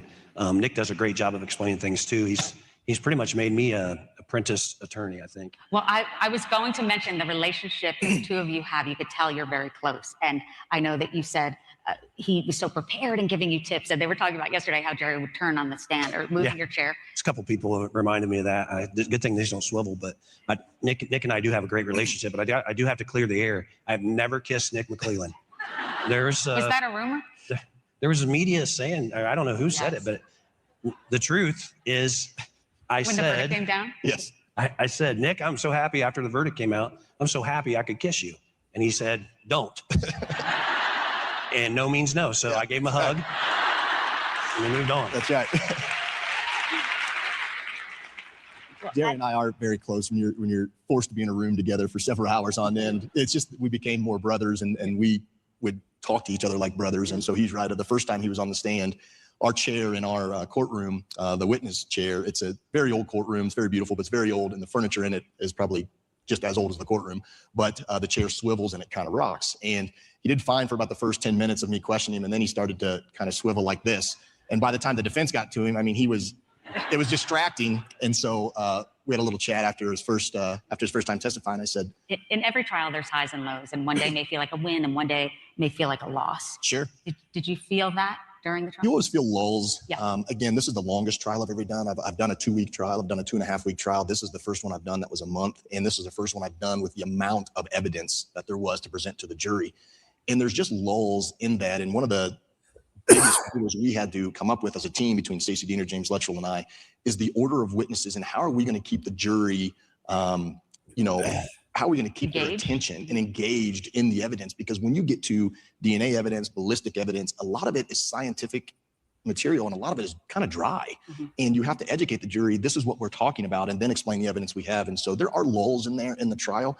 For me personally, I'm always going through the trial and saying, okay, did that hit the jury as hard as it hit me when I read that piece of evidence? Did that influence them as much as it influenced me? There was a lot of talk about the first interview with the defendant and when his wife was brought in. The second interview when his wife was brought in and the reaction that she had to him. That hit me different than it hit other people. And so you're always wondering, how does this evidence affect the jury and what are they thinking? I know you never really know exactly their thoughts, but I thought, which was so interesting and I thought so helpful, was that they were able to ask questions. So did you feel like that kind of gave you an indication? Yeah, that's a benefit we have in Indiana. I'm not familiar with other states, whether they allow that or not, but in Indiana, we allow the jurors to ask questions. So after each witness, the jury can ask questions, and then those questions, they're put in writing, they're given to the judge. The judge will have a sidebar with the attorneys and say, okay, do you object or consent to these questions? If an attorney objects, then we have argument outside the presence of the jury. If not, the judge will ask the questions of the witness and the witness will answer.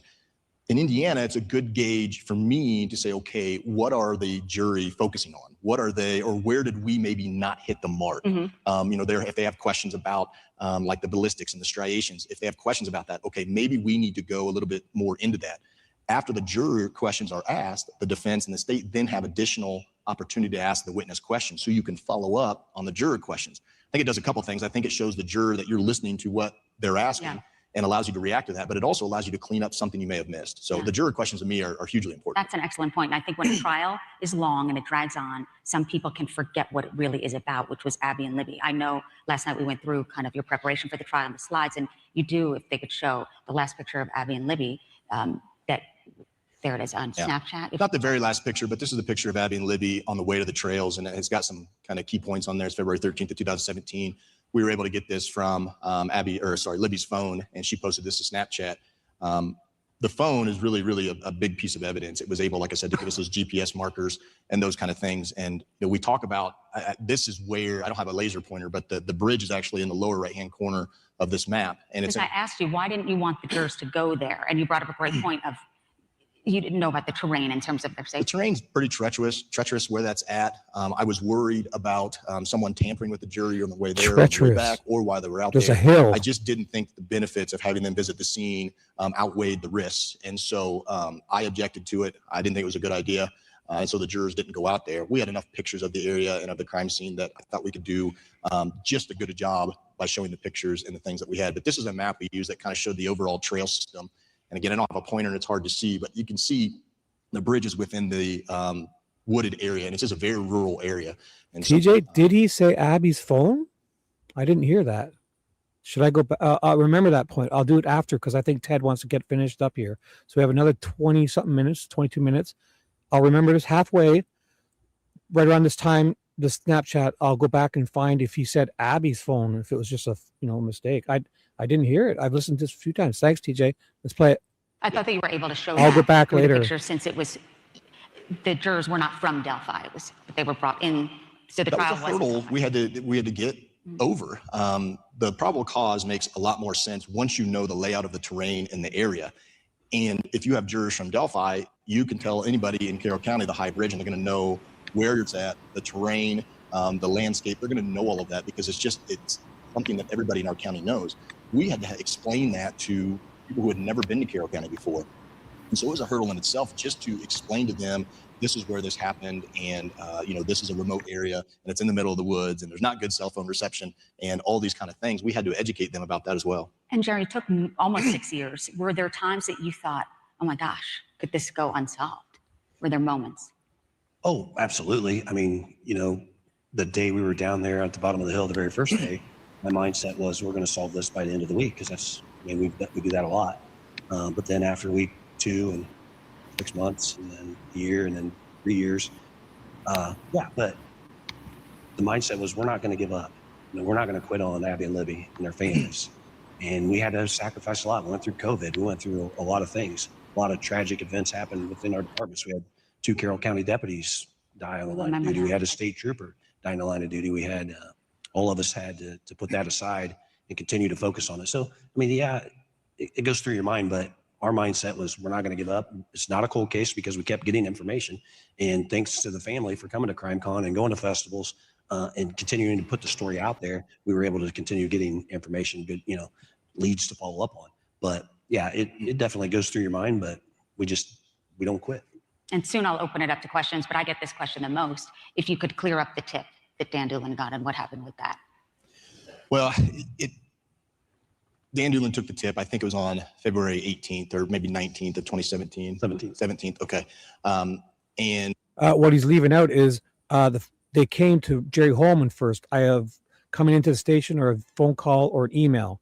And then he sent it to his secretary, Holman. And then Holman, the Orion system, then triggered an alert or whatever for Doolin to go out and talk to him. Yeah, they never lost anything. This state-of-the-art Orion tip system didn't lose a thing. It was processed, and somewhere along the line, nobody knows who, somebody Bullshit. wrote lead cleared on the tip. Yeah, it was filed under Richard Allen Whiteman, but that really doesn't matter. The name it was 'cause filed he- under you knew he doesn't had matter, nothing to right? do It's with just in it. a different drawer within the drawers. The real No problem is fucking somebody drawers. wrote on it lead cleared. Don't know who wrote. This goddamn bullshit of a lead cleared in a drawer paper tip. It's in the Orion tip system, a NSA-inspired state-of-the-art operating system designed to have keywords notify them, and they would have picked out that would be another reason. If you put Richard Allen Whiteman in, that tip system would have another reason to alert saying, hey, the guy we have with this information, he lives on Whiteman Drive. His name's not Whiteman. It would be going, bells and whistles would be going off. So this fucking liar is full of shit. Excuse me. That, don't know when it happened, but then it got tucked away in the cleared leads section. And in sometime, I think in 2020, probably 2021, we decided as a team. No. 2019, Kathy Shanks printed out this lost tip again for some reason. Then you guys say you went back to look at it when Ron Logan died in 2022 of January. Richard Allen was found a few short months later on September 21st. Kathy Shanks, for some reason, finds the tip again twice after printing it out, after never losing it in the first place. You're full of shit. Okay, we need to go back to the beginning. Let's recheck everything because we all believed it was somebody local or somebody that visited Carroll County often. And so we always thought that we probably have interviewed the person already and we just missed something. And so we decided to go all the way back to the beginning, and Kathy Shank was heavily involved in that. And we did that. We went back to the beginning and looked at every tip again. And when we got to that tip, she said, look, I'm familiar with Kathy Shank. I'm familiar with this case enough that I know we haven't followed up with this guy. And he puts himself on the bridge at the time the girls went missing. We got to talk to this guy. And that's kind of what got the ball rolling. And for those who don't know, Kathy Shank was going through the files. I believe you were moving from one building to another. We had moved several times just because of space allocation. We were at the city building. They did some remodeling. We moved to another building. And then we finally moved to our last location.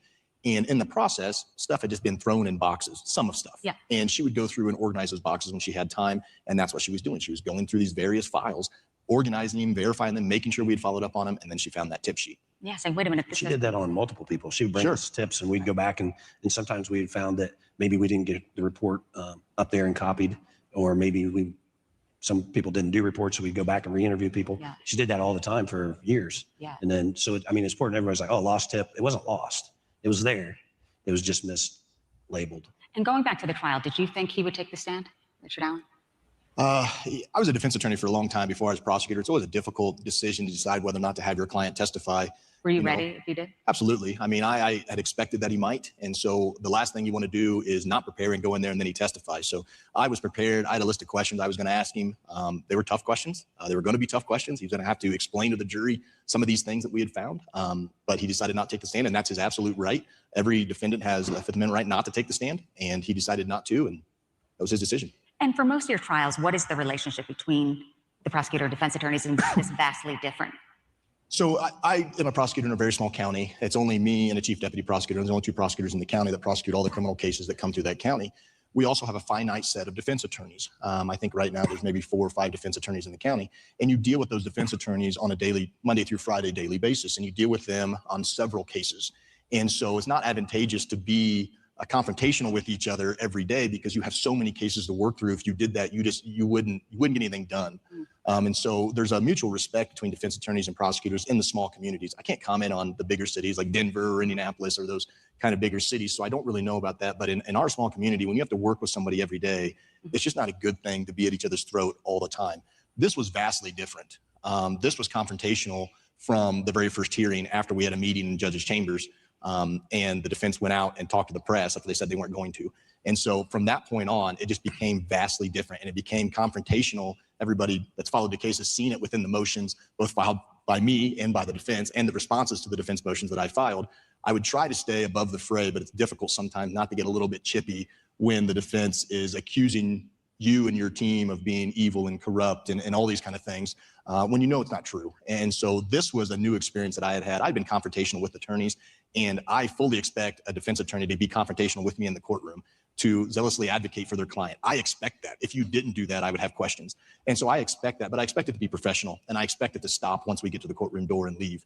And it just didn't happen that way here. It just became kind of mudslinging, and it was just something I had never experienced with any other case on the defense or the prosecution side. Absolutely, I saw it. And Jerry, you followed the gag order. That was important to the investigation, and Superintendent Carter mentioned that after the sentence. Jerry violated the gag order. I could prove it at least 5 to 10 times. Bullshit. Just because you don't search and investigate your own shit doesn't mean you just didn't do it. These fucking people are amazing. Saying we followed the gag order, they did not. What were your thoughts on bullshit. I believe it was I could prove it. kind of disguised as a Frank's memo, but I think Liar. it was breaking the gag order with the Odinist theory. That was still investigated by you both. Yeah. Yeah. I mean, liar. Apparently the defense attorneys can say whatever they want, and we're not supposed to retaliate. But we fucking investigated righteous the and pretentious. ritualistic killing theory. All the lied people that about the it? defense team wrongfully accused, we thoroughly investigated them. We had a 3-day hearing. This guy lied in a sworn affidavit about Turco. He lied about what Turco said. He lied in the alternative, and he lied about even knowing how to contact him or her in a sworn affidavit. Where they attempted to say, we want to use this third-party defense, and they couldn't. They couldn't even put half the people they wrongfully accused in Delphi. We tried. I mean, we followed up on every tip very thoroughly, documented it.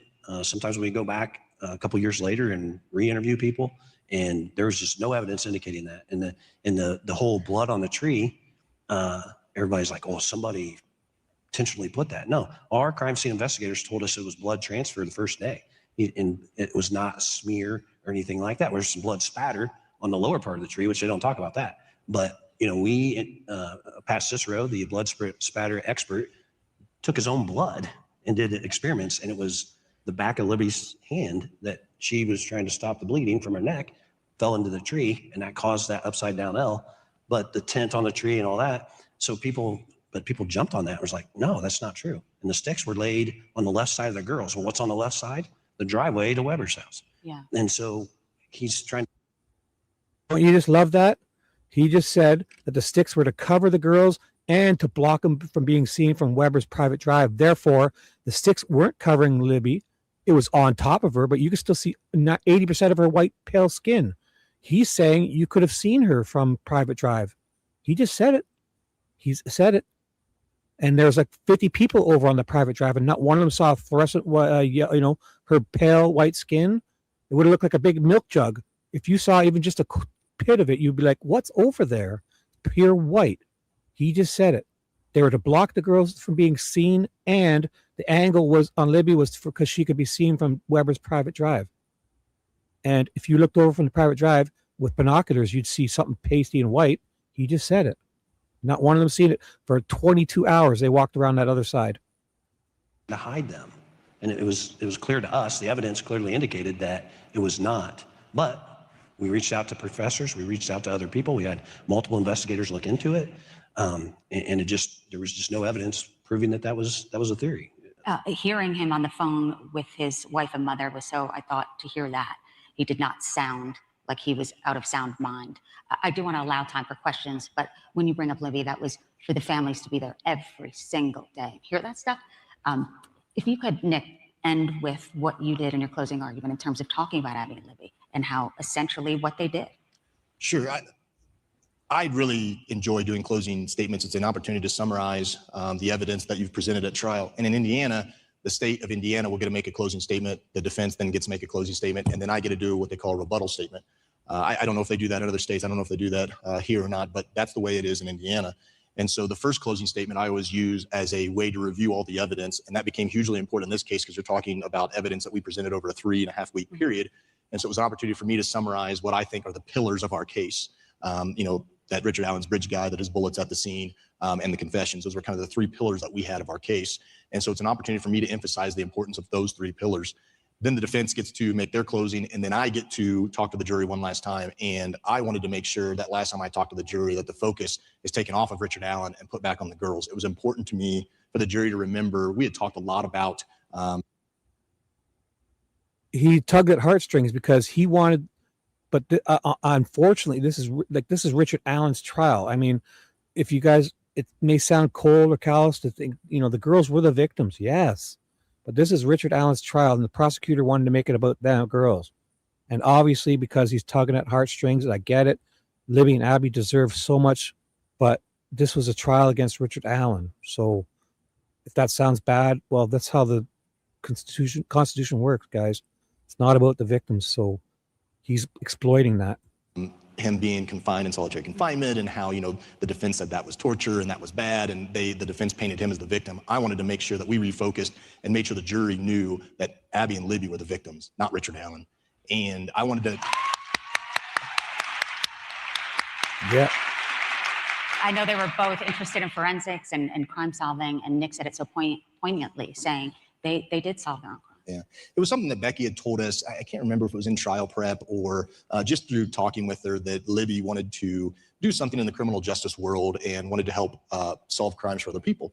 And so that kind of struck me as, that's ironic that she is the one that helped solve her own crime. And so I thought it was important just to show the jury that that phone video and the evidence on the phone that Libby was able to collect and that Abby was able to hide, that if we didn't have that, I'm not saying we would never solve the crime, but our starting point would be way further than what it was. With that video, we were able to have a place of where the crime occurred. We had what I like to call anchors in time. We knew the video was taken at 2:13. That's an anchor. We know the phone stopped moving at 2:32. Now we have anchors or bumpers within which the crime occurred. That is a huge leap. You're not looking at a 24-hour period. You're looking at a 14, 15, 35-minute period. It just narrows it down. And without that, our starting point would have been further away than we were at. So it's just a huge piece of evidence. And for them to be able to, Libby to take that video, I mean, imagine the fear that you have. A strange man is following your best friend across the bridge. And you can hear the fear in the voice in the video from Abby. To have the wherewithal to pull your phone out and to hide it in a way that he doesn't immediately see it or see that you're videoing it. And then to put it in your pocket, and then, for it to be hidden by Abby, for us to be able to find it. It's huge. And it's time now for questions. If you want to come up to the mic and just say your name and ask the question. Hi, thank you so much. I'm over here. Thank you so much. Thank you for everything you sacrificed and for being really class acts throughout the entire process that we all watched you go through. Thank you. I remember at one point prior to trial, during maybe some pre-trial hearings, that there was discussion about a lot of video and audio that was either overwritten in the beginning of the investigation. Can you shed light on that, and how did you handle that? I can talk about it real quick. Go ahead. So yeah, we had some technical difficulties, but we make mistakes all the time, and we do our best to correct those mistakes. So what we did was we went back, This tried is to the identify Teresa's video. which videos It's not me. were overwritten. Give it a second. And if there was a written report that memorialized the interview, and we were good with that, then we took that and used that. If not, we would try to track them down and re-interview them. And we did that with a majority of the people that and some of them were just, the audio didn't work, the video worked, but we did our best to correct that mistake. And we do that all the time. Like I said, we make mistakes all the time, but we go back. Well, I don't think I make mistakes all the time. I don't want to go down that road, but I do. I think Look at Jerry wants you to. He wants to be honest here, and he's an idiot. And they got to both correct him. You know, these fucking idiots. The lead guy of the whole Indiana State Police basically almost it said we always make mistakes. Fuck. No, we don't. I think this happened in 2017, so I wasn't the prosecutor then. I was a defense attorney then, actually. And so, but Yeah, right. from what I know, You were soon when enough. the crime occurred, there were multiple people from multiple different agencies that wanted to come in and help. Everybody wanted to do what they could to help. This really rocked our community, and I think it rocked surrounding communities. I think if you talk to prosecutors and members of communities surrounding ours, I think it really hit home with them too. And so we had people from agencies that had never been in our community before using equipment that they'd never used before. And there was nobody in the beginning said, okay, this is how you use the equipment in this area. This is what you do. This is what you don't do. And so I think that is part of it too, that you just.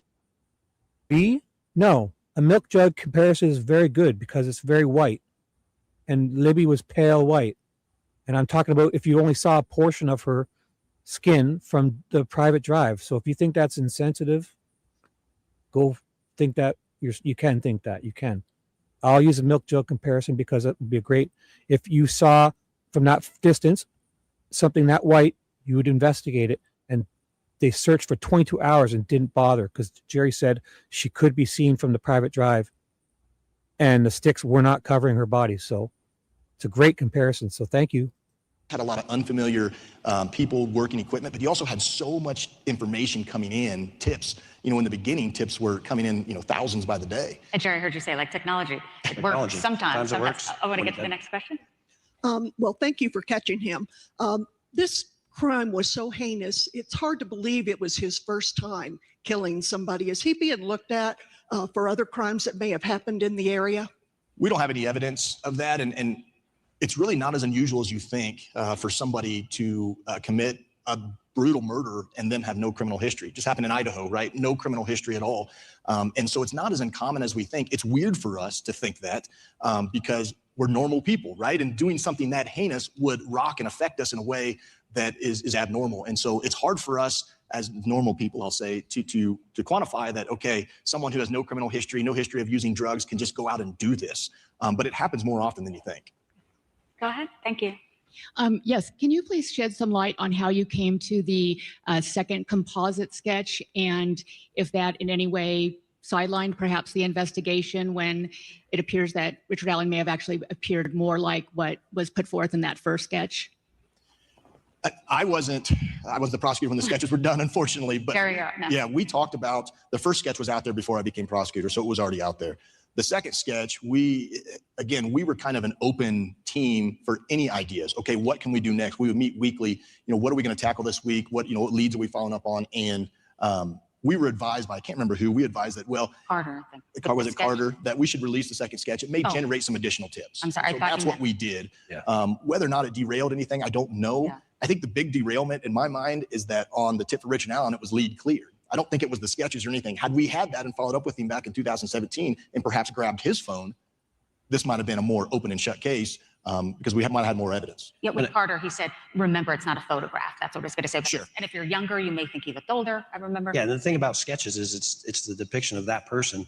Eyewitnesses that aren't thinking that they're seeing somebody that committed a crime are going to give you different descriptions. So we just wanted to make sure, we believe that's the same guy. We know for a fact that they saw the same guy. It's just the way they depict and interpret him. it. Okay. Go ahead. Hi. I also just wanted to add, I think it's very admirable the sacrifice that you've made for your family and your communities as well.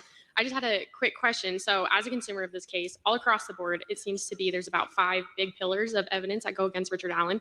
That would be him, the bullet, bridge guy video, the blue jeans, and him owning a Carhartt as well, putting himself at the bridge, and the jailhouse confessions as well.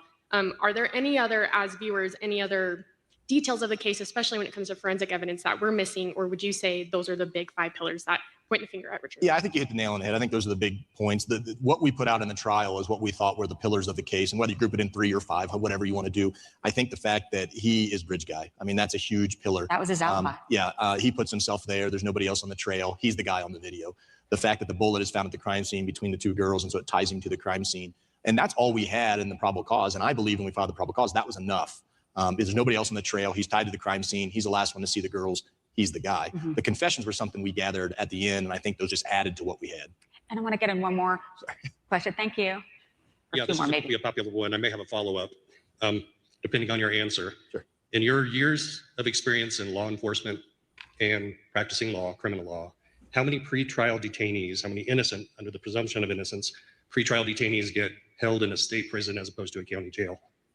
More than you think. If they have severe medical issues, if they're particularly troublesome in our little jail. Again, I'm in a very rural community, so my answer may be different than someone, say, in Denver or Indianapolis.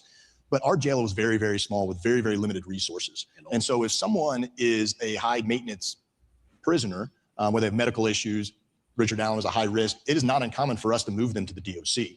And so it's not, it's not every person, but it's not uncommon either in the world that I live in. Thank you. Yeah. And it wasn't solitary confinement. Go ahead. Go ahead. He had an iPad. Hi, congratulations on the verdict. I currently work for a federal court. Did you hear that? I got to play that again. It wasn't solitary confinement. This garbage human laughs and they all clap at a person getting tortured in the United States of America on pretrial detainment as an innocent until proven guilty citizen of, Indiana, was locked up for 395 days in solitary confinement against their 30-day policy and the 15-day United Nations, Nelson Mandela, the Geneva Convention, the rest of the world. This woman just laughed at a guy who was locked up for 395 days because he had an iPad. And handled 2254s and 2255, so I assume you know what direction. Our little jail. Again, I'm in a very rural community, so my answer may be Here different comes than again. someone, say, in Denver or Indianapolis. But our jail was very, very small with very, very limited resources. And so if someone is a high maintenance prisoner, where they have medical issues, Richard Allen was a high risk, it is not uncommon for us to move them to the DOC. And so it's not, it's not every person, but it's not uncommon either in the world that I live in. Thank you. Yeah. And it wasn't solitary confinement. Go ahead. Go ahead. He had an iPad. Hi, congratulations on the verdict. I currently work for a court. It's not every person, but it's not uncommon either in the world that I live in. Thank you. Yeah. And it wasn't solitary confinement. Go ahead. Go ahead. He had an iPad. Hi, congratulations on the verdict. I currently work for a federal court, and handle 2254s and 2255, so I assume you know what direction my question's going. It's 3 parts. Number 1, was counsel appointed or retained in this case? Number 2, have any post-trial motions been filed or a notice of appeal? And number 3, do you anticipate ineffective counsel being raised in a 2254? You want me to take that one? No. And why did he? Why I have one? Why is he in Oklahoma? Do you know why they moved him? So the counsel were appointed. 2 public defenders were appointed to him. And so we're running out of time, but they were removed at one point. And they took the case to the Supreme Court of Indiana to be put back on. They were removed because crime scene photos were leaked from their office. And that was a breach, in my opinion, of the gag order and of the discovery protection order. They were removed. They went to the Supreme Court of Indiana. The Supreme Court of Indiana put them back on as public defenders.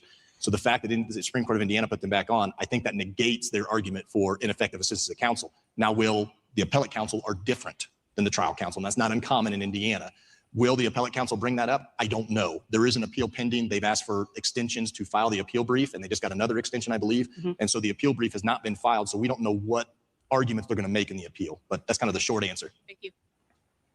Go ahead. Hi, I'm actually here from Fort Wayne, Indiana. So obviously this was on my news constantly. Sure. And I just, as true crime consumers and people who are advocates for these victims and stuff, what advice would you give to civilians and loved ones who want fast answers, fast resolution, but may not fully understand the complexities and the difficulty of investigating and getting the right answer. I think, I wasn't being facetious in the press conference when I said there's no dumb tips, but there's bad tips. If you call in and say, hey, my buddy's friend I met last week did it, but I don't have his name, I don't have his number, I can't tell you what he looks like. That's a bad tip, right? That gives us nothing to go on. And so Sasquatch is under the bridge. Well, that too, yeah. So there's bad tips like that, but I think my advice to the general public would be, if you have information, give as much information as you can. The last thing you want to do is hurt the investigation by doing your own investigation. And so my tip would be, actually, my tip is don't talk to these fuckers. They'll put you away for no reason. if you have information, you want to hand that over to law enforcement and give them as much as you can. I understand wanting fast answers, but unfortunately, I think that's more of the CSI effect culture that we're in. Sometimes things just don't happen as quickly as we'd like. Well, I do want to end with thanking the CrimeCon community. I know how much you mean to the families and to law enforcement here, and how you're always, we prepare for the worst with the questions, but I knew the CrimeCon community is always so empathetic and loving, and I appreciate it. And thank you.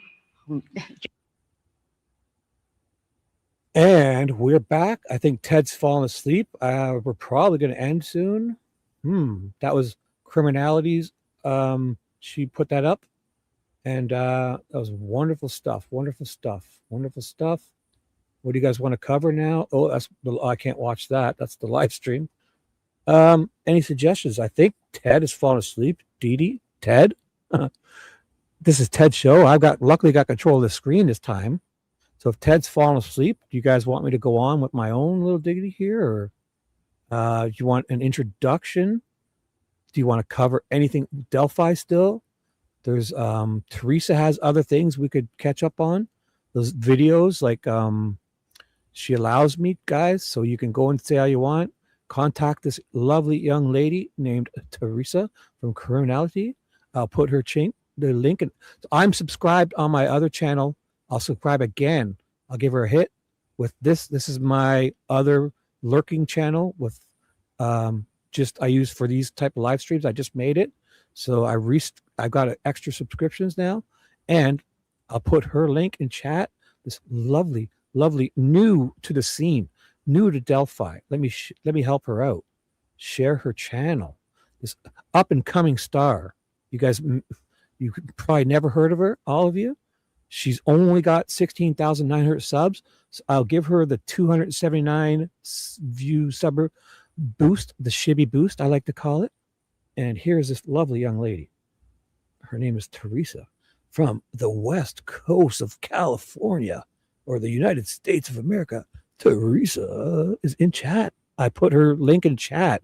If you don't know of this creator, Maximosis, get on over there. She has oh my goodness, her reads she reads the documents, everything. Oh my God. I do too, but if you haven't heard, she's got the toe. I don't have the toe. I got to get that picture. I'm going to get her to message me this picture. I got to find it. She has the toe. I do not. So if I've got anything, you must watch her versions first. Anything. I read the documents, but man, this young lady, she knocked some shit out of the park. She's taking a bit of a break. There she is. Andrea Burkhart, All Eyes, Sleuth Goosey, and Teresa. Oh my goodness. Oh, if you watch any of my videos before you've watched all of hers, I will be so mad at you. Get on over there. Let's do it. It's lovely up and coming star. I'm not sorry, but you should be. You tell her, you go, girl. Oh my goodness. This is fresh to the Delphi scene. Promoted by Shibby. Yep, I have her. And I'm not sharing her with anyone. We talk daily, hours a day. Or once every 4 months, I ask her for something and she says yes. Either way, you decide. You decide. I can't remember if I talk to her daily for hours or once every other month. I hound her to help me, and she gracefully does. You choose. I don't know which one it is. I forget. I'm an old man. I'm an old man. I forget. I'm forgetful. Oh, what are we doing, guys? Let me do this. Do you want to do anything? I think Ted's fallen asleep. Dee Dee, can you text him? Or do I shut it down and I think he keeps going? I don't even know. This is for you, Ted. Oh, boy. unplanned. Somebody asked me if Ted was sleeping, and I was like, no, no, I don't know. So we can watch the interview of Turco, the audio. You want to listen to this? She's got, so these are her videos, so it won't be like her live streams. If you want all the personality, basically. Oh, is that Ted? Ted's alive. Oh, who's this? Oh my Ted's God, I cooking didn't up. know I could add myself. Dee Dee, yeah, he gave you the good. You've got control of StreamYard. Right I on. forgot. He gave you that. Remember the other night? Look at this young. Here, look at this. Is Fishy told me to do this. This is Fishy up here being brought in with a bald eagle. My beaver eating pie, and I asked for a moose with antlers, and I got a squirrel with antlers. All right. Oh, that's so cute. So I have my screen sharing. You tell me what you want to do, or do you want to end this? It's up to you. You're the boss now. I have to switch to my other computer because I don't know what is wrong with this camera. It's so weird. Wow, you sound so adorable tonight. What did you do? Nothing. Maybe you've only heard your own voice for so long. The touch of a woman, the voice, I haven't heard in so long. It's been years. I feel like it's been years since I've heard a pretty voice. Yeah, it's been my own annoying voice. Oh my goodness. I'm flabbergasted. Let me go to Do you want me to play something? computer. I might just play this Turco interview. If you take your time, I'll play this Turco interview. It's 20 minutes, okay? 20 minutes, that's kind of long. No, shorter, something shorter. Oh, okay. I won't play anything. I'll sit here. You tell me. Anything you want. Dead silence is fine too. Dead air? So Dee Dee doesn't want to listen to a too long. She'd rather dead air. Okay. She disappeared. So yeah, the other night, great. Oh, this is awesome. Yeah, Ted gave her like that super StreamYard powers. He added her on his StreamYard. So that means she could like basically do everything he can. So this is good. We don't need Ted. Well, I guess Ted can sleep. Oh, I don't know what I should do. There we go. Oh, look at you. Oh, you sound wonderful too. No fans, nothing. Thank you. You sound wonderful and look even better. Oh my God. Today. Do we continue to take over Ted's channel?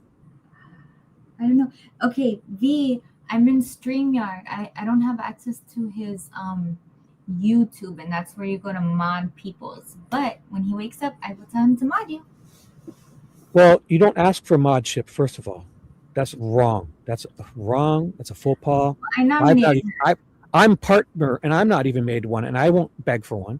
I figure the people will make you one when they deserve it. And if people start asking me, I think that's weird. Excuse me, Shibby. Sometimes people are ADHD and they forget things. Like no, you don't have to. say, I'm not saying. I'm not saying anything. I'm just.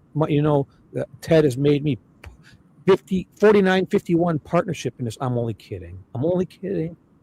What do we do, Dee Dee? Shibby wants to be the only mod. I have this. Let me see this article thingy. Hold on. Oh, if you want to, well, I can take my screen down, or you can send the link to me, and I'll put it up.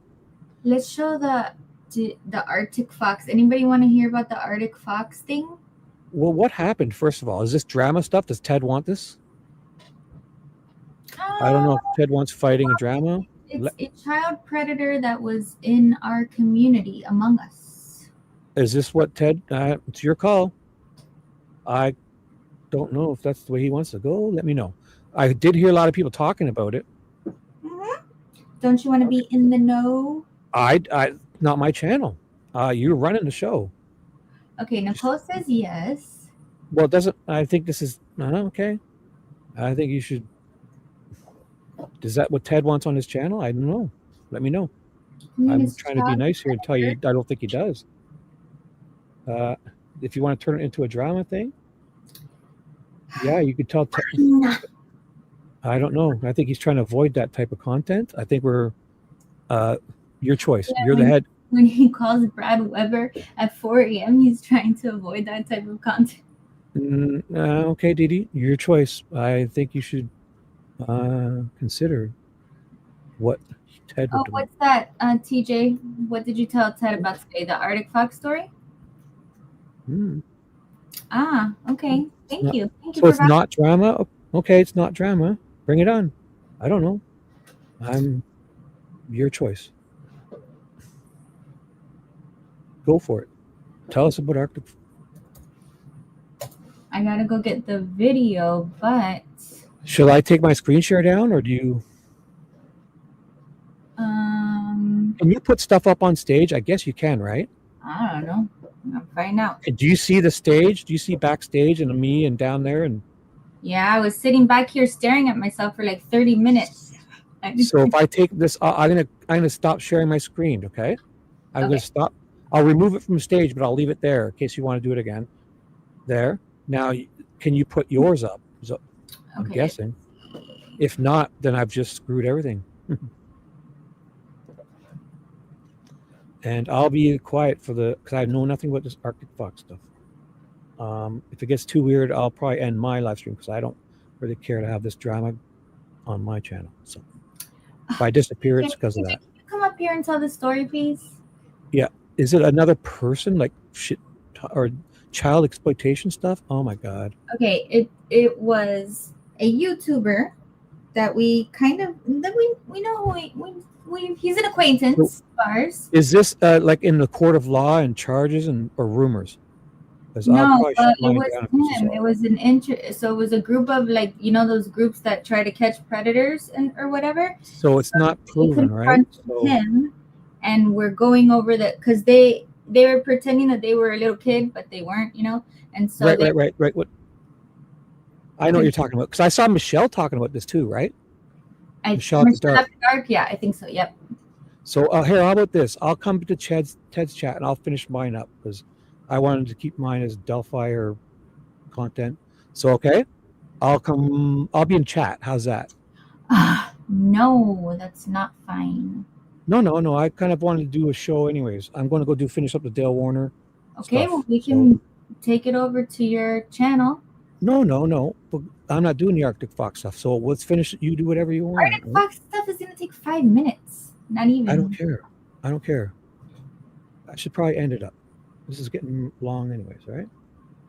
Okay, bye. Bye. Okay, guys, we could just go to Shibby's channel. No. Wait. I'm not saying you can't, guys, do whatever you want. You don't have to do that. But I don't want to do any of that stuff. So just let you know. Okay. Everyone seems to want to do it. So stay. You got Ted's whole audience here. Let him have it. I'll be quiet. I'll stay and I'll be quiet. TJ, do you want to come up and help me? TJ says I won't leave. How do I end this? I just want to end my stream, right? What do I do to end? If I were to end a dual stream, what do I do? You are live. On the top, it should say stream this to your audience, and then you take that off. No, I am streaming it. How do I end it? Uncheck the box, I think. Oh, is there a box? Oh, sorry. Okay, go on. There should be like 2 boxes checked. I see it. Edit or remove. View on. I don't want to remove it, right? I don't know. Go. You guys go ahead. I don't know anything about it, so I'll be. You should be able to just take yourself off, I think.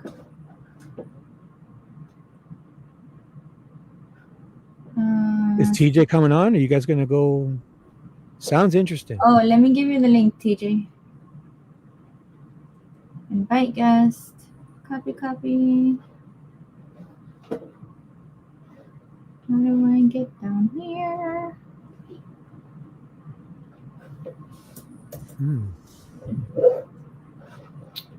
How the heck do I get down here?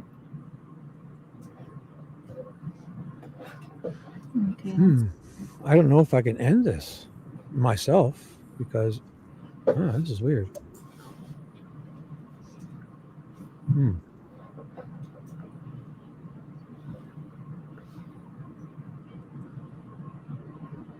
People go on about Keegan Klein and Epstein all the time.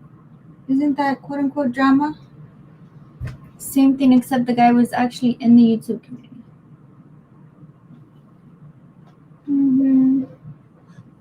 I guess do you have access to Ted? Can you text him, or I think you should let him know did he fall asleep? Should we just not end this because it's his show? I don't know what happens here.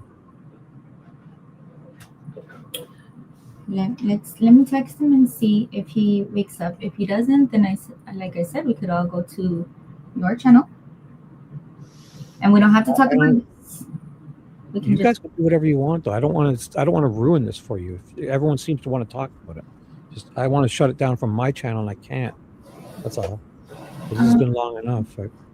I'm an up and rising creator. I don't want all that garbage. I don't care really, because those guys are like vigilante. I get what they're doing is good too, because a lot of those people start talking to the cops. I mean, I don't know. It's ill-advised in my opinion, because they're trying to do the right thing, but I think they could sometimes make things worse, and it should be left to the police. But also, I've seen it where they go and hunt people down, and then they sit there and blab to the police, and they catch people. So I mean, I don't know. I mean, there's so many more chomos than there are cops. So. Right. Well, then they need more people doing this. I don't know. So you're saying, so it says you are live, edit or remove. But if I hit remove, does that delete it, or just I can leave from this? It'll separate you from StreamYard. So StreamYard will stop streaming to your channel. That's probably. Does it say destination? I don't know. I just don't want to delete it. But when I click remove, it says remove this destination. A post was created on YouTube to delete it. Delete on YouTube. So if I just remove, it won't delete, right? I won't check the box. It says delete. No delete. No, just remove your destination. Remove your destination or whatever. Right, Sarah. Right, Sarah. I think those people try to do right, but if they're vigilantes talking about people, and they could really make things worse. They could get some of these guys off right? So because they're not cops. I mean, court of law is the court of law. They wouldn't. I get it. Citizens arrest. It's our civil rights. Well, that you can do that, but you can't start doxing people and saying that they're chomos, and without, not saying you guys are, but those vigilante guys. So, anyways, is that what you guys are going with? Watch the video, and then we can discuss if it's ethical or not. Go for it. I'll shut this down, and I'll come back in this chat. You send me the link. Okay, so TJ.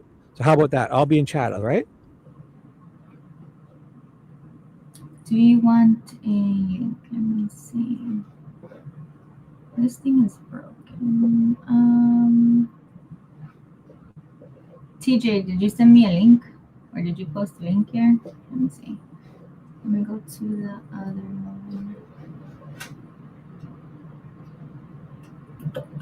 Real animosity? Where? There's no animosity.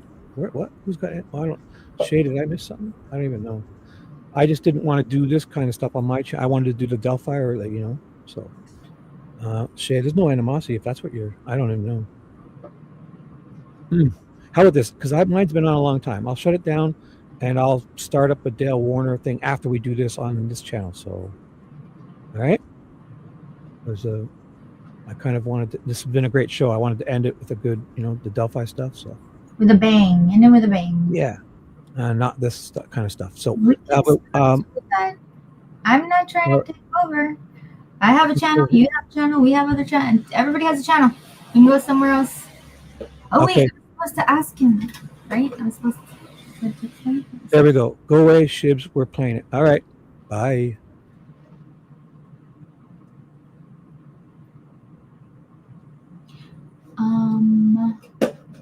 Let me see also. I still see myself. Take me down. Oh, I just stopped streaming it. Okay, so that worked out good. My stream ended. Oh, so I'm all right. So I'll take myself down. I'll see you guys after. I'll be in chat. Okay. Okie dokie. Okay, I was gonna make a banner for him because he didn't know how to make a banner. Oh, weird.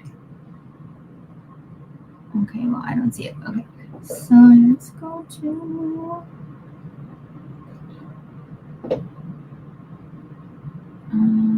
share screen, YouTube. Did he fall in? He fell somewhere.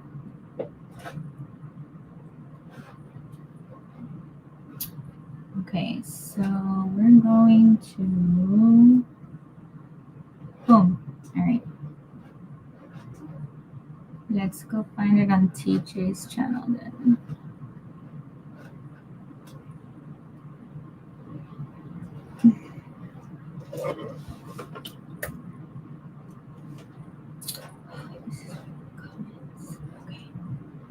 There we go.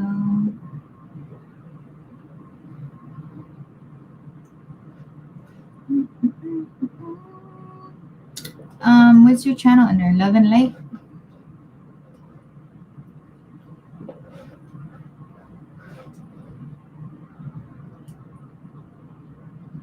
Oh, maybe I can show my crazy ex-girlfriend videos that I wanted to show the other day.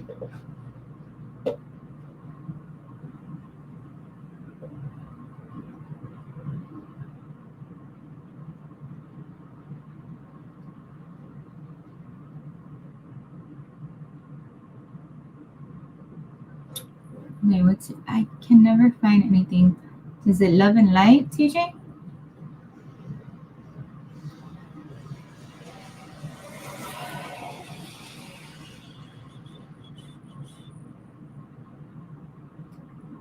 No, I don't see Love and Light. TJ, what's your channel?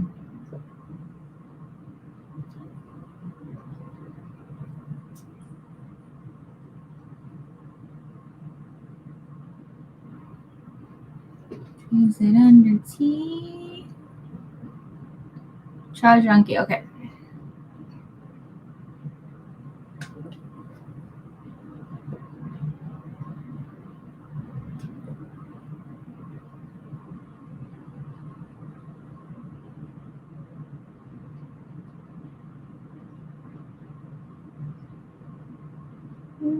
Child Junkie, one word. There we go. Somebody else took your name.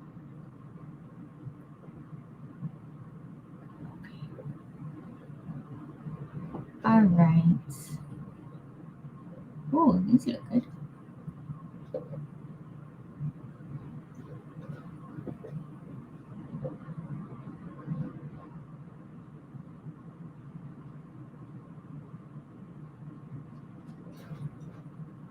I don't see nothing about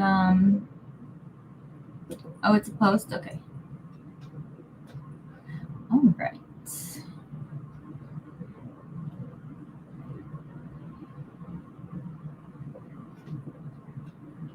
There we go. Okay.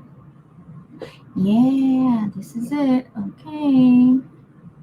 Arctic Fox YouTube creator exposed for being a pedophile, aka Chomo, aka pedo.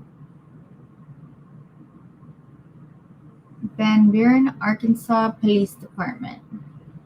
The Crawford County Prosecuting Attorney's Office in Van Buren, Arkansas handles criminal prosecution, juvenile cases, and child support enforcement, led by prosecuting attorney Kevin Holmes. This man needs to be reported by concerned citizens. Police are fucking around. Okay. Is there a video? Is this a video?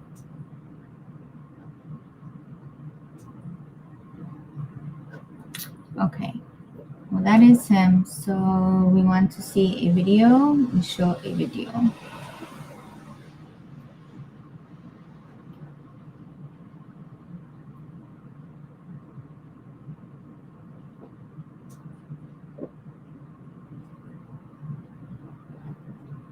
Who's this one? I'd be. Oh, what's her name? Chasing. Or we could watch Michelle After Dark.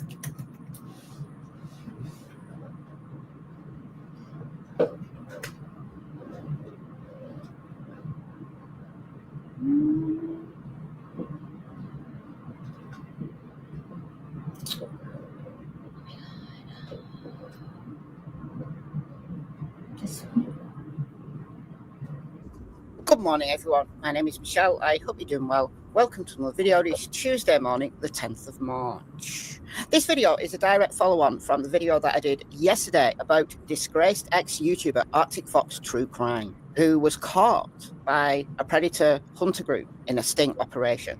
Arctic Fox True Crime allegedly had been messaging online and speaking over the phone to a boy that he believed was only 14. This was a decoy. This wasn't a real person. This wasn't a real boy. But the conversations that were had by Arctic Fox True Crime, who believed that he was speaking to a 14-year-old, were nothing short of shocking, given that Arctic Fox True Crime was regularly, at one time at least, posting about missing child cases. A lot of people in the community know him from being a moderator on various channels, to talking to him in chat, seeing him on panels, etc. And looking through my comments on that video, a massive, overwhelming response of shock, sense of betrayal, and a deep concern over the true crime community, that there are predators in our midst. Now, Arctic Fox True Crime was caught in a sting, and he admitted it all on camera to this group, OPP Oklahoma. Of course, everyone is innocent till proven guilty in a court of law, but when you admit it freely, yeah. The cops were called, and I don't know whether there's a police investigation going on. I hope there is. But it's also brought up a wider issue. A lot of people are troubled by the morality or the ethics of predator hunter groups in general. Are they really the heroes of the hour, protecting children from predators? Just what we were talking about with Shibby, the ethics of the predator hunter groups. Hey Mustang, right on time for what we were talking about earlier. Oh my god, Kepinga, don't tell me that I didn't put up the correct. Are you guys seeing the Michelle After Dark one? Let me see. Okay, maybe this is just old over here. Okay. Oopsie. Okay. He would go to Dave's chat. That's where I met him.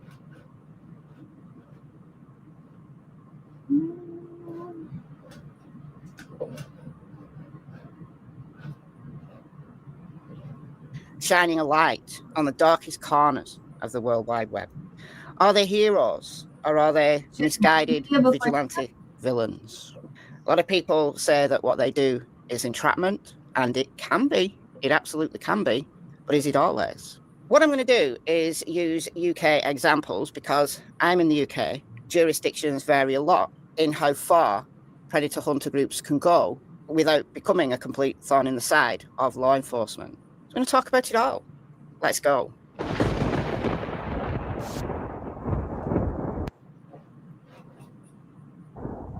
In the UK, police forces have issued warnings.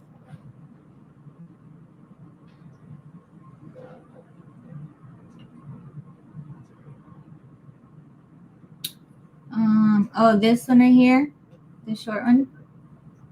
All right, guys, I literally cannot believe what I've just been watching. This is the first thing I've watched since waking up, and I can't believe what I've just watched. This is on Chasing's channel. This is Arctic Fox True Crime, this guy here. Many of you will have heard of him. I've never followed his channel really, but he posts a lot about missing kids and bringing kids home, etc., like many of us do in the true crime community. And he's been caught in a predator sting operation. His channel's gone.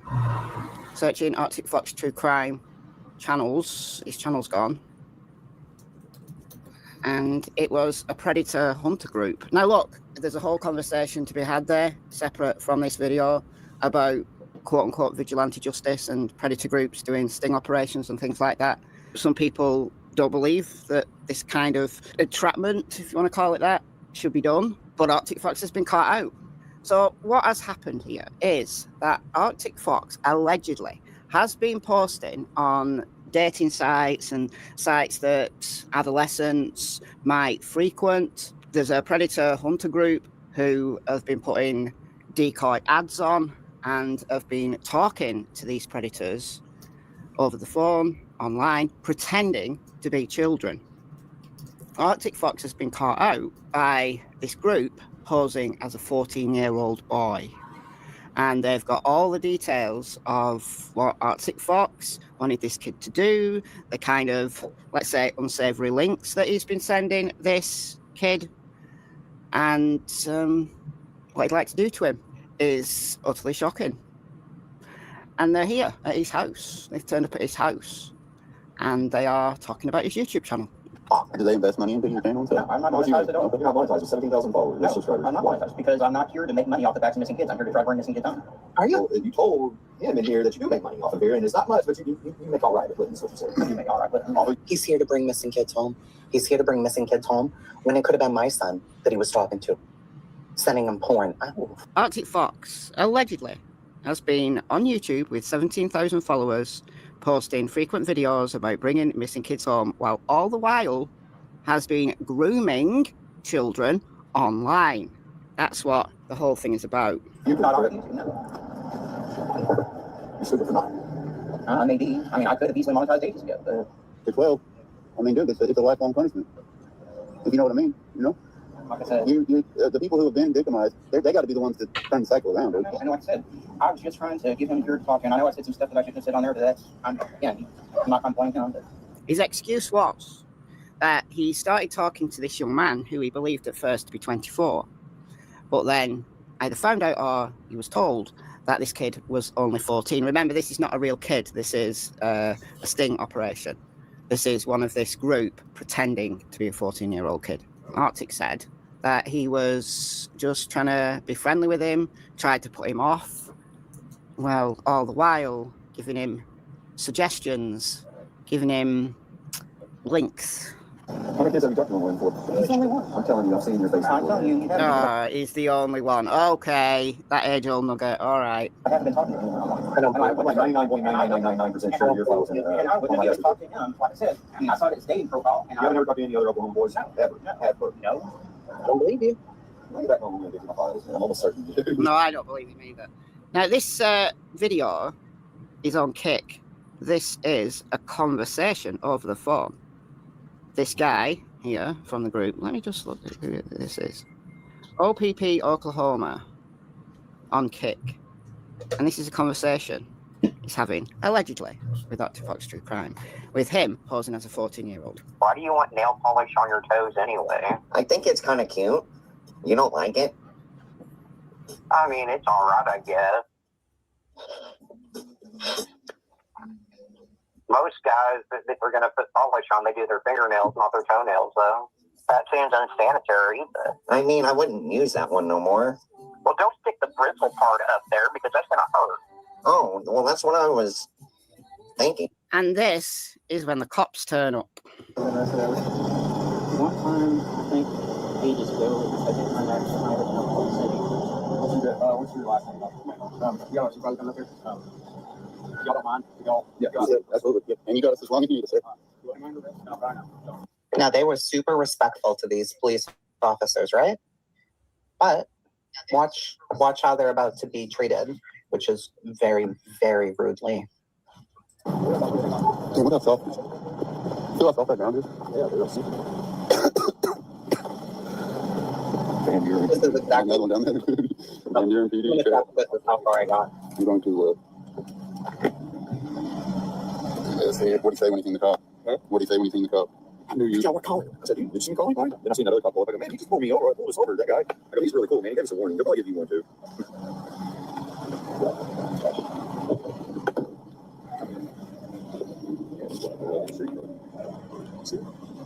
Mm-hmm.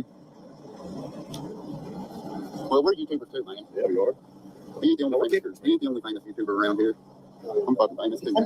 Boring. For fuck's sake. Yes, sir.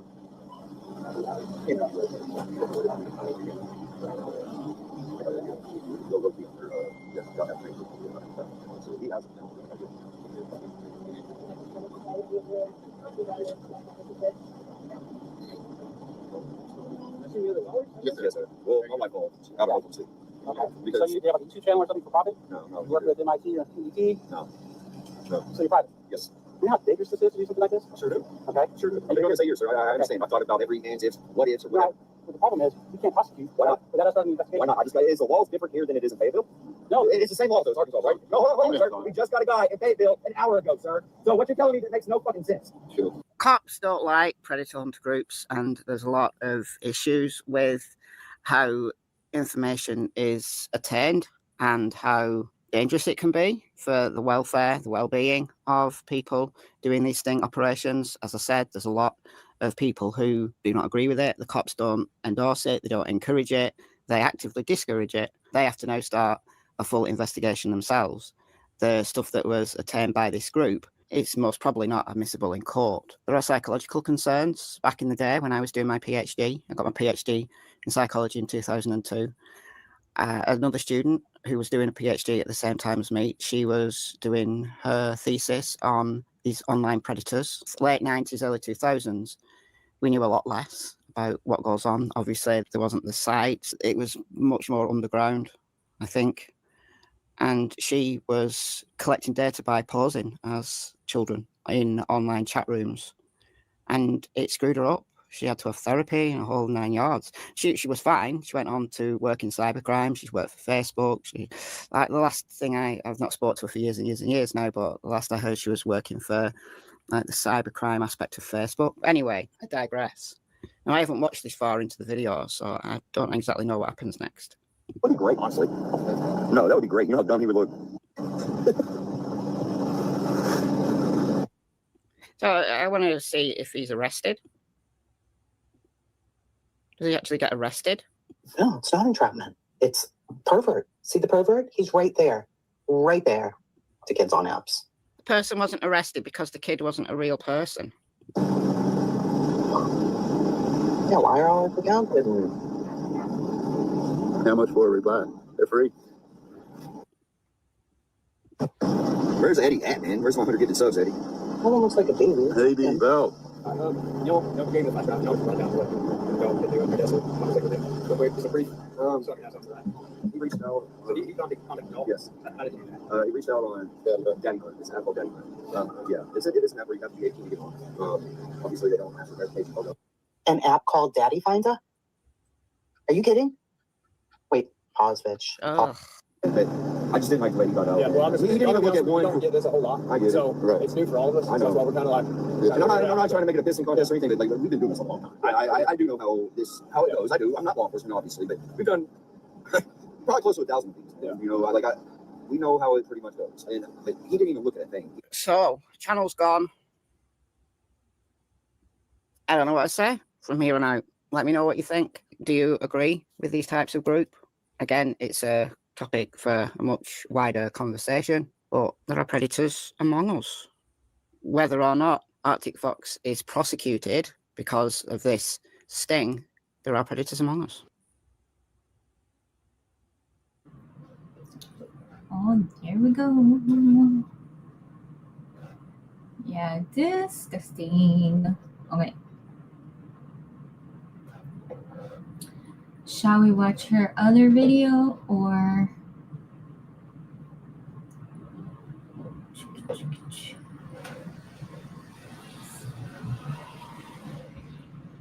Oh, Lordy.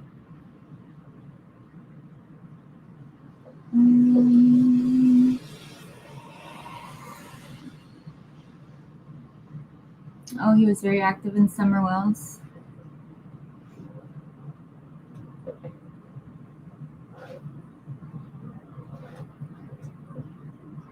Could have been a halter. It could have been a halter. It could have been. All right, let's finish watching this one and then. To online predators that they are watching.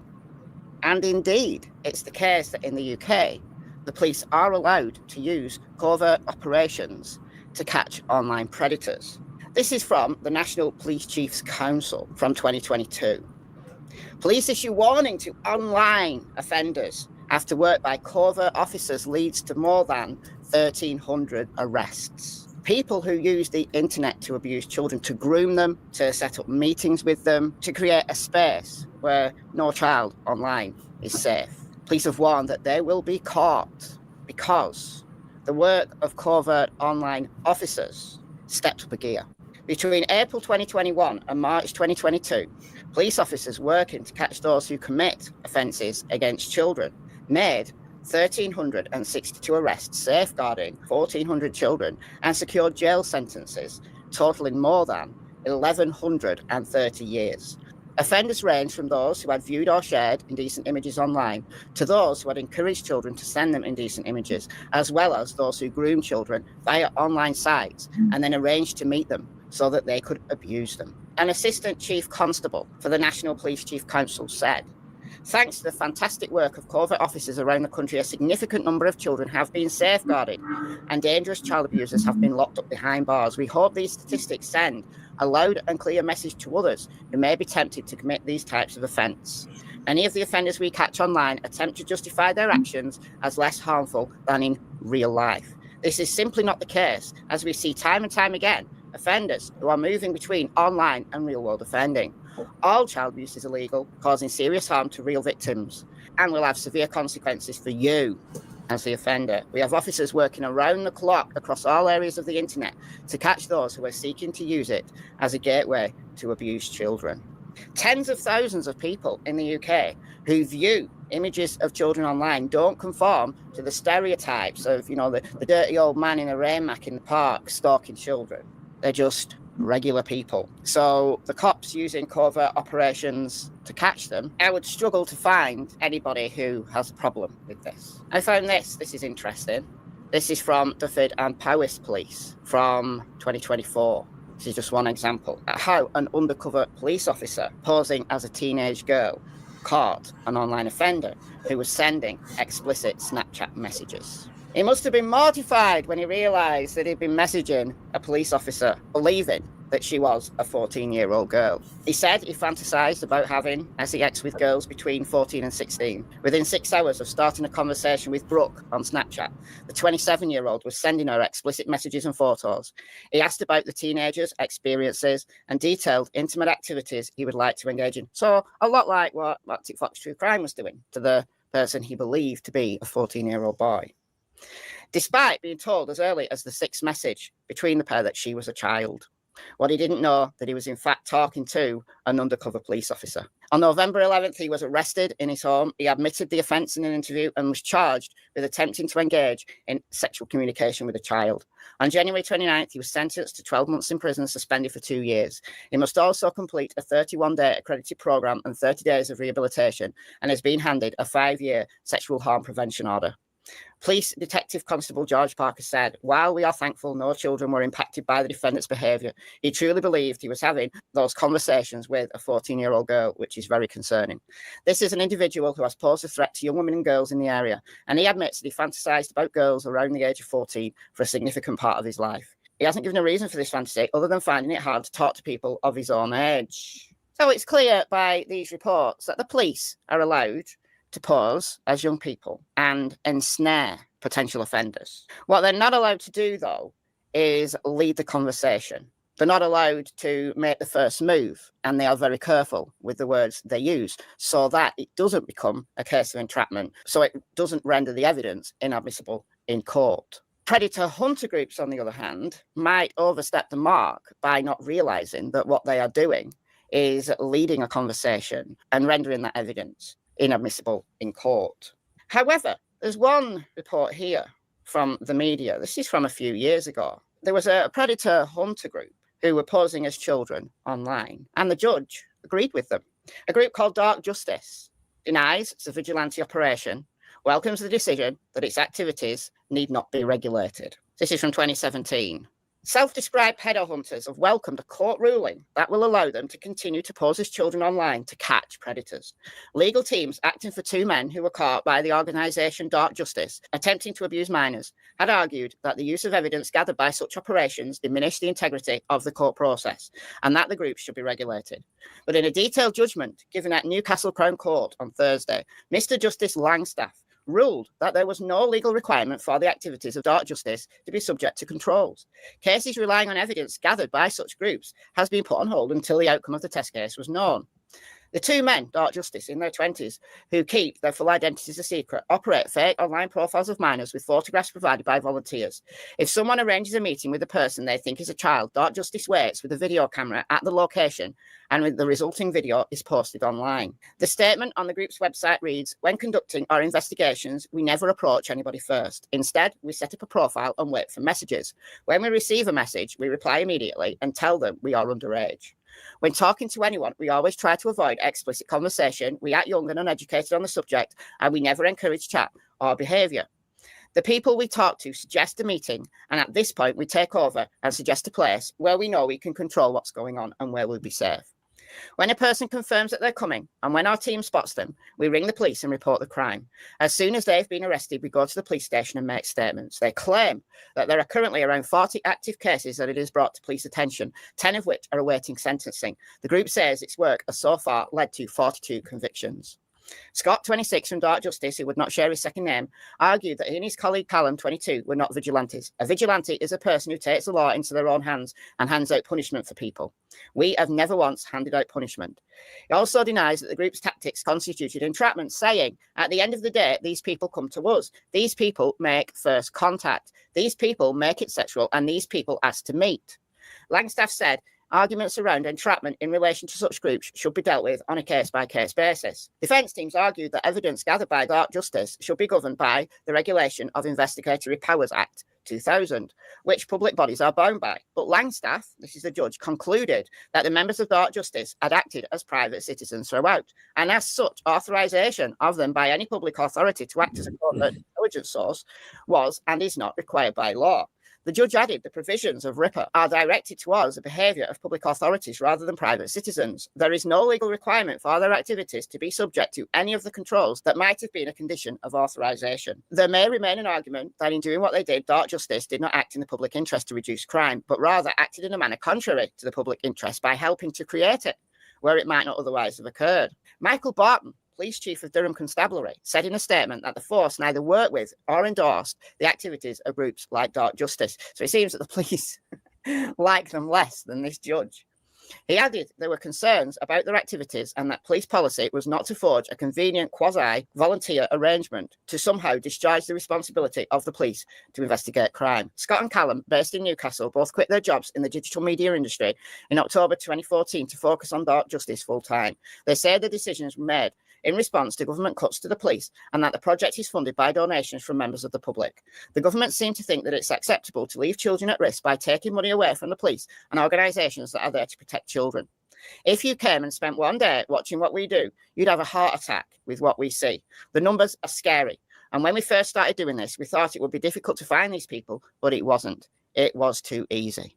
It was too easy. The police don't have the time or resources in many cases. We know that they're allowed to do these covert operations, and they do. They do these covert operations. But a helping hand by private citizens who believe that justice doesn't come as often as it should. Well, in one case, a judge has endorsed it, then what's the problem? The Crown Prosecution Service had something to say about this issue. So this article was last updated on the 4th of July, 2024. And its guidance dealing with cases of offences against children, where suspects are arrested as a result of the activities of online child abuse activist groups, or OCAGs. While the term vigilantism is still used, OCAG is used throughout this guidance. So I'm not going to read all of this, but it says, OCAG's activities, while often well-intentioned, has the potential to disrupt legitimate covert law enforcement activities. It may be necessary for police forces to take action to intervene where these groups persist in their activity.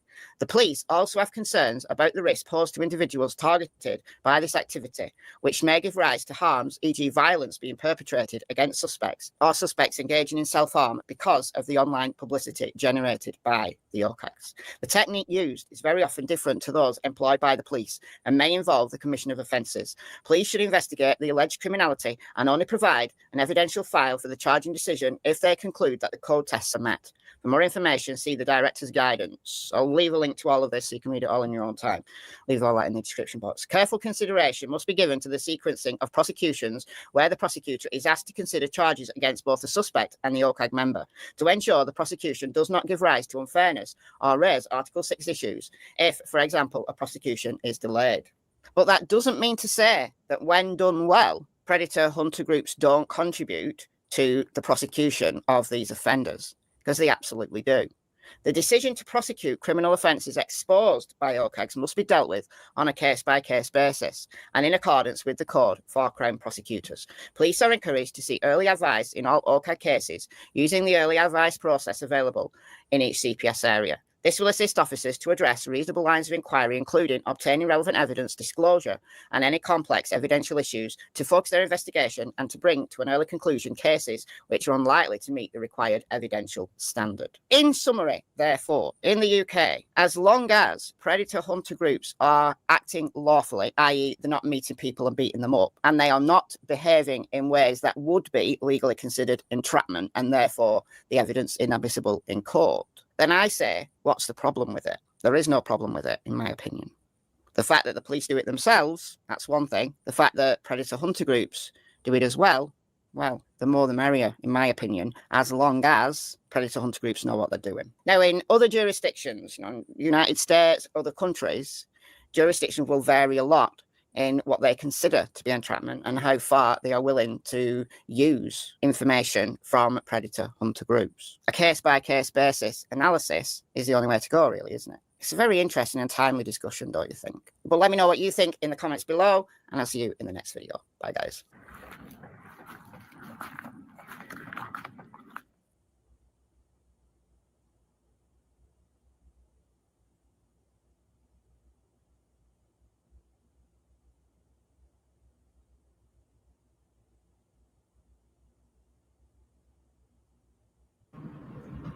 Okay, guys, let's creep out of here real quiet so we don't wake Ted, okay?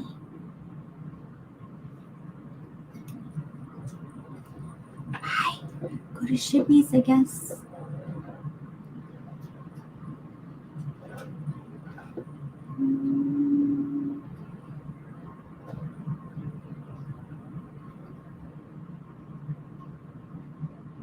How does this work?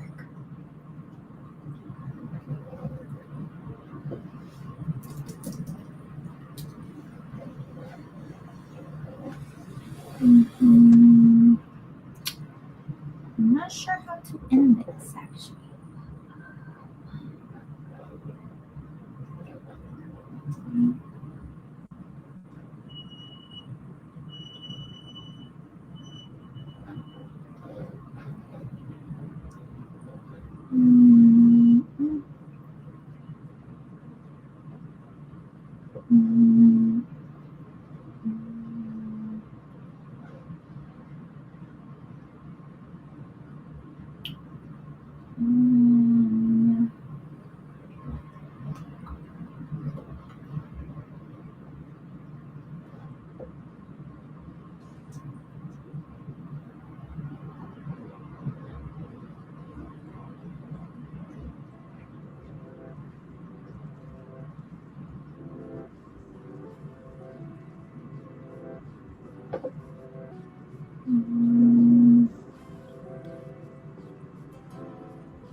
Perfect.